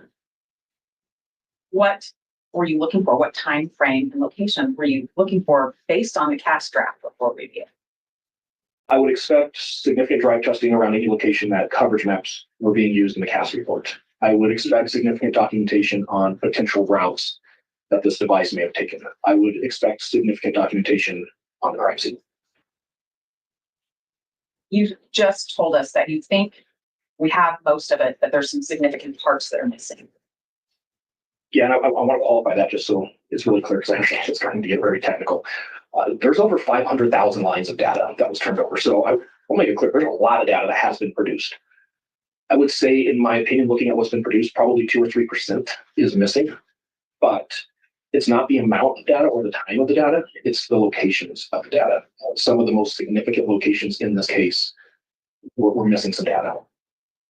Those significant locations, have they been depicted or captured on the CAS draft report? They have.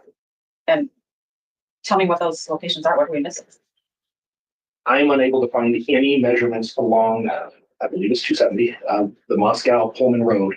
If you drove the most direct route from Pullman to Moscow or vice versa, pretty much as soon as you're leaving Pullman to the time that you arrive in Moscow, we are missing that entire stretch. If there's ever been a case that we need to look at, what does it look like when a phone travels from Pullman to Moscow? This is probably the case.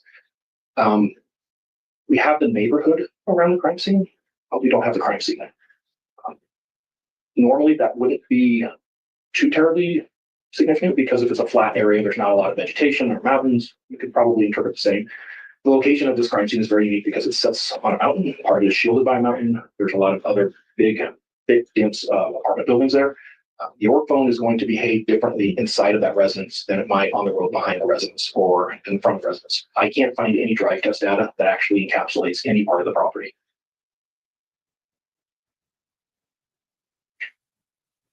You talked about the device that helps do the drive testing or that captures the data while you're doing the drive testing.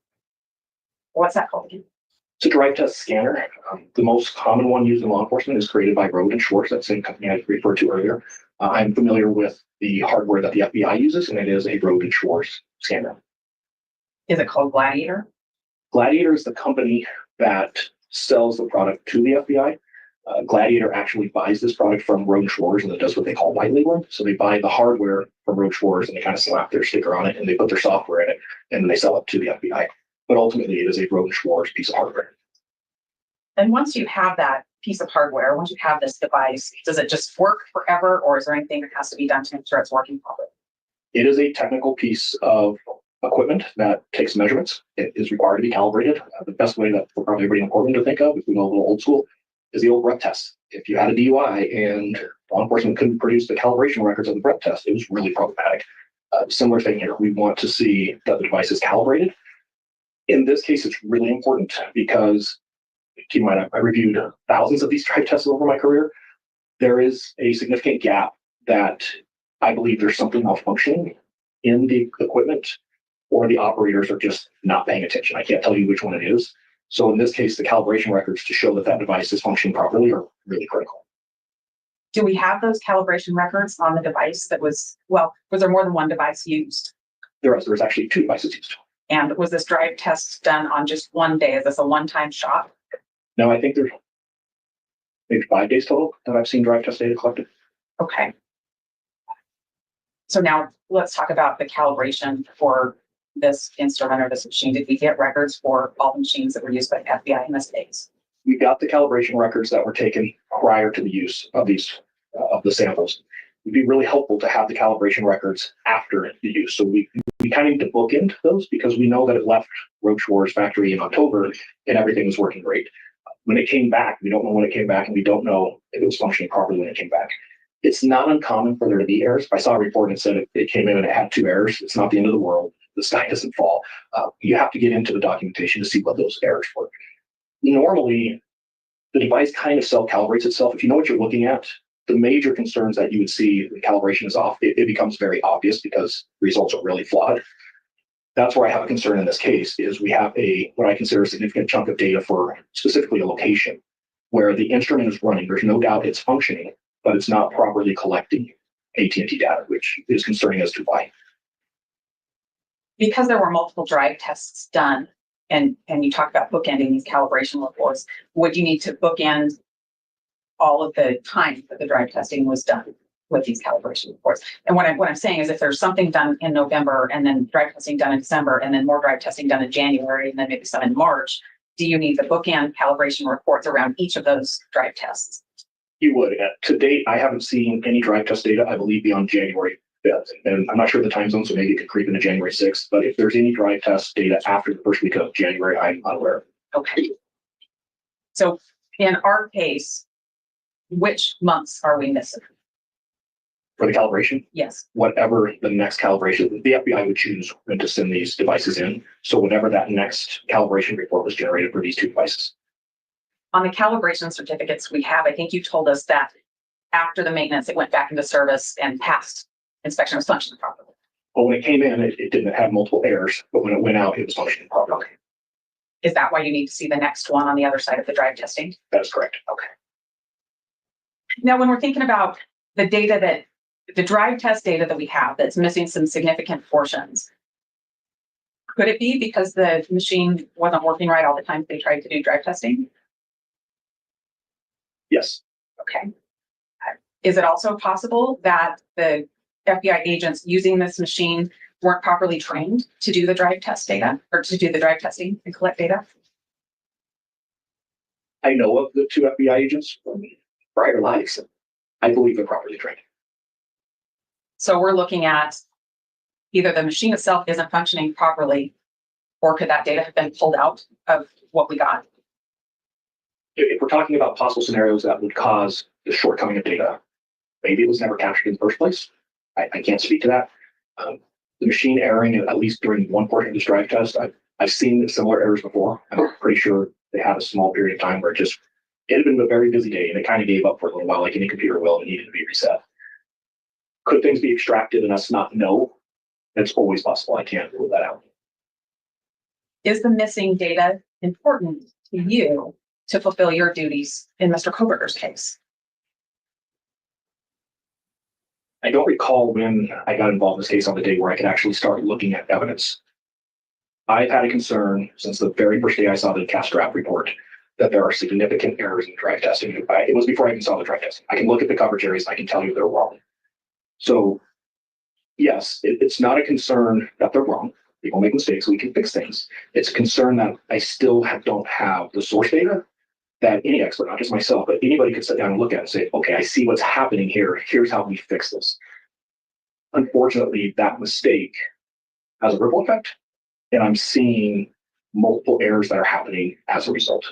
So that's why this data is important, is we've reached a point that we need to determine, is this just human error? Is this accidental? Is it intentional? Is there other things at play here that's changing this narrative to where there's clearly some manipulation of the original data? And having that data, will that help us answer that question? It's the only way we're going to answer that question. All right, I have just a couple of other questions for you, and I'm going to depart the cast report and the drive test data a little bit set. as an investigator or as a person doing an analysis of this case, did the drive test data tell you where a phone traveled to indicate other investigation that you should do? Technically, the call detail records tell us that. The drive test data help us become more accurate with that. AT&T is one of the best companies in this particular situation to show device movement because we get a constant connection. So when, and I will emphasize, when all of the data is mapped, and I'm talking about the CDRs, we can get a really good idea. Hey, a phone traveled north for 10 miles and then it traveled east. The drive test data would actually allow us to replicate and recreate these tower handoffs that we're seeing to come up with that first theory. To now we can say, in order to do this and hit these towers in the sequence that it did, it has to be driving on this highway. And then when it went east, it most likely turned onto this highway. So the drive test data helps us get very specific with what the CDRs mean. As an investigator in performing an analysis work done in this case, when you have the CDRs, the call detail records that tell you where a phone's been, is that useful in directing your investigation to what other evidence might be out there, like videotapes? I have to qualify my answer to it because I'm not sure if you're asking specifically for this case or in general. Yes, you map all of the data. And especially if you're going to justify 6 months worth of data on somebody's cell phone, you map every single connection that there is in those records. From what I have reviewed, the FBI mapped 6% of the data that came in. Mallory's testimony and what I've seen through here, he was up to about 18%. So by either standard, more than 80% on both accounts were never mapped or accounted for. And I'm not talking overall from every single day for 6 months. I'm talking about the timeframes that are chosen. So for example, this time period that's represented here is where I'm getting the 18%. And that's the 48 hours? This is specifically from 2 a.m. to 6 a.m. on the morning of the 13th, arguably the most critical time period of this entire investigation. They mapped a handful of connections. When I say handful, they mapped 18%. When you add the other 82%, it tells a much more detailed story. When we put the drive test data on top of that, you can get even more refined. But to answer your question on any case, that's this case, on any case, and we teach best practices. We've established best practices going back to 2008 in law enforcement of what you do with this type of data. It is a terrible practice to justify probable cause for this very detailed call detail records that give breadcrumb-like trails for individuals and then not map it. We justify an entire probable cause statement saying we have to have this. Not mapping it and then making decisions and work products with leaving that out is extremely problematic. Last week, we received some additional records that Detective Mallory found when he was preparing for his testimony on this mission to compel. Have you had a chance to review those records? I have. A couple of them are very technical, so I'm not going to say that I've mastered them yet, but I have a good idea of what was provided and what it means. Based on your, I guess, not as thorough as you'll do review of these records, do you have a sense as to whether these records matter to us and what we're doing to defend Mr. Kohberger? Given the timing of these records, from what I can tell in the emails that were produced by Detective Mallory, these records were generated on the 23rd of December. It's when everything starts with probable cause statements. If I had to pick a time when the wheels fell off the wagon, that's the date. There are statements and there's assumptions made in the records that will never be supported by the data. There's a lot of claims that are said in these emails, and even the name files of the records are problematic. It does not represent what it's claimed to represent. Sounds like those might be pretty important to us to defend Mr. Kohberger. I could give examples, but I know it's very technical things. So I'm not, it could be extremely impactful to either side. I'm not saying just in defending Mr. Kohberger. It could be extremely impactful in prosecuting Mr. Kohberger. The problem's the problem, not what the data helps or hurts. The content of the data, though, is it helpful to us in representing Mr. Kohberger? It absolutely is helpful. Everything that I've seen to date is concerning to me because it's exculpatory. And I need to clarify this. When all of the records are produced and the dust settles and I have time to review it, I reserve the right to say, no, now I'm seeing everything. Here's what I'm seeing. Because of the piecemealing of the data, because of the missing data, because of data that I'm reviewing that is incredibly inaccurate, everything that is missing is absolutely in the benefit of the defense right now. There's other reports that I believe are missing that I can't tell you are in the benefit of Mr. Kohberger or in the benefit of the state. If I was contacted on December 1st by Moscow Police Department There are things I would have absolutely said, you get this today. Do not hesitate, and especially come December 23rd. Not because of who it's helpful for, but because those documents are the only things we're going to get that's going to be able to allow us to interpret what it really means. When we don't get those documents and we piecemeal things, it creates this narrative that is very harmful for the defense's case. As I've got more documents, I'm finding it's not harmful for the defense's case. There's a lot of misstatements that have been made. So yes, to your question, to date, it is very helpful for Mr. Kohberger. I reserve the right to change that opinion in 6 months, depending on what type of documents are released and what's out there. Fair enough. I need just a minute, but I don't think I have any other questions. Thank you.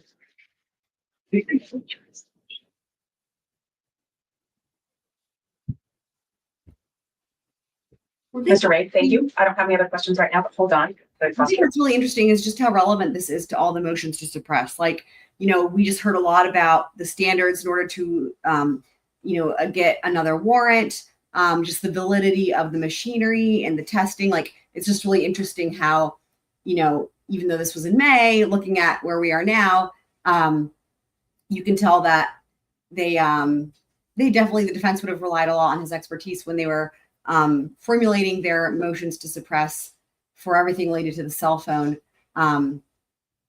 Just because you can just see so much of what he just testified to. You could see so many parts of that.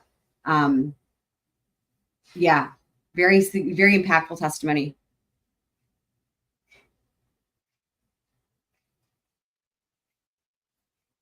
You're right. All right.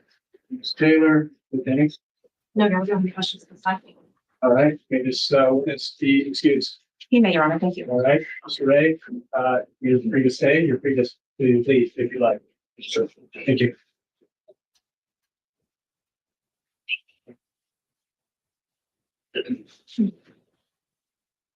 Another witness? Your Honor, we do not have any other witnesses, and we have argument for the court. Okay. Let's go ahead then.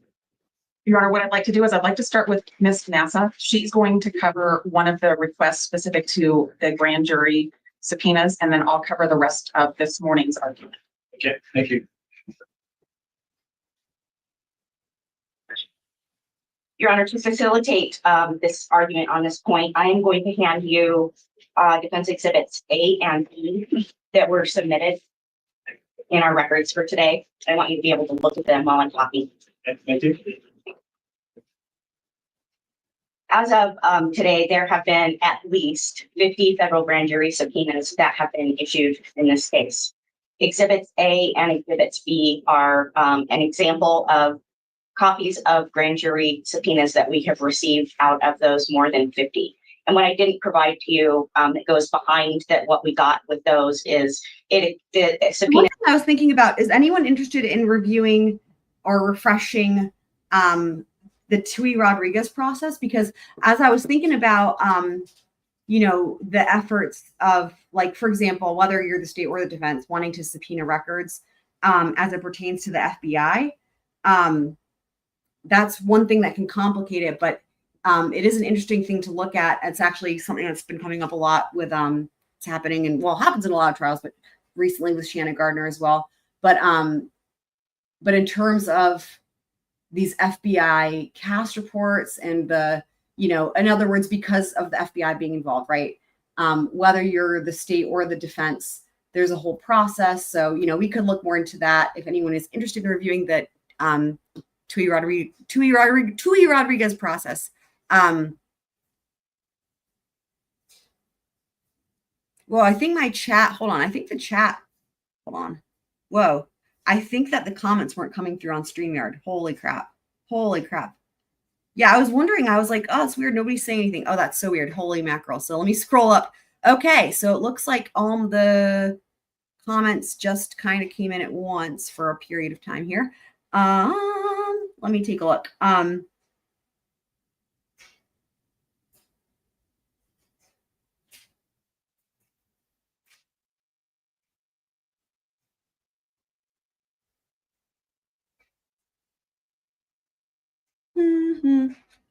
Sorry guys, I don't know what happened. Sometimes StreamYard does this every now and again.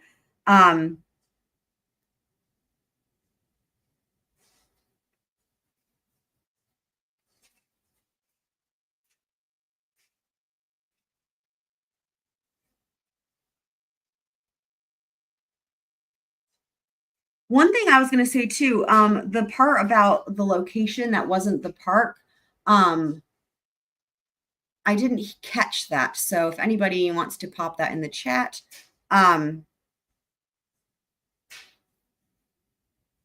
you asking if I'm a witch? I'm covering Shanna Gardner. So, that's just funny that you were just watching that. Yeah, no, I'm covering, I mean, and in fact, I've got a live stream for tomorrow scheduled for it. Because right now I'm covering lots of cases, but I've got 3 death penalty cases I'm covering right now, but 2 of them are with Jose Baez. So I'm simultaneously covering Casey Anthony gavel to gavel, first person on YouTube to do it actually. And then Shanna Gardner. And I'm kind of playing catch up. So right now I'm in August of this year. So I'm going through all the documents and the hearings in chronological order. And it is it's a hot mess of crazy, spicy pretrial litigation. So I love it for that.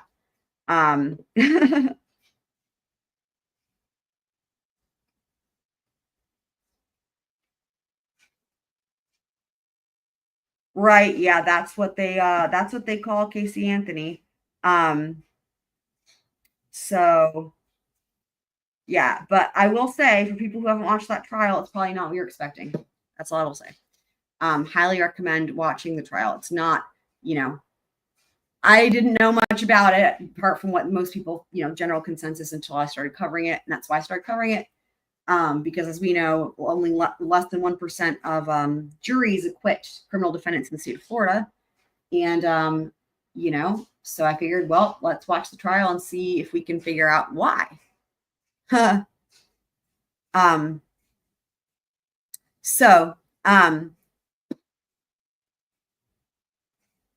so now I guess you guys are all good on the Tweety Rodriguez process. Again, I'm sorry for anything I missed in the chat because all of the comments popped in at once and I guess it was frozen. So, yeah. Subpoenas include attachment A, which explains what is being subpoenaed. And then what has been produced is the responses to those subpoenas. And in some of the subpoenas, we also have the certification by the person who has produced the records in response to the subpoena. Some of them are missing. We have asked the state to produce all of the subpoenas. And their response is that they are not in possession and control of those subpoenas, and they do not intend to use the subpoenas. Yeah, this entire hearing was so crazy because you had Brett Payne saying I don't know, I can't answer, just the most dumbass responses to questions ever. And then you have the, again, just the state, just, you don't have it, blah, blah. But yeah, there's no more witnesses for this hearing. So I think I'm gonna end it here because tomorrow we're gonna pick back up with the IGG hearing. So that'll be really interesting. And hopefully our Frank, who I mentioned earlier, Frank Figs, who is delving into the world of FIGG, hopefully she can join us as well. So tomorrow we'll have that. And then tomorrow night, like I was saying, we will have more coverage for Shanna Gardner. I'm going to cover, I think I've got 3 or 4 court filings and then 2 hearings. But again, it's kind of going through August, September, and October, I believe, of this year. And then after that, the next one will be getting into all of the death penalty motions. So we have that to look forward to in a way. I think it's important to go over them, as y'all probably know from this case. So,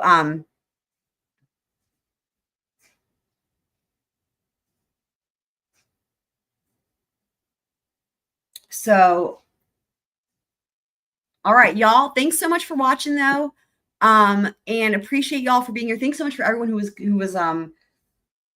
helping us go through the timeline and where to look in the different documents for certain dates, and just the teamwork was awesome, and appreciate all y'all for that.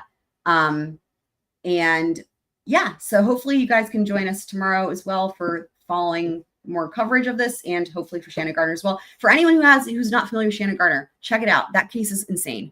And I have playlists on my channel for all the cases that I've covered and currently covering. But I've been telling everybody, the Shanna Gardner cases, is really crazy in a different way than we usually see. As an example, Sorry, didn't mean to hit play. In a different way than we usually see. It's like really super unhinged, and there's a lot of fuckery. So, yeah, and Jose Baez is awesome. He's my favorite defense attorney at the moment. So anyway, yeah, thanks again for being here, and I will see y'all later on the next one.